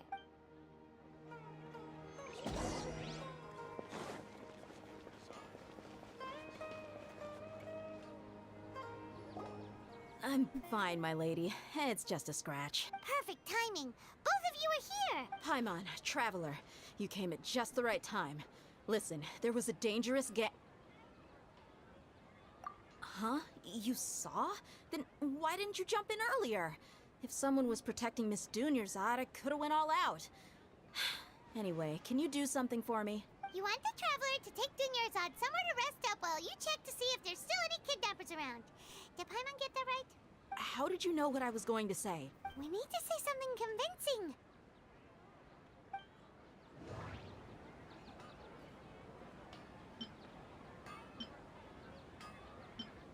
Dia sold her greatsword to raise additional funds. And then she was injured because she wasn't used to her new weapon. Tell her, Traveler! I didn't tell anyone about that. Including Miss Dunyarzad. You couldn't have known. And just now, you literally took the words right out of my mouth. What's going on? All right, so this is the situation. Please, Daya, please believe me. It's kinda hard to believe what you just told me. First, let me make something clear. Most of us desert dwellers might not be the scholarly type, but we do have basic common sense. Yeah, everyone does. She's quieter than usual. Uninterested in anything and really gloomy. Yeah, she isn't the same as before, but Blank stare, kinda creepy. her parents said that this is how she was like at first. Huh? At first? I don't quite understand what you're all talking about. I'll go rest on the bench over there.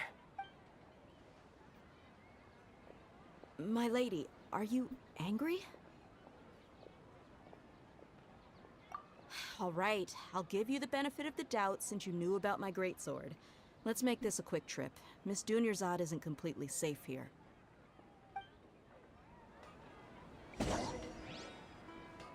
This is one of the weirdest Archon quests so far.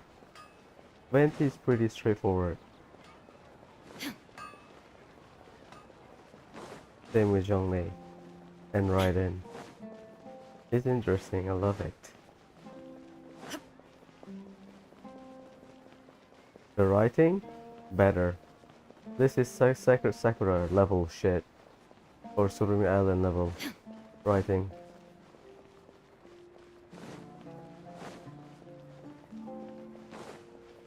Oh, you can go from there, I think.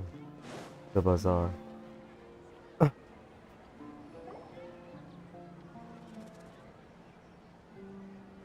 Nahida! We brought a friend! Are you busy? I thought I told you that it won't help to bring anyone here. We just wanted her to see the real Dunyarzad's condition. The real Dunyarzad? Where and who are you talking to? Huh? I told you that you two are special. Other people can't see me or Miss Dunyarzad here.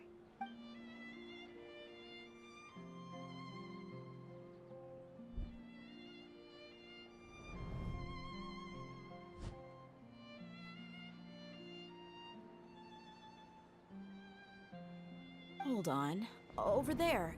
Is that? Wow. How perceptive. Does she have invisible antennae?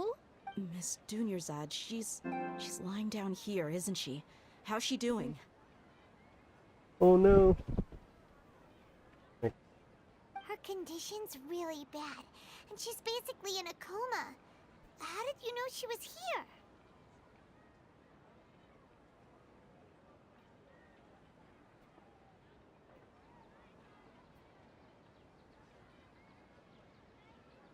I can sense her aura. There are also lingering feelings of something like regret or disappointment. What happened? Ah, so she cannot see her, but just sensing her aura. Do you believe us now? The Subzero's festival has been repeating itself.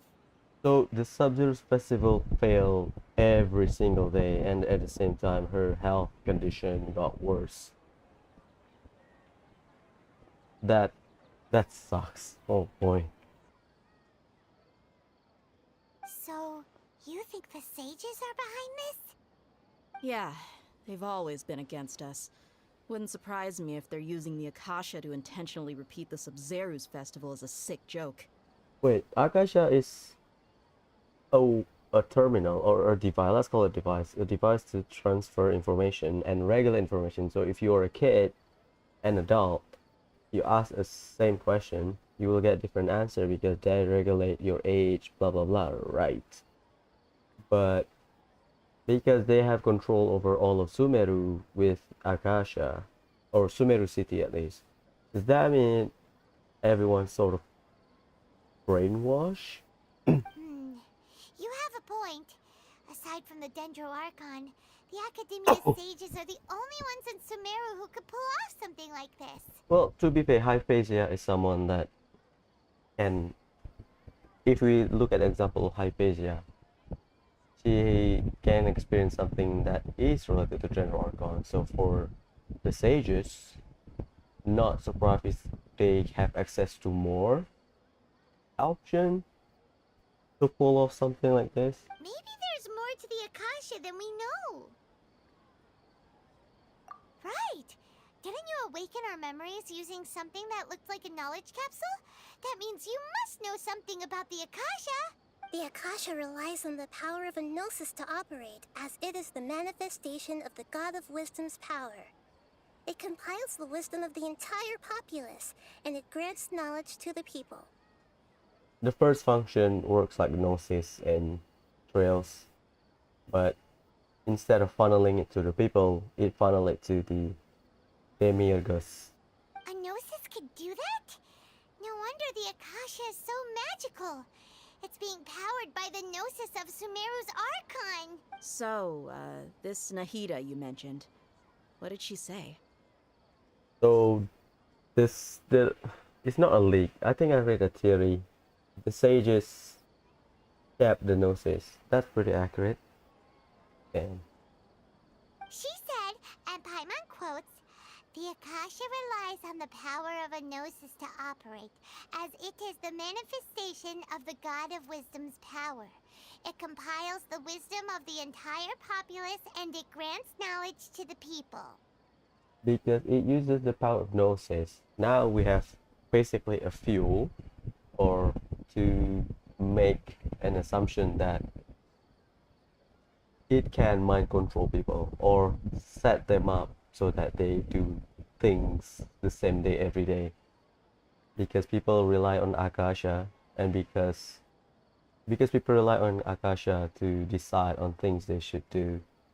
Compiles This the is like wisdom Persona of the 5 entire strikers. populace and grants knowledge to the people. Wait. What's I up? get the grants knowledge part. That's what people have always used the Akasha for. But compiling the entire populace's wisdom? How does that work? Did she mean that the sages enter new knowledge into the Akasha? Most information in the Akasha come from Inrin Soul. Oh yeah, that sounds about right. What do you think?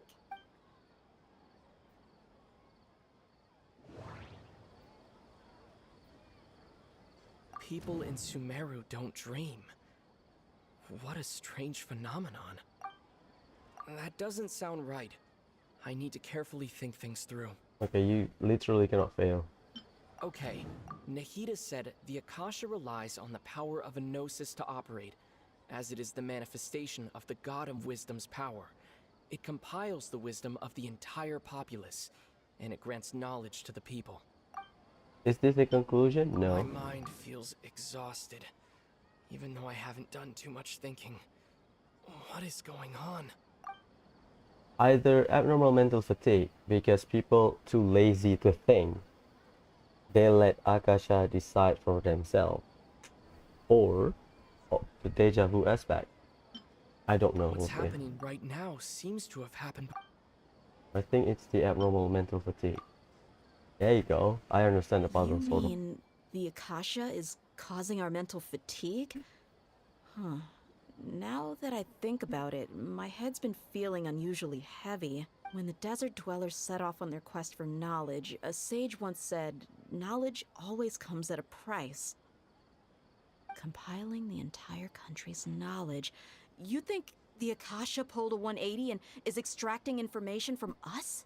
Ah, so they reverse the process. So the Akasha terminal is made to funnel information to the resident.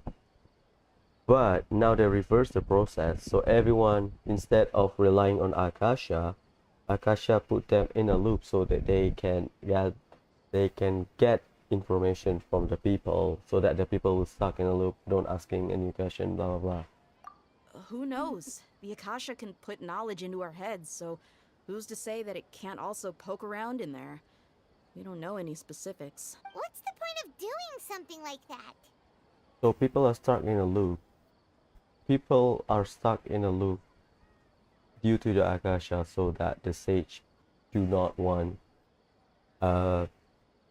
irregularity. If you live your life day by day, there's always the days where something different happen. So if you are in a loop every day, you basically repeat a pattern. No irregularity, so you don't have to think. So that way they can take your information. Is it something like that? Just think about it. If you could combine the knowledge of every single person in Sumeru, then you can basically turn Sumeru City into a single massive brain. Mm-hmm. This hive mind could make breakthroughs in problems that even the smartest geniuses can't crack. More processing power. An excellent deduction. And the analogy comparing Sumeru City to a massive brain? I love it. It's so chill. Oh man, cannot wait for 3.2. In that case, we should take off our Akasha terminals right away. Maybe that'll solve this problem.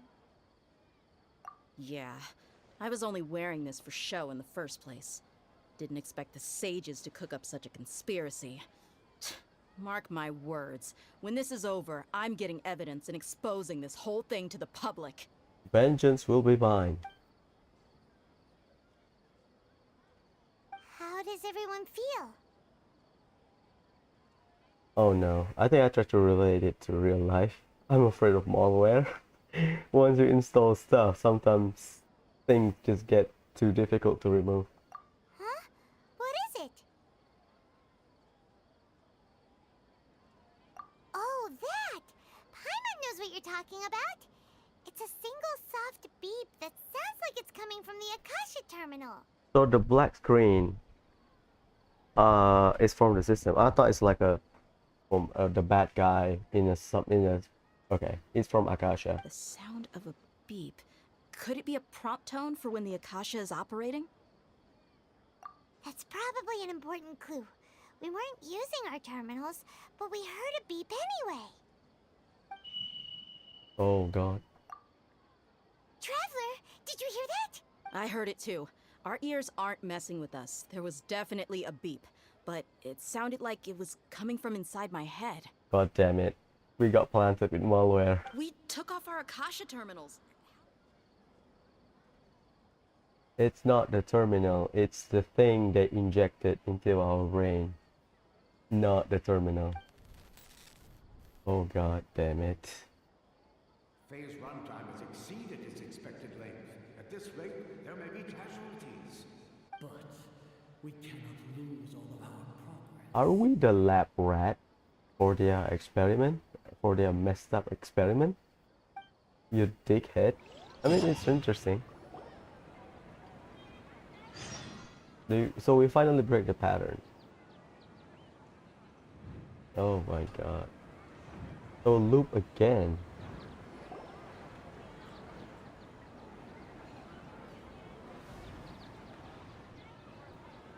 that exhausting?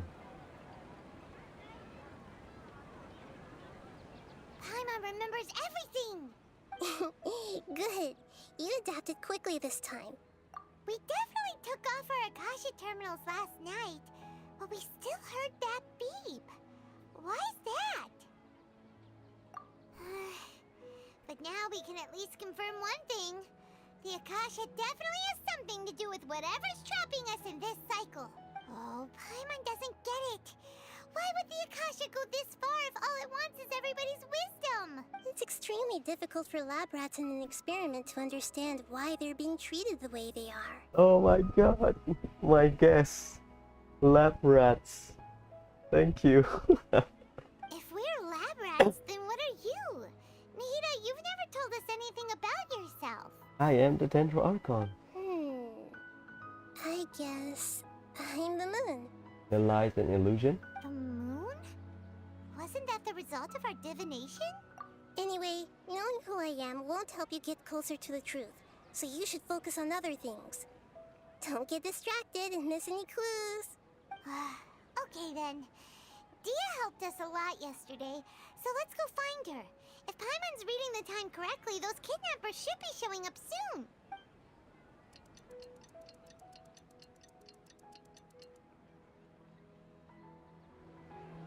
Oh god, nice.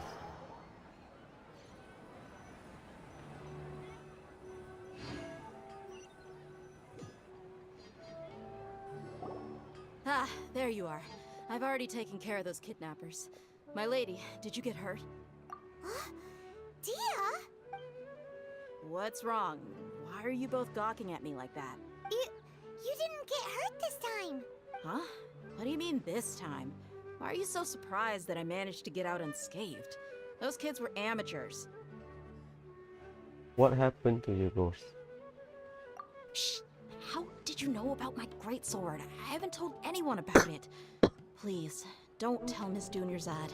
So Dia's lost her memories after all. During a battle. Anything strange? You already know that I got a new greatsword. If I had to say something, it's weird how such a new weapon could feel so familiar. It's as if I've already used it to fight a countless number of battles. What the hell? You're saying that although you don't remember using it, your body feels like it does? That's right. Both mercenaries and warriors heavily rely on muscle memory. Only knowing the theory of battle won't get you anywhere. Traveler, what do you think? She did not sell her great sword. Or no, she sell her great sword, but she does not. She got used to it quite easily. Yeah, Paimon's feeling really hopeful. Oh, you're right. Earlier in the Samsara, something like this would have never happened. I have no clue what you two are talking about, but it's still dangerous here, so... So you want us to take Dunyarzad somewhere else to rest while you check if there are still more kidnappers around, right? How did you know what I was gonna say? Can you read minds? Forget it. Go and do your thing.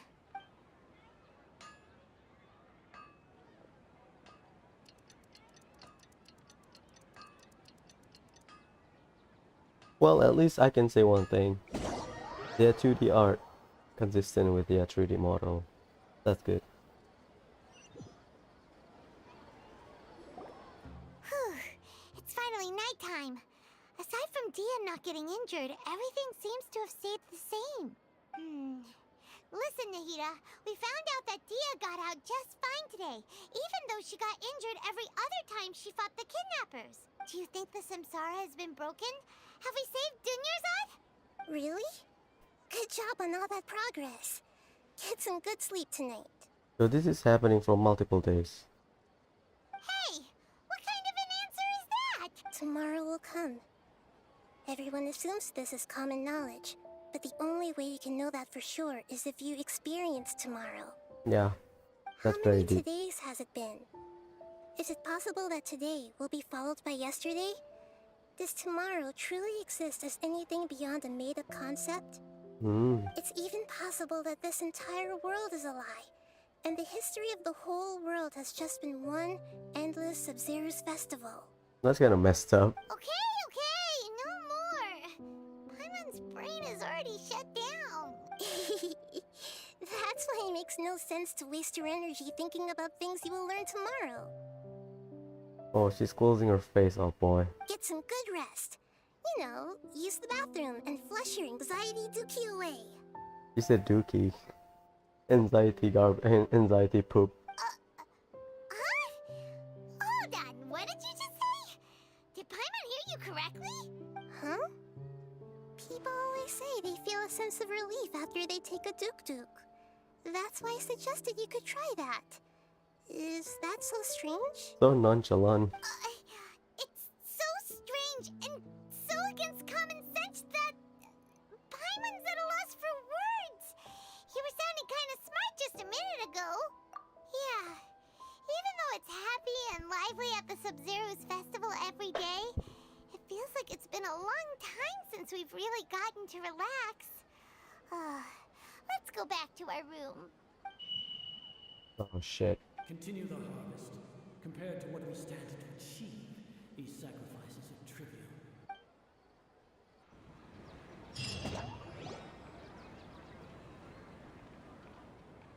We're still in the same day! Nahida, you already knew last night that we didn't break out of the Samsara? Why did you tell us? Would there have been a point? You would have spent the night with new worries, with tomorrow still out of reach.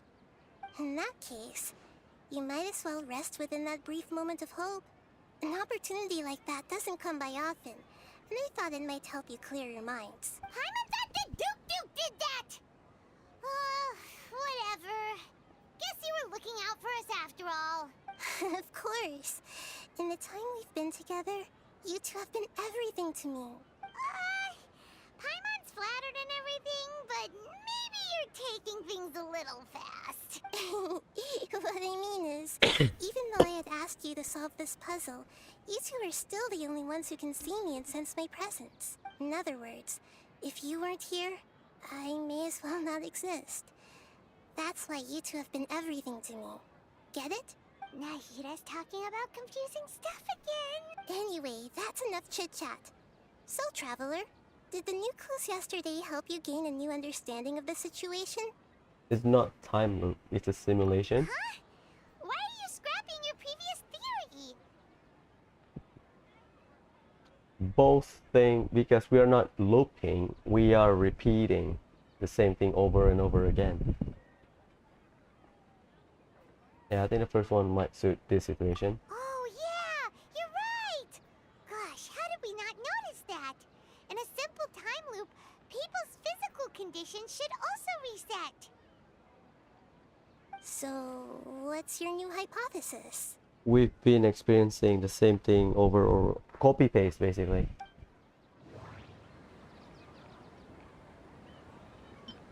The moon, illusions. Mercenaries rely heavily on muscle memory, and Dia was able to... The beep is a prompt tone for Akasha operations. That doesn't sound right. Okay, Nahida said the Akasha... We've already experienced the Subzero. That doesn't sound right. Is this the answer then? Bodily memories, Akasha sound? Okay. If all our memories of a day are erased at the end of that day, then we would unwit... Okay, that's... Okay, they want to associate. God, make a better UI.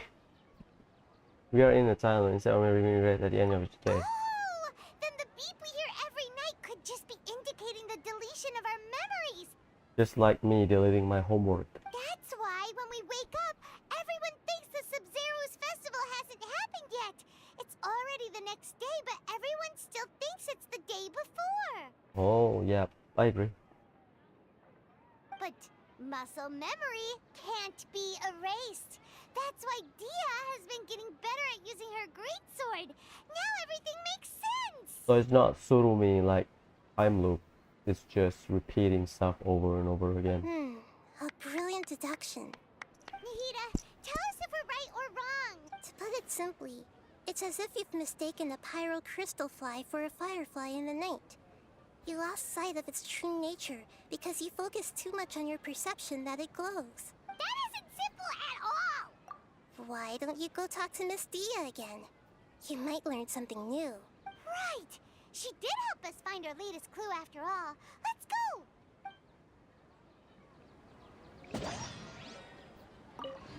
We don't have many more festivals to waste. Hurry and find the truth. Cannot interact with her, sorry. Talk to Dia. This is to the bazaar, right? It's just another entrance? Okay. And then here... we'll go here. Okay, I'm starting to understand the layout.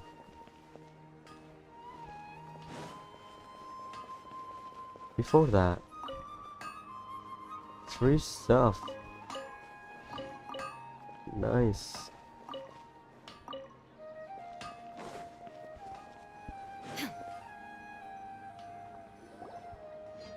There you are. Really took me a while to find you. As expected, Dia also didn't get hurt today. Get hurt? Why would I? Don't underestimate me. Well, you're still getting used to your new greatsword. Huh. Truth be told, I also think it's pretty strange. It just suddenly felt so familiar in my hands and... wait a second! How did you know I got a new greatsword to begin with? I didn't tell anyone about it. Traveler, could you explain the situation to her today? Paimon's gotten a little sick of doing it. Oh, that works! You suddenly become proficient with your new greatsword because... why do... What happened to you guys while I was gone? Did you get brainwashed by some cult? Don't think too hard about it. Just take what we're saying at face value. Alright then, let me get this straight. You're telling me that my body's already gotten used to this greatsword, but my brain just doesn't remember it? Typo. Yes, your memory's being erased every day. Then I'd have to disagree. That's impossible. Oh? Why do you think that? If we've actually been reliving the Subzero's festival day after day, then what happened to the things we used, the money we spent, the food we ate? Common sense says my wallet should have emptied itself a long time ago. There's no way I wouldn't have noticed that. Yeah, that makes sense. That's a good thing to ponder. Okay.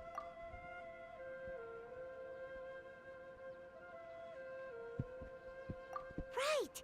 They could use the Akasha to record what everyone did that day, and then use the city's resources to replenish everything. It's not very likely, but it's also not impossible. No, it is impossible. I've got proof. You have proof? Where? You two are surprisingly serious about this nonsensical discussion. Fine, I'll play along for a little longer. Come with me, Miss Dunyarzad. Please come along as well. I still can't guarantee that this area is safe.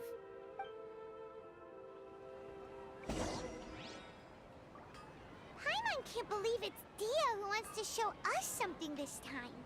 2 days ago, we were the ones taking her to see Dunyarzad. She buy something different? Or just go to different places?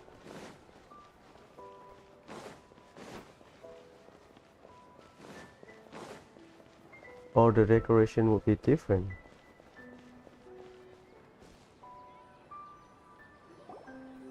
This is it. Huh? This is a wooden training dummy. What about it? See those marks on the dummy? Those are the result of several days' worth of practice. Let's say the sages didn't replace it every day. Shouldn't it be hacked to pieces by now? Did not replace it every day. That's true, but what if they did? Then the sages would have had to reproduce every mark I left during previous training sessions. Mm-hmm. I'm a professional fighter. My martial school has always emphasized the importance of refined control. So she knows where to hit, and she has to memorize where she hit. The Force. angle and entry point of each strike is calculated and deliberate. That's why I remember every mark on the dummy, as well as my state of mind as I made each strike. It's just as they say, each swordsman has their own unique style, and even the same swordsman can't make the same cut twice. It would be impossible to copy these marks. Is it really impossible? What if they use some fancy machine to carve every single mark? People often say that a camera's photo can never replace an artist's painting because the former has no spirit to it. I agree. The same thing applies here. At a mere glance, I can differentiate carved marks from the results of combat training. So it's not a repeat. Okay, abandon this. Hope that cleared things up for you. Hey, is this that new brain exercise game that's been super popular with the scholars lately? It's surprisingly fun. And Deya is surprisingly intelligent. Anyway, it's getting late. I should escort Miss Dunyarzad to Nilu's stage. See you later. So it's not a repeat. Well, back to square one. Is our memory deletion theory also wrong? It's not a repeat and resetting. But at least we've reached some other conclusions in the meantime. Yep, that's true. So, can we think of any new ideas right now? Strange? Paimon feels like everything's been strange lately. Huh? Leaving the city? You're right! It's really strange how we never thought of such a simple solution! Many things should become clear if we can confirm the flow of time outside of the city. Yeah, that's like the thing they didn't do. Because they were so obsessed with the thing inside the city of the painting. Paimon can't believe it! Did we miss this because we're tunnel visioning too hard on our other theories? Or because we're just too tired? That's not the first thing we should do. If you know you are repeating stuff, you should check the area of coverage, right? How about we go back and ask Nahida? Maybe we've forgotten something about leaving the city. Yeah. This is so good. Oh man. It's too long for my taste, but hey, I enjoy the story, and if I have the time, I'll do it.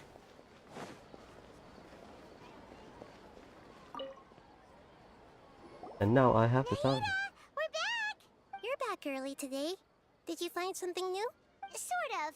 We're mostly sure now that we're not in a time loop. And we also aren't in the real world. But at the same time, we have a new question. Leaving the city. As far as I remember, you've mentioned your plans to do that twice before. Wise. We did? But we don't remember anything. What happened after we talked about those plans? What did we say when we got back? Let me think. I don't think you ever actually told me what the outcome was. Oh, it's probably more accurate to say that both times you never came back the whole night. But you two sometimes stay out the entire night anyway, so at the time, I didn't think too much about it. It is true that sometimes we lose track of time during our investigations. Before we know it, it'll already be the next day. But still, neither of us remember anything about leaving town. Really? That's kinda strange. In theory, I should have already awakened all your memories. Yep. Something here's definitely fishy. Let's get to the bottom of this tomorrow. They can monitor you. Our memories are back! About that... well, where should Paimon begin? Traveler, aside from your memories that were just restored, I have another message for you. Listen to it and you'll understand. Can't go back. There are countless spaces here. Our Subzero's festival in Sumeru City is just one of them. Countless spaces. So is this multiple world? Like every day they start at a new world. Keep repeating it. Traveler, you should be missing 2 days worth of memories. Paimon will fill you in. 2 days ago, what happened, Paimon? It's time to carry out our plan from yesterday. Okay, let's go. It's so wacky, but okay. We don't have many more festivals to waste. Hurry and find the truth.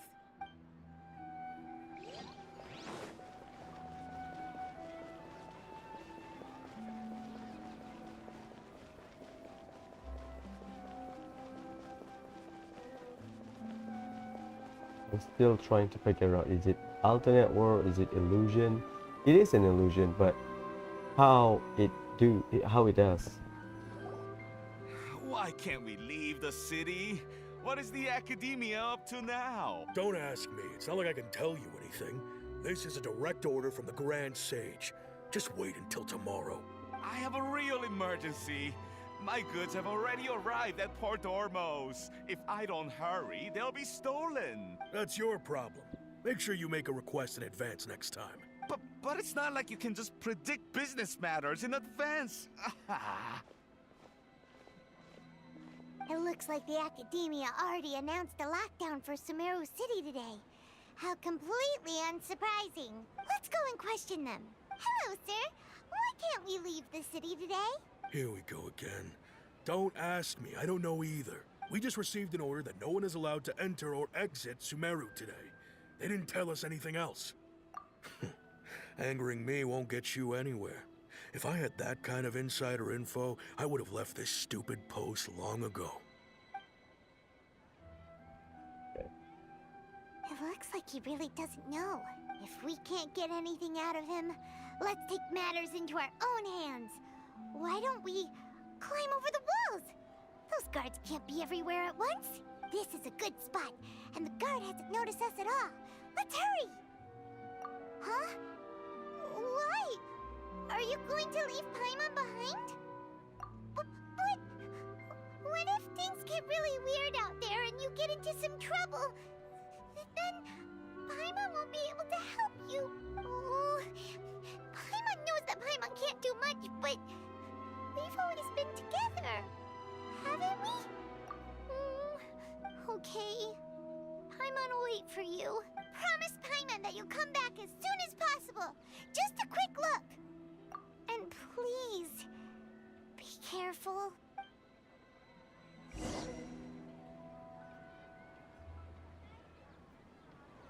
Well, we are dealing with Gnosis. Memories! We are dealing with Gnosis, so...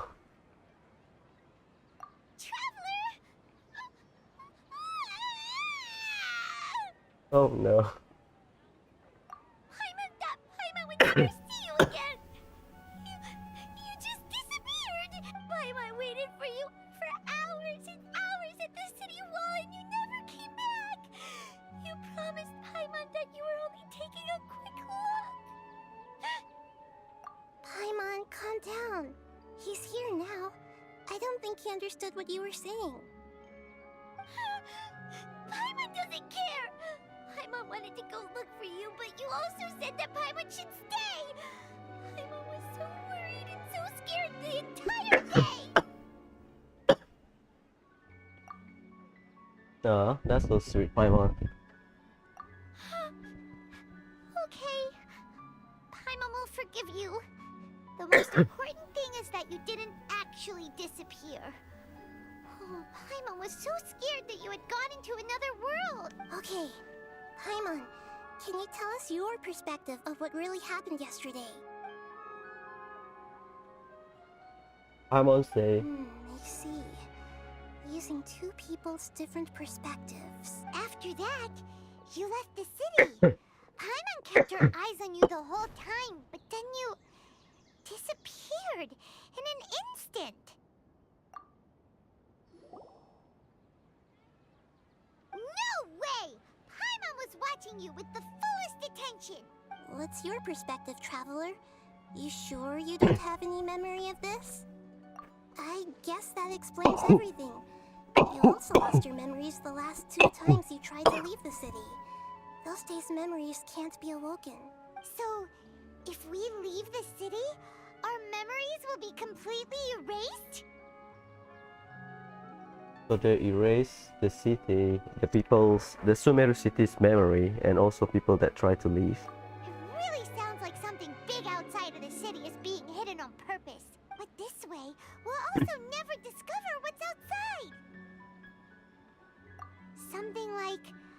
message? But how can we send it back? Don't look at me like that. I'm not used to being stared at. Oh, that's cute. The back is like a bell. Well... Okay. You want something that can pass on messages, right? Give me some time and take care of Dunyar's out for me.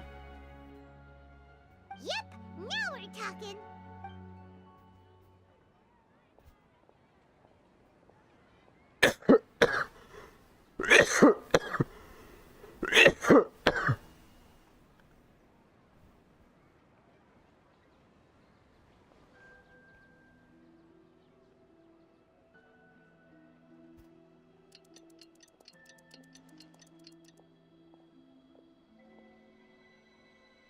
I'm done. Here you go. What? Isn't this just an Akasha terminal? I made some little changes. Akasha terminals are already capable of sending messages. I just tweaked it so that it could connect to any node. No hacker Nahida. To make something like this? Nahida, you really know the Akasha like the back of your hand.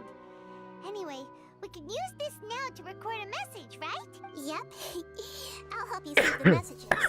It should be pretty easy to use. I just can't guarantee the user's status and signal coverage when they're outside the city. But can the Academia track the terminal? Maybe Never know until we try. Nahida removes At it. least we're taking the initiative now. Let's go then. Let's expose those sages. All right. Paimon isn't as worried about being separated since it happened once yesterday. But Paimon still isn't happy about it. Okay, see you tomorrow, Traveler. That covers everything that's happened so far. Yes. Although the signal was choppy and had some interference, we still managed to receive 2 messages from you when you were outside. Okay, now that you understand what's going on, let's hear the messages together.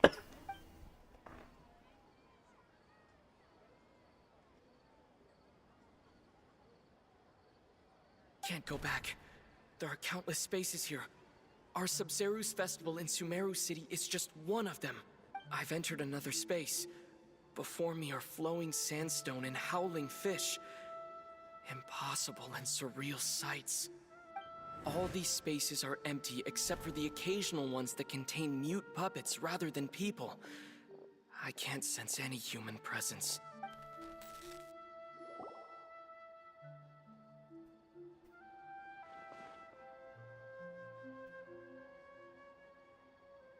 That's one heck of an info dump.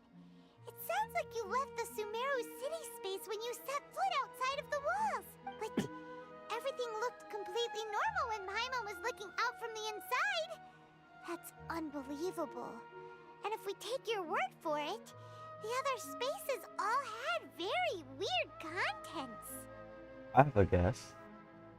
The experiment or whatever happening inside Sumeru City is not their intent. Their intent is what's happening outside. There's another part here. I only received it last night. These spaces have been disappearing one after the other, absorbed by something like a sun in the sky. And now, even the final space has also disappeared. Behind me, a lot of spaces just appeared again from thin air. I get it now. Those spaces are actually...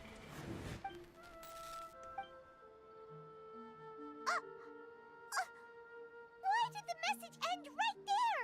What did the Traveler want to say? What are those spaces? Probably because yesterday just happened to end at that moment. Oh, right. Paimon did hear a beep from the Akasha. Did it come from here or from the message? The message. It should have come from the Traveler's Akasha terminal. After the beep, Traveler said even the final space has also disappeared. Traveler, what do you think that final space could have been?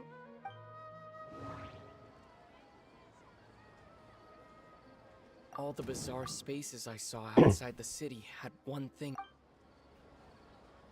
Was that space actually the real world? But wouldn't a real space just randomly disappearing like that be catastrophic? My impression is that each day in this samsara only ends at the sound of the... So Oh, so that's what it is! After the sound of the beep, the final space, the Subzero's festival, also disappears, and we're taken to the next day. Later on, Traveler also mentioned a bunch of new spaces materializing behind them. Do lots of new spaces appear every day? Paimon's head is spinning. Just what are these spaces anyhow? some kind of illusion chamber or illusion realm. Well, consider this. For all the horrors of the Archon War, at its heart, it was just a game where a bunch of gods fought over 7 seats. Yep, that's the simplest explanation for Archon War. So no matter how strange or spooky things may look on the surface, maybe all they point to in the end is a small and simple secret. Wow, the Archon War, huh? That's an analogy and a half. Yeah, we heard about Zhongli and Raiden talk about the misery and loss in the Archon War, but at the end of the day, it's just God's battle for the seat to become the new ruler after the death of the primordial dragon or something.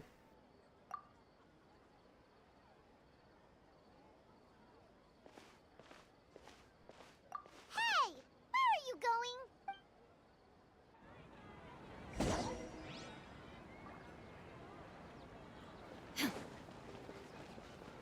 Familiar bench in the city. This is mind-blowing. And I love it.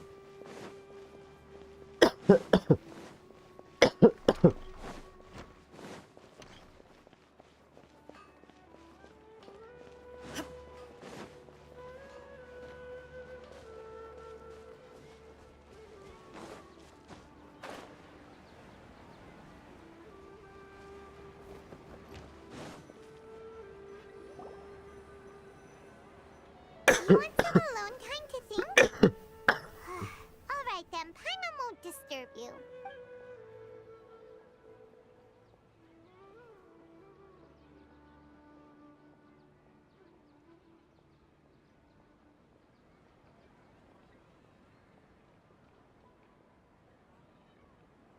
The dance of Subzeros is about to begin.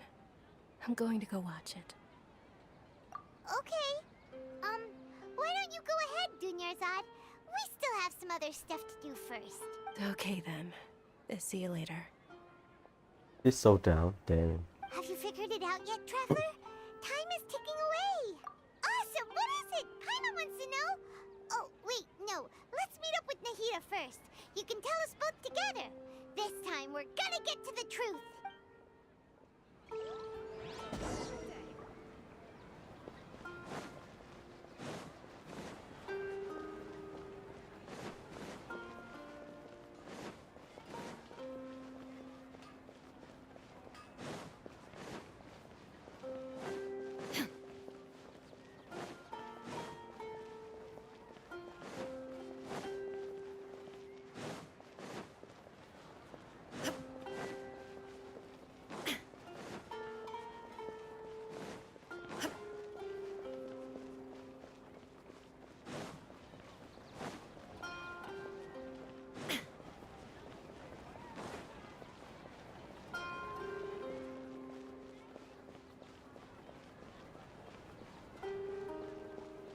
He was standing up before they put her model down. It's kind of funny.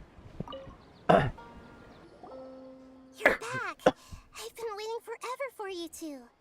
Judging by the looks on your faces, are you ready to take your Subzero's exam and graduate from the festival? Okay, first off, have you discovered the hidden truth?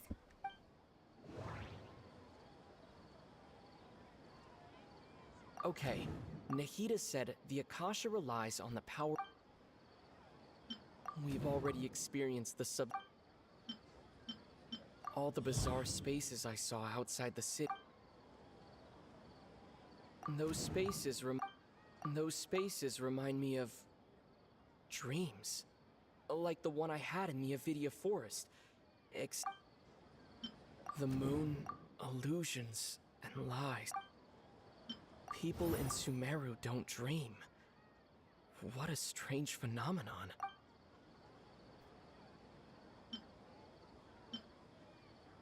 That doesn't sound right. Wait, you said associates. One? We are all in a dream. It isn't that the people of Sumeru don't dream. Rather, the Akasha is taking their dreams from them. It isn't that the people of Sumeru don't dream. Akasha is taking their dreams from them.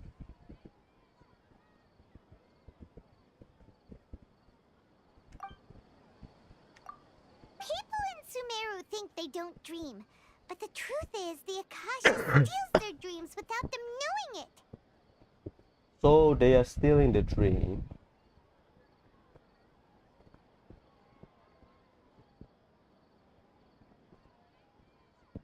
So that they can mimic the Dendro Archon's power.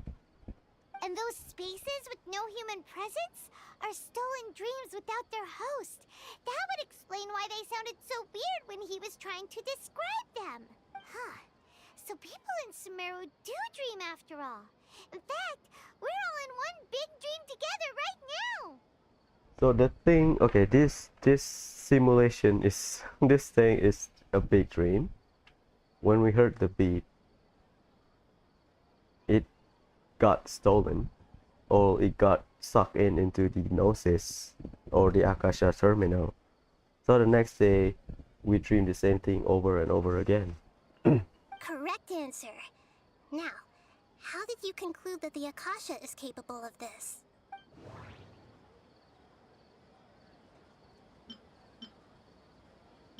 It is the manifestation of the God of Wisdom's power.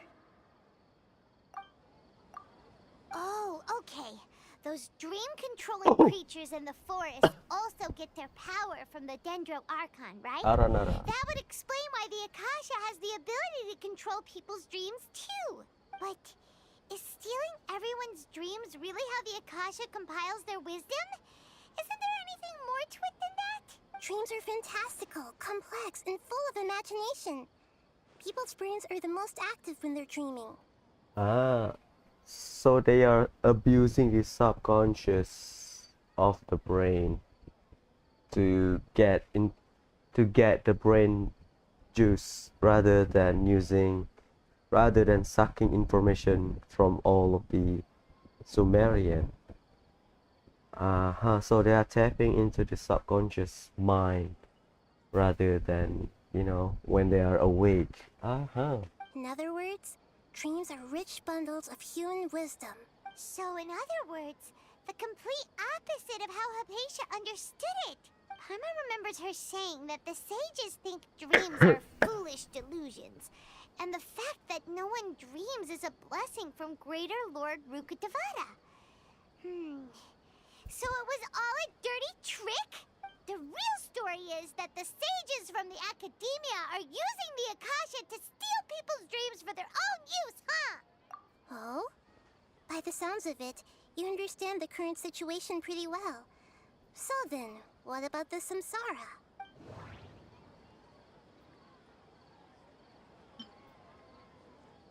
The Grand Sage said, "Go celebrate the birth of that god to your heart's content." Did he mean something more? It's not that. The beep is a prompt tone for Akasha operation.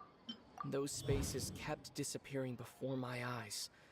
But as soon as that beep sounded, many more spaces materialized. Those dreamscapes kept vanishing. But as soon as that beep... The Grand Sage said,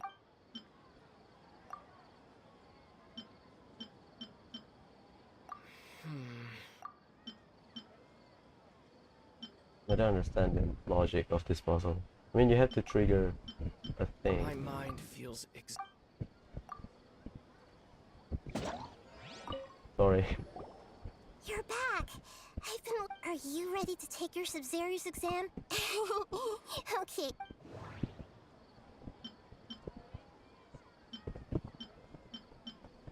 So you can repeat it. That doesn't sound right. What? Oh, Those spaces. I forgot the answer. Those spaces. People in Sumeru think they don't dream, and those spaces with no human. Damn it, you can cancel it. Correct answer. Damn it. How did you conclude that the Akasha is... The Akasha relies on the power... That doesn't sound right. Oh no, sorry, the manifestation. Oh, okay. Those but is stealing everyone's dreams? Dreams are fantastical, complex, and full of imagination. People's brains I'm are in the the most loop right now. In other words... So in other words, Paimon remembers her saying that the real story is that the state... Oh? By the sounds of it, you understand the current situation So we are pretty well. now solving what So then, we are. what about the samsara? Our dreams are being stolen, yes, but what does associate with? Yeah. I can't see. Its control is very clunky.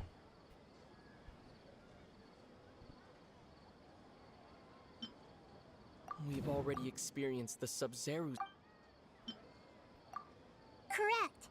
The Akasha is keeping each person's brain in a constant dream state, but also separating their consciousness from their own dream. So the loop we are having right now, constant dream state.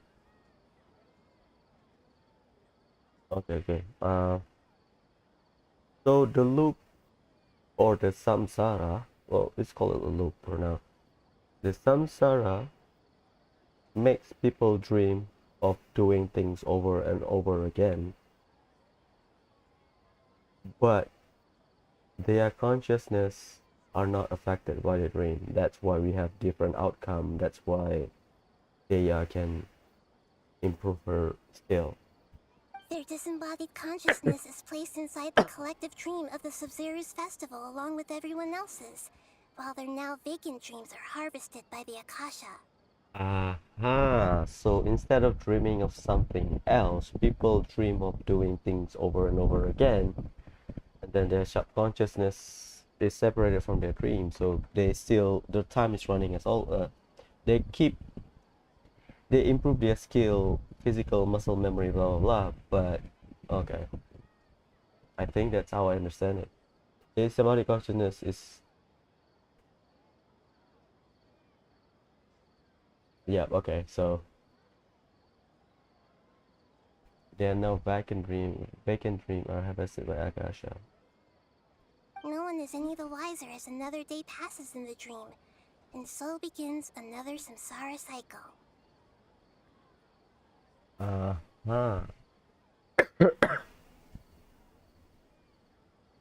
People wake up to yet another dream about the Subzero's festival. The dreams that belong to them are once again harvested by the Akasha, and so it continues. Okay. Okay, day one, constant, the default.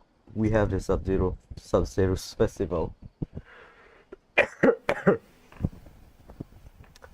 And then when reset, that means the next day we will start repeating, and at the same time while you sleep you don't dream because those dreams are being extracted by the Akasha.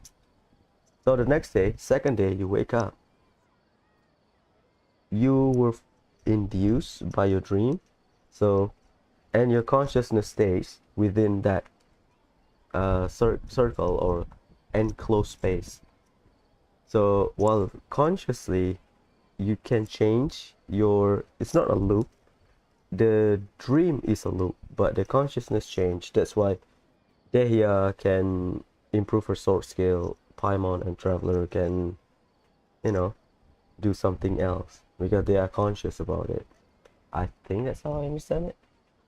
So they don't dream, or they do not remember the dream because Akasha stole from them. dream factory, and the Akasha is a dream harvesting machine. Did Paimon get that analogy right? Yeah, so people in Sumeru do not dream. Just means after they are done with their day, they sleep. The dream is being harvested by the Akasha. The next day, they do something else. Okay, Subzero's festival. Very good, Paimon. Using analogies well is an excellent habit to get into. Okay, so that beep we keep hearing is actually from our real-life Akasha terminals. Taking off our terminals in this stream doesn't do anything. Okay. Alright, last question. Who am I? The moon. They say that alchemical divination is the Dendro Archon's divine revelation. So then, if Nahida has referred to herself as the moon... You are the Dendro Archon. So you noticed. I thought that one would be the hardest question. That's why I put it last. That wasn't hard at all. Even Paimon guessed that. Everything about you is different. We just didn't want to expose you is all. Now that you mention it, Nahida, you've been hinting to us since the very beginning. It's funny. Thinking back to when we were asking all over the place for info about Lesser Lord Kusanali.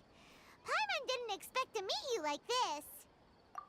Yes, those can wait until we're back in real life. So we are now in a dream world because they said real life. So we are now in like a big AoE cumulative dream with all of the Sumerian inside the city.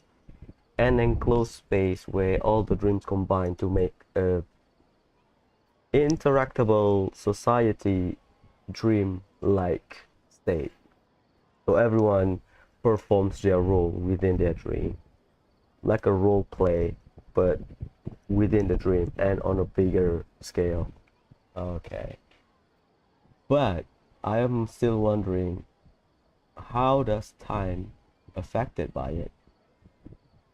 Is it ongoing process or not?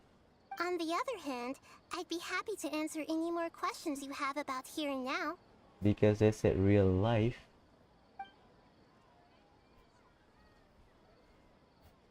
You asked me this question before. My answer was, it would literally blow your minds. Now that you know this is all a dream, this answer should hopefully make more sense. Have you heard the saying, don't wake a sleepwalker? Likewise, if someone suddenly had told you all this instead of you learning it on your own, your notion of reality and dream would be thrown into irreversible confusion. I couldn't expose you to that kind of risk. So they cannot relate to reality and dream. That's why I could only give you very subtle hints and some suggestions. Long story short, I'm really sorry I had to keep you guessing. Firstly, this dream we're in is completely based on reality. People have already experienced this Subzero's festival, so it would be very difficult for them to find anything that strikes them as surreal. Secondly, you're probably wondering why people don't have any memories from earlier samsara, right? That's because people don't remember their dreams most of the time anyway. And in any case, their actual dreams are being taken away from them by the Akasha. So whenever they wake up in this dream of the Subzero's festival, they don't remember anything from their previous identical dream.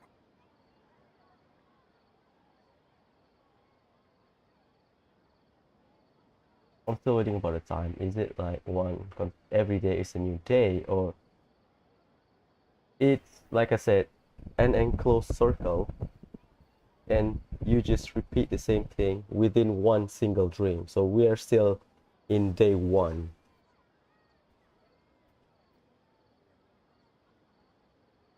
That reminds Paimon. Traveler had a dream when we were in the Avidia Forest, but couldn't see what it was about after waking up. Is that an example of what you mean? Yes. Only after receiving the blessing of Dendro can a person gain the Dendro element's dream-enhancing power. That explains the feelings of deja vu. Meanwhile, Everyone else has no idea that they are in the Subzero's festival Samsara, while their dreams are stolen from them over and over again. Can humans really keep dreaming forever like this? Will it ever end? And if so, when? You might say your mental fatigue has already answered this question. Eventually, there's only so much that people can tolerate, especially those whose health is compromised to begin with, like Dunyarzad. This relentless exploitation takes an even harder toll on them. People's lives are at stake here, and nobody knows a thing! We've got to put a stop to this! I need to read it back. Not if I meant for this Can stream. humans really keep dreaming forever like this? Will it ever end? And if so, when? You might say your mental fatigue has already answered this question. Eventually, there's only so much that people can tolerate. It doesn't answer the flow of time. So I'm still assuming it's still day one, but we are in a dream world doing the same thing over and over again. So the time hasn't passed, but we feel fatigue. So especially those whose health is compromised to begin with, like Dunyarzad. This relentless exploitation takes an even harder toll on them. it still doesn't answer my question. Yeah, Dunyarzad condition got worse. Yes, but I'm asking about the flow of time. Like the mental fatigue is a stress on Dunyarzad, okay. But what about the flow of time? Is it one day, or we are wasting like 40 days? People's lives are at stake here! I know, right? Why did they have to base this dream on my birthday? Could it really just be a coincidence? This Even age. you don't know the reason? Wow, now that's strange. The Academia sages are determined to harvest lots of dreams in a short time, no matter the cost. They have to be up to no good. Unfortunately, I don't know anything about it. Traveler, do you have any information?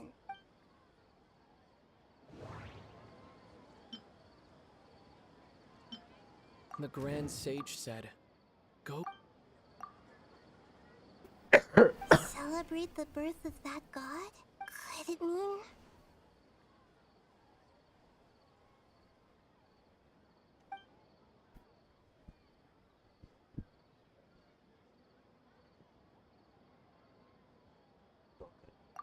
deceiving the people of Sumeru with no regard for their safety.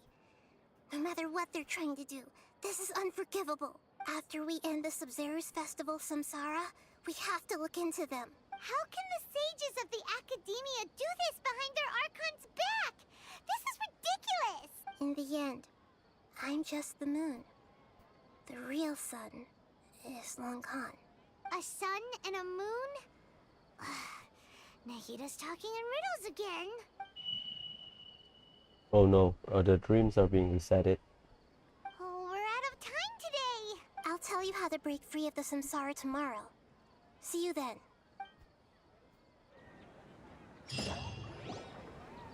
Okay. I think the time is running in the real world. Good morning, Nahida. Wait, now that Paimon remembers everything, should we instead say good morning, Lesser Lord Kusanali? I think the time is running in real life because they do it every day. So at the end of the day, in the real life, the thing beeps, but they can hear it in their dream. So this thing has been happening for like what, 2-3 weeks? Okay, so the time flow is real life, but they are still dreaming. Hey, what's wrong, Nahida? You don't look too good. I'm afraid that what you're thinking right now is correct. Did Dunyarzad already disappear? No way. Are we too late? The real Dunyarzad's consciousness has indeed disappeared. It can no longer endure the constant dream harvesting. So the time in real life, okay, the time in real life flows. So Dunyarzad condition in real life, not in this dream world, has worsened. Okay. But because they are being abused by the academia, so probably they sleep for like 40 days straight or some shit. Maybe I need to read it again. Maybe I need to read some other players' opinion on it. Maybe I'm mistaking some stuff. Paimon can't believe it. Wait, so what about that other Dunyarzad? What is she? Is she also going to disappear? She's actually something like a puppet, but not completely. The real Dunyarzad's consciousness could no longer keep playing her role in this dream, so another Dunyarzad appeared to replace her in the dream. Just like the grass and the trees, that Dunyarzad is just a building block of the dream that helps to keep it going. But personality-wise, she's nothing like the real Dunyarzad. Well, we are in a loop, so she's just fulfilling and repeating the same thing over and over again. Puppets are stiff and can't copy a living person's vitality. After all, they're just there as filler. You know, speaking of which, the old Dunyarzad might not have been too different from a puppet. Dunyarzad truly believed that she met you within her consciousness, and it was you who inspired her. So you do remember her after all. Yes. Back then, her family was overly protective of her. No one cared about her personality or thoughts. It was as if she only lived to stall her Elazar. I just gave her a little wisdom so she could look at life in a new way. So that she could be her own person. But even so, she's still far from it. I'm still a long way off from being a real Archon. I couldn't even save her. If I were a competent Archon, I wouldn't have let my most faithful follower die at the Subzero's festival with so many regrets. Please don't beat yourself up over it, Nahida. It's the sage's fault, and theirs alone. I'm not beating myself up. All I did was to rationally observe the distance between myself and a real Archon. Don't be like that, Nahida. Even real Archons are still allowed to be sad. Aww. To prevent more tragedies like this, we must end the samsara as soon as possible. Great, but how do we do that? Although the Subzero's festival dream is under the Akasha's control, only humans can dream. Even the Akasha is unable to create them. That means this dream belongs to a host who created it. So we are inside one person's home. Okay. Huh? So, how should we find that person? Well, if this is someone's dream, then everything here must come from deep within their consciousness. Which means, with the power of imagination, they can change anything in this dream. Imagination? What do you mean by that? Imagination means breaking through what you perceive as normal. Like when a server at a tavern brings a plate to you, you'd naturally assume that food is on it. However, if you're the dream's host and you become aware that you're dreaming, when you imagine gold and more on the plate, the dream will respond in kind. And the server really will bring you gold and mora. But right now, our host is unaware that this is a dream. No matter how many times they're served, it will always be food. Find some way to make that person realize that they're dreaming. Usually, once that happens, the person will wake up and the dream samsara will be broken. How are we going to find them, though? If it could be anyone, it'd be like looking for a needle in a haystack. And even if we did find them, how are we supposed to make them realize they're dreaming? After all, like you said, don't wake a sleepwalker. It's extremely difficult, yes. But the only ones who can do it are you two. Remember, everything you've achieved up to this point has all been for the sake of finding the host and ending the samsara. As for me, during this time, I'll be out of town. Out of town? Are you going to that place full of dreams where the Traveler went? Yes. I want to try something. There must still be a small wisp of possibility. Hurry and go. Dreams are supposed to be fantastical, romantic, and full of pleasant surprises. Unnecessary things like this, Samsara, need to end. Paimon's still a little upset that we've come this far, only for Dunyarzad to... She was such a good person, with such a simple wish. But fate was against her. Yeah. Saving Dunyarzad is what kept us going this whole time. But we mustn't lose hope, Traveler. Dunyarzad would definitely want to see us save everyone else. So let's break the Samsara for her. Paimon's wondering, do you think the sages would get one of their own to be the host of this stream? Feels like it would be easier to control it that way, no? No, because they are the observer, so unlikely.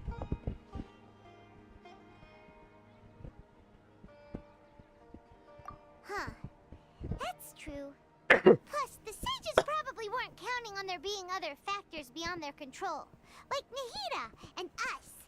So, who do you think the host of the dream is? Oh, that would make sense. Ferris, the Knight of Flowers, is a symbol of the whole Subzero's festival, right? Pretty core character. Let's go ask him some questions, shall we?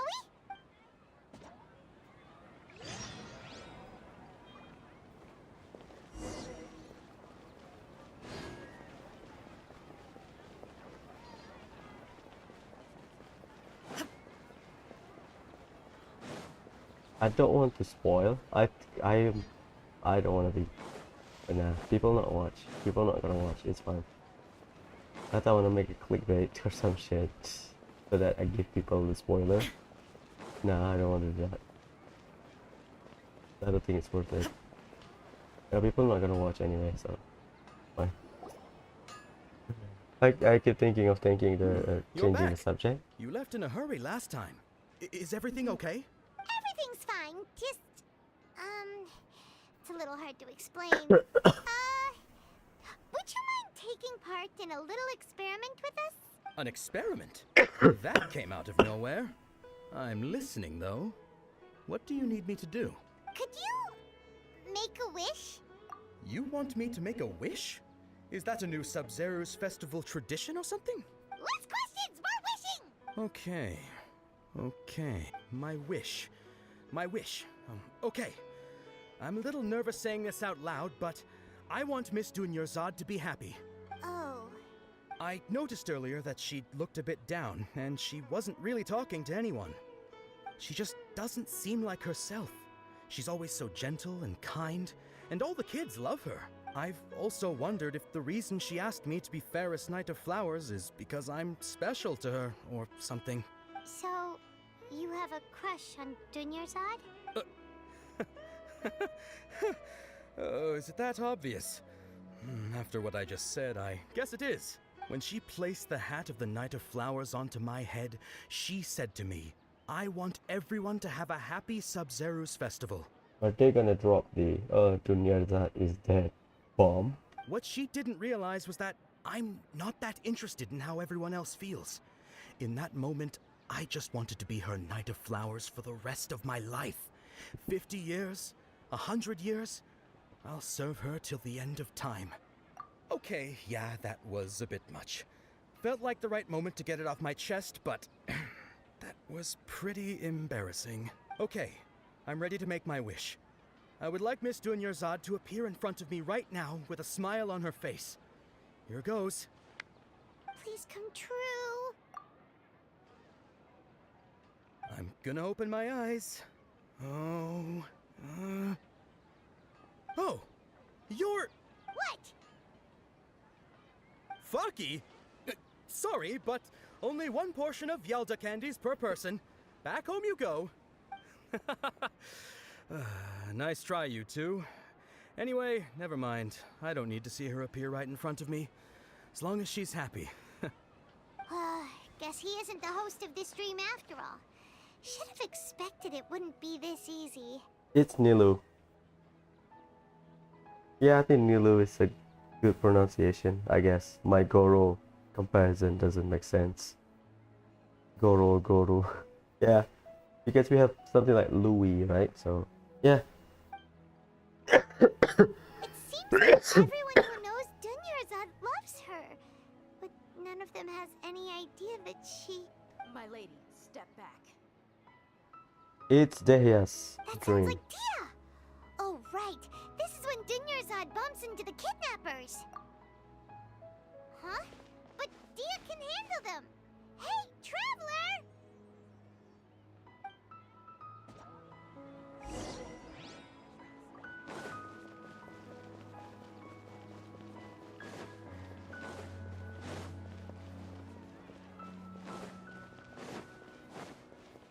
Accommodation.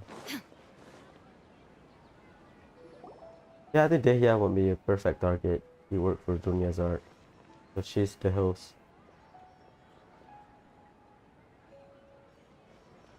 Oh, it's you. Great timing. Please take... Hey, this is my job. The homie Yannis pay me, not you. Leave. You... fine, alright. Knock yourself out. Why are you so worked up anyway? It's not like I don't trust your fighting skills. Anyway, watch yourself.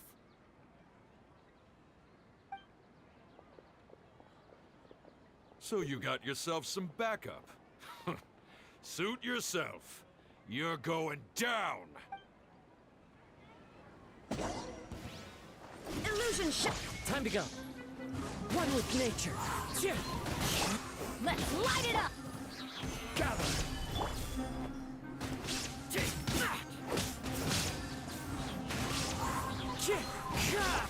There is no escape! Back up. Oh, you're like Kilichoro. Quake! Shine down! Clouds high. The birds call. The wind knows me.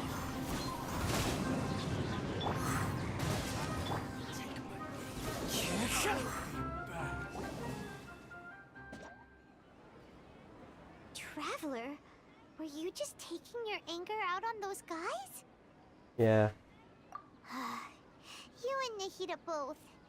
Dunyarzad wouldn't want to see you two like this. So Traveler is not the perfect protagonist because he made mistake. Oh, and speaking of her, Paimon just remembered something. Remember how during the first Subzero's festival, before the Samsara started, we came here with Dunyarzad because she wanted to pick something up? Yeah, I remember. She said it was because she had forgotten something. Yep. Okay, so Paimon's memory is working so far. Anyway, Paimon also remembers that she is staying somewhere around here. She pointed it out to us the night before the Subzero's festival. Yeah, even if it's only a tiny clue, it'll probably still help us more than this needle in a haystack search. I think it's Nilu. She wants to give Nilu a accessory or something? It's rude to enter other people's spaces without permission, but desperate times call for desperate measures. Hey, the windows are unlocked. Okay, Paimon's gonna take a peek inside.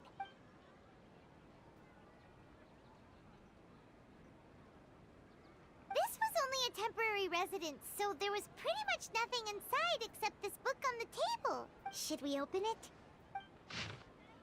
An elegantly written note. After almost 16 days. I'm able to get this note written before Subzero.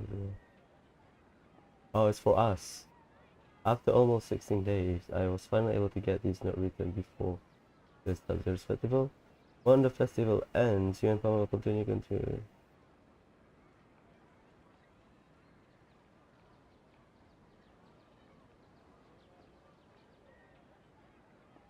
Wait, 16 days. After almost 16 days, I was finally able to get this note written before the Subzero's festival. Once the festival ends, you and Paimon will probably continue your journey immediately. We spent like a week in Port Ormos when they were prepping for the Subzero's festival. Okay. So it happened for like 15 days before she passed away. The loop. So it does real time. Okay. Duravel water supply was one contaminated. Okay. Green light was the opinion what we saw previous night. The decontamination water source via natural means probably take ages. Okay.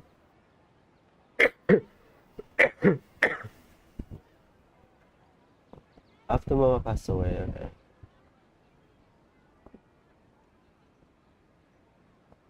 Poor child. I hope that father will make him a little happier.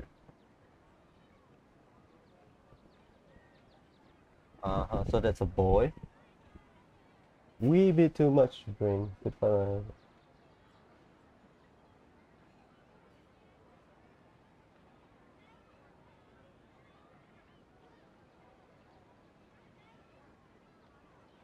This folk record appended with Dunya's references and opinion.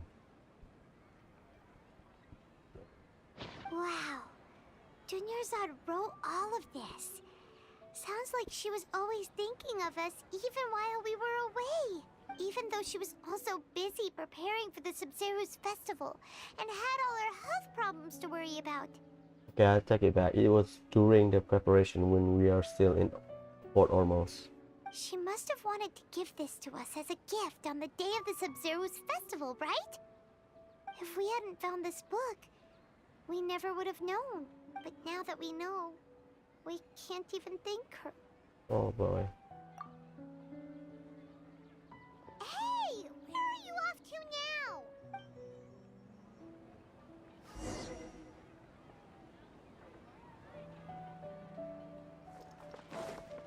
This kind of eerie.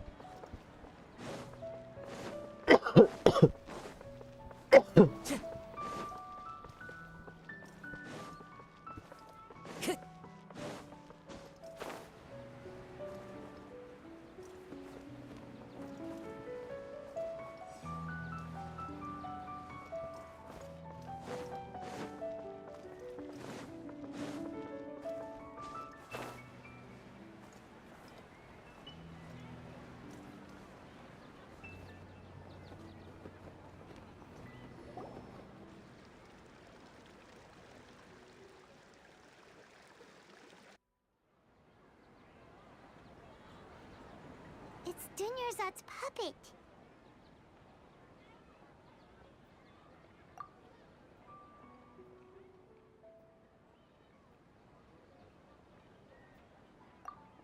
Traveler? You must be exhausted. Come to think of it, we've been stuck in this place for a really, really long time. Heck, even the last time we were chatting happily with Dunyarzad feels like an eternity ago. Okay, the real life moves away. Because, sure, okay. That was sad, damn it.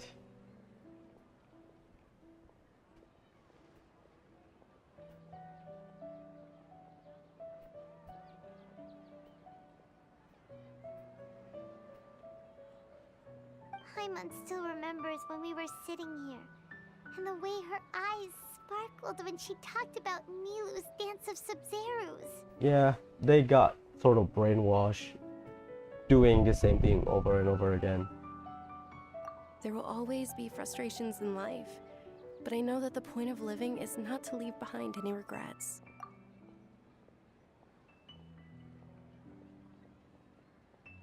That was what the real Dunyarzad said, wasn't it? Does that mean... Yes, Traveler. What is it? Oh, so she's still just a puppet. But just now, how come... What? Where are we going this time?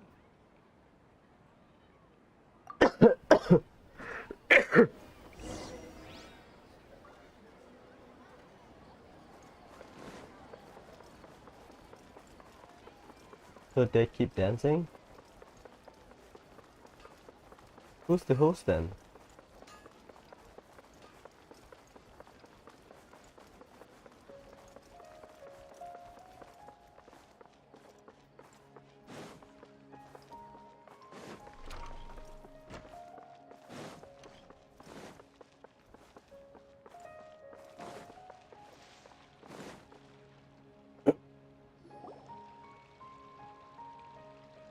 If If you continue to resist, we will have to order an investigation into every single event organizer. The Grand Sage has already granted you much leniency. I advise that you exercise tact. How did things turn out like this?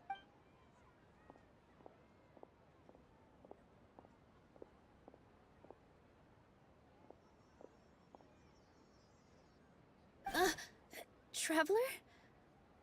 You don't have to get involved. He's a sage from the Academia. I don't want to drag you into this. Traveler? Traveler? What the heck are you doing? If you get arrested by the Academia, that's another day gone to waste.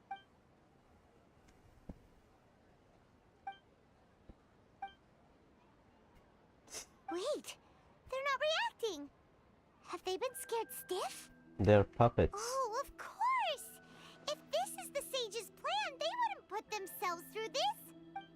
So they're just substitutes. So you can dance without any repercussion.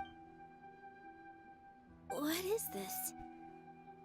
What happened to the Grand Sage and his entourage?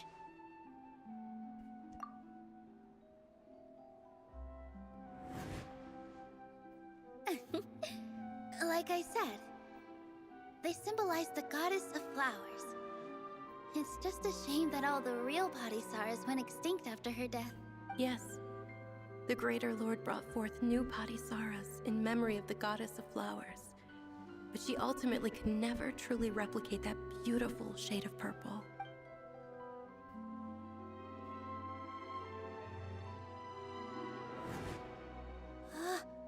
That beautiful shade of purple. Aren't these flowers real Padisaras? Just like the ones from the legend? I didn't even notice. Tanyarzad, did you find these? But didn't you just say all the real flowers went extinct after the goddess of flowers passed away? So, Al? Yeah. What's going on here? Huh? You guys are acting weird. But okay, I'll try.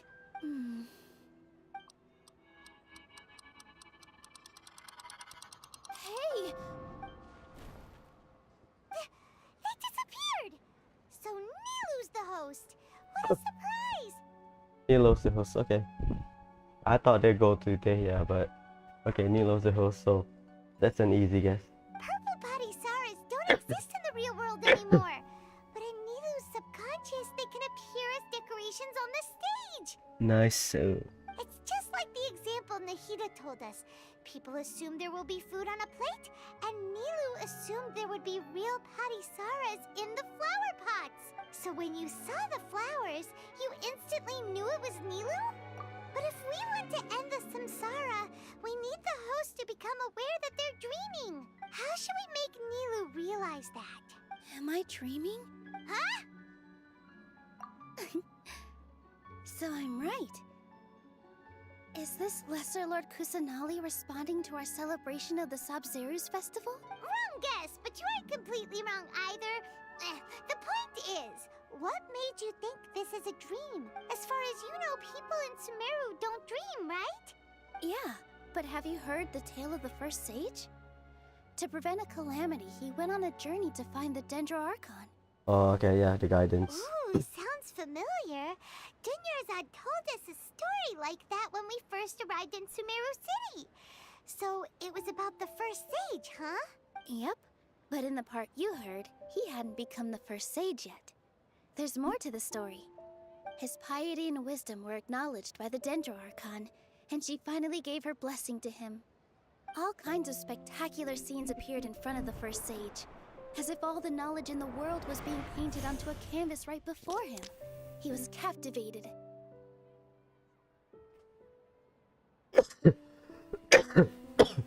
After who knows how long, he mastered all the knowledge he could comprehend. Afterward, he said to the Dendro Archon, "I miss my parents, my wife, and my children. I've been away from home for far too long. They must be worried." The Dendro Archon smiled. The next second, the sage found himself lying in his bed, as if he had just woken up from a dream. His wife, lying next to him, said, "You're off to search for the Dendro Archon today, aren't you?" Have a safe journey, my love. In the end, the first sage took care of many disasters in Sumeru City and founded the Academia. What a happy ending. So, the first sage was dreaming ever since the beginning of the story? He never went on his journey? Yes, but his faith and determination were conveyed to the Dendro Archon, so she blessed him in the form of a dream. Oh, that's fog. That's it. Paimon Literally understands where you're years. coming from now. That's a really interesting connection. But we really gotta wake up soon, like the sage in the story. I see.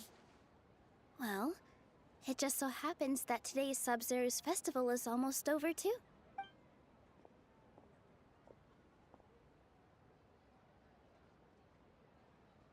Since we're in a dream, let's make this final dance of Subzero's as beautiful as we can.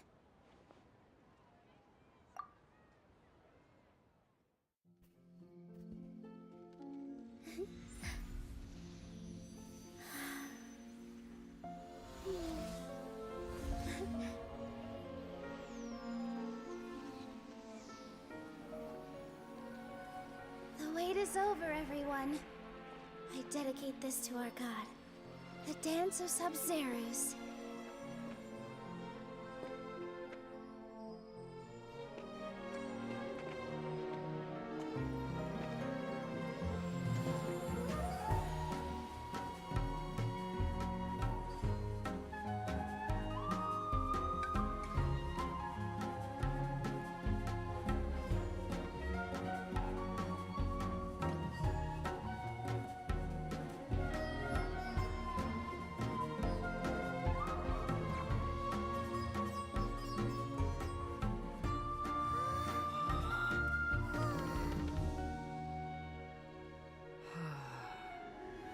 I'd be lying if I said I had no regrets. I would have loved to see Nilou's dance.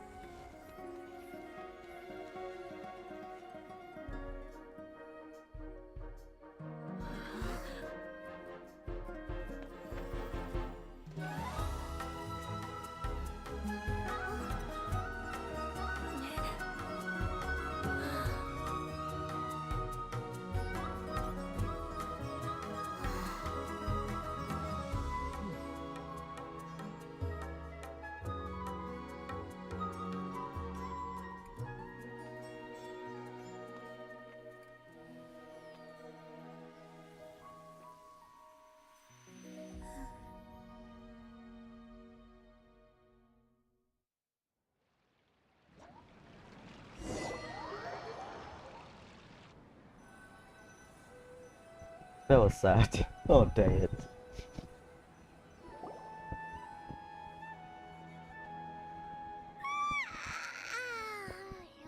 Good morning, traveler. Oh, Paimon feels like she's been asleep for the longest time. Paimon's head feels super heavy. Did we oversleep? Do you even remember going to sleep last night? Paimon thinks it was after the Subzero's festival. The Subzero's festival! Have we finally escaped from the Subzero samsara? Quick! Take off your Akasha terminal!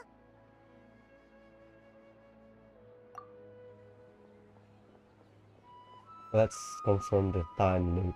Time theory.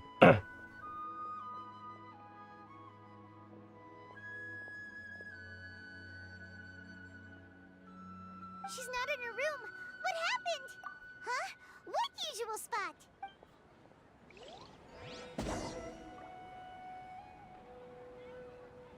Not confirm it. Is it just one day, and then during that dream you dream of multiple days?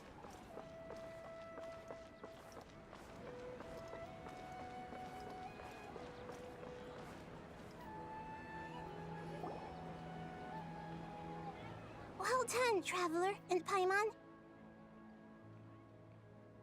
And thank you, Dunyarzad, for organizing the Subzero's festival for me.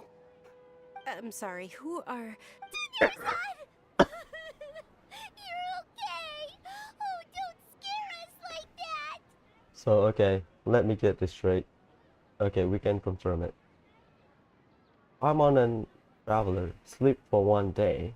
This is when the first day of the thing. The first day they sleep. Today is the day of the festival. Inside their dream, when they were sleeping, they have repeating stuff over and over again and reimagining themselves as dreaming. Okay. Oh, Traveler Paimon, I have something amazing to tell you. I just had a dream, and I saw Nilou performing the dance of Subzero's.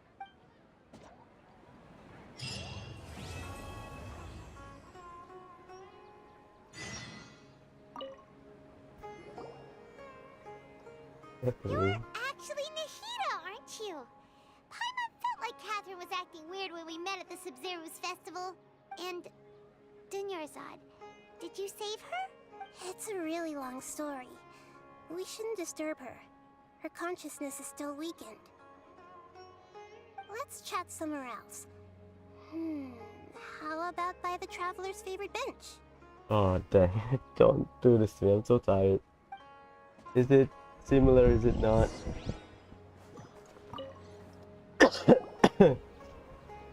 What's going on? Why are you two so excited to see me? Hasn't it only been a night? Okay. It's one night, okay. So during the dream, just like this first stage, it's a long ass dream, okay. It's actually been much longer than that. Oh? Strange. Was I really asleep that long? No wonder I have such a headache. That doesn't answer. What's going on? It's actually been... Oh? Okay, so it's longer? I cannot tell. I need to recap in the wiki or something.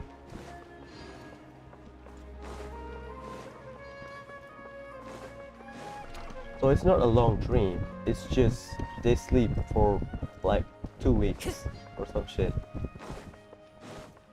And then, yeah, I think they sleep for like 2 weeks. Time to go.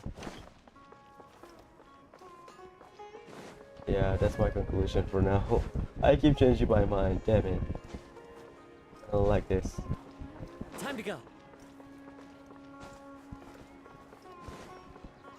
Let's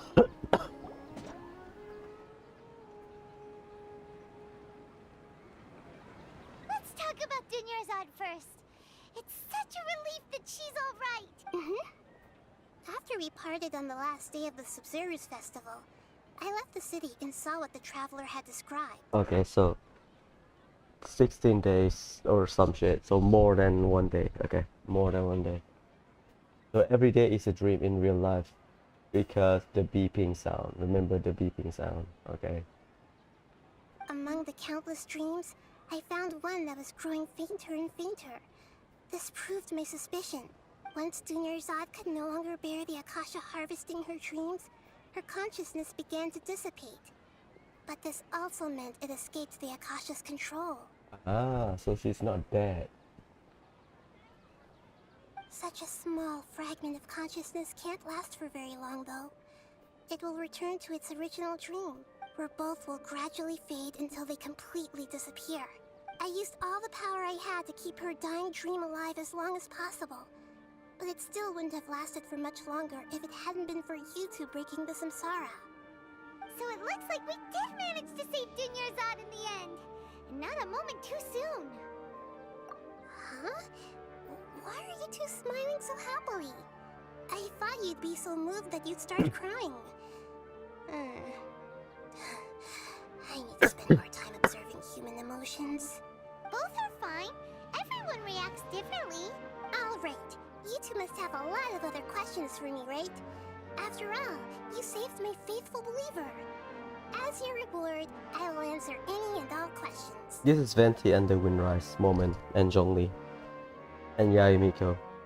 At the Avidia forest, there was this incense that made the traveler fall unconscious and dream of a huge tree and a red sky. You also heard someone's voice, right? It said world and forget me. Oh. Yeah, so you do know. We've been wanting to ask you what that was about, and if the red sky was related to Conria. It seems like the traveler established a connection to Irminsul. That was a message left by Greater Lord Rukkhadevata's residual consciousness in Irminsul. Perhaps her last memory before she died. So that's an order? My people, forget me. Work with Nahida. As you two probably know, Greater Lord Rukkhadevata disappeared after the disaster in Conria. The timings of these events do line up, so your suspicions are reasonable. A message from Greater Lord Rukkhadevata? We thought it was from the Scarlet King. The Scarlet King? That god who died even longer ago?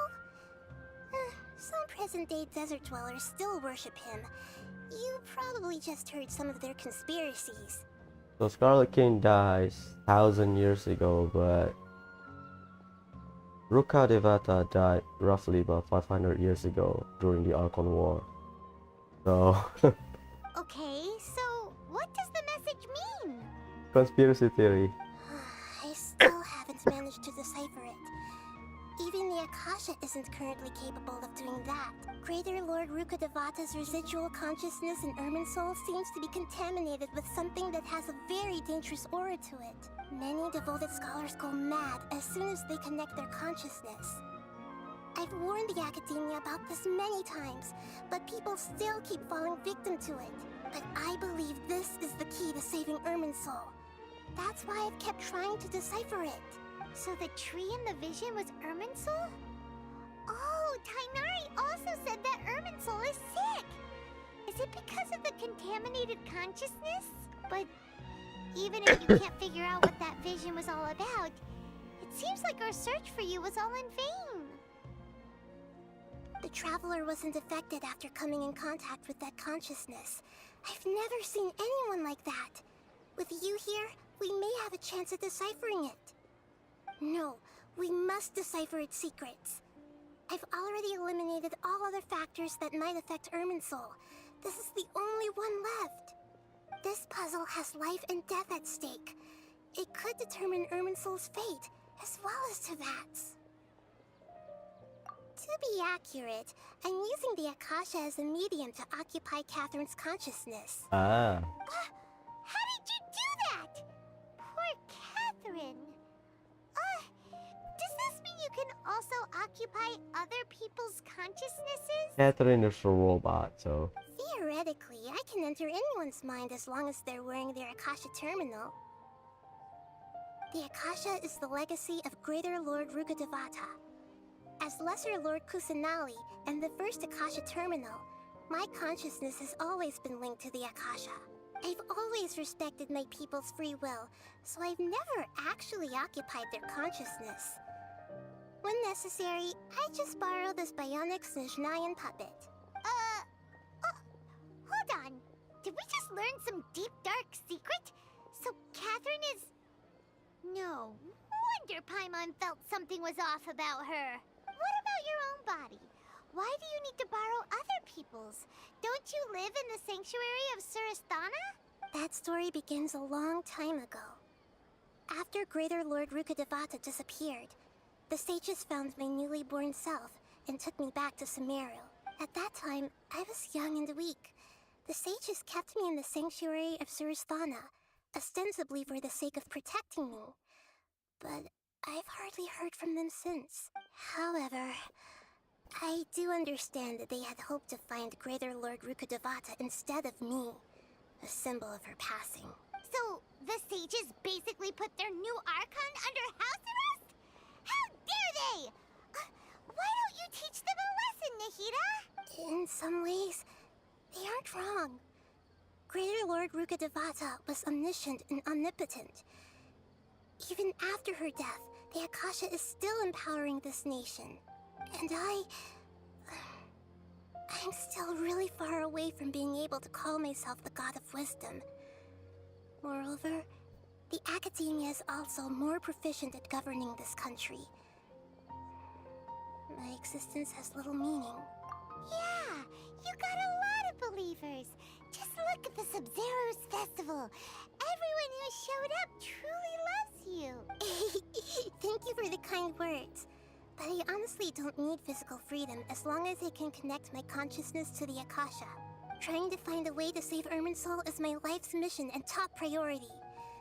I will work on that, and try to live up to being a deity in the meantime. Every once in a while, I will also take up the duties of the God of Wisdom and enlighten a lost soul here and there. Doing all that should be enough. There has never been any big problems with the Academia's governance of Sumeru. This is the first time I've seen them step out of line. It's Fatui, isn't it? I wonder what caused them to go down this path, and what they hope to achieve.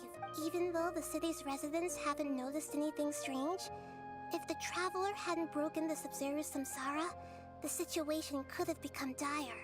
I tried to do some investigating in the Akasha, but I couldn't find anything suspicious. And all the people of interest seem to purposely avoid wearing their Akasha terminals. Yeah, I can kind of see I it. think they're deliberately trying to hide something. Oh, that reminds Paimon.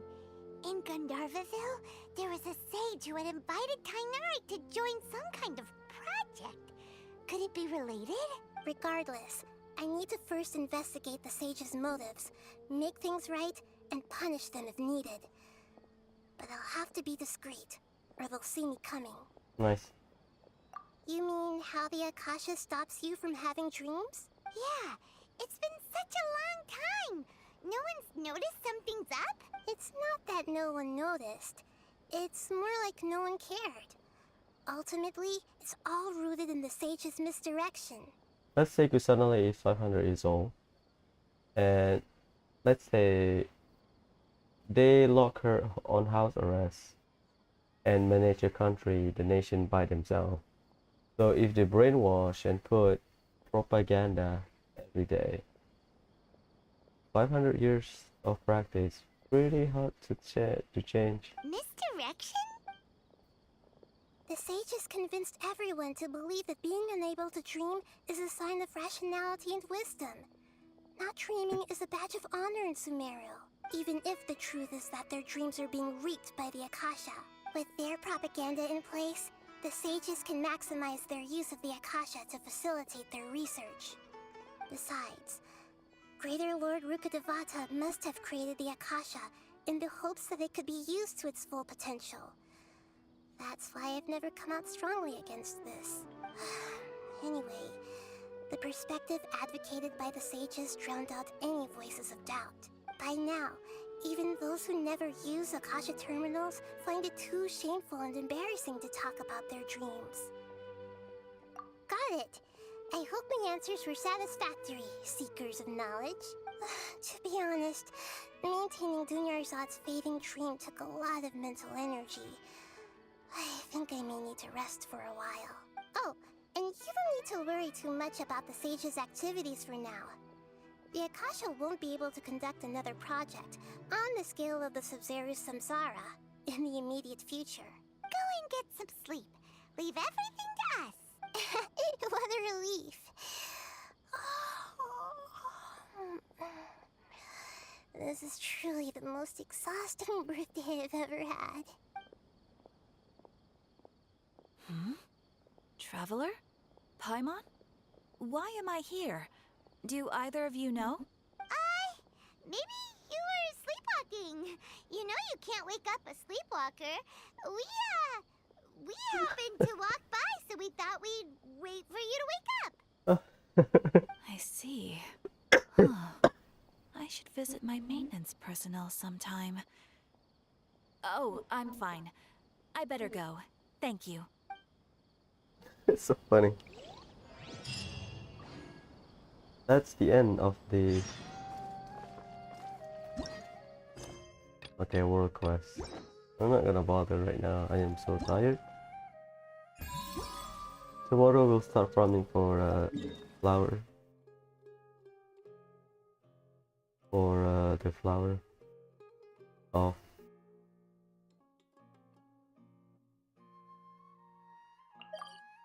or Kole.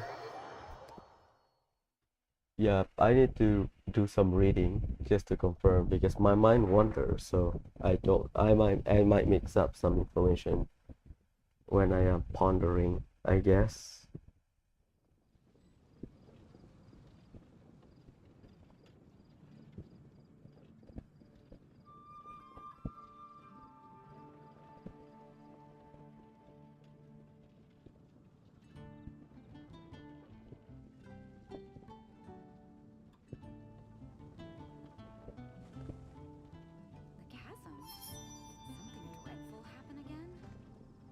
Okay, anyways, ciao. One of my longest Genshin stream, I think Enkanomiya, or I don't think I played during Enkanomiya. I think the chasm, I think. Okay, anyways,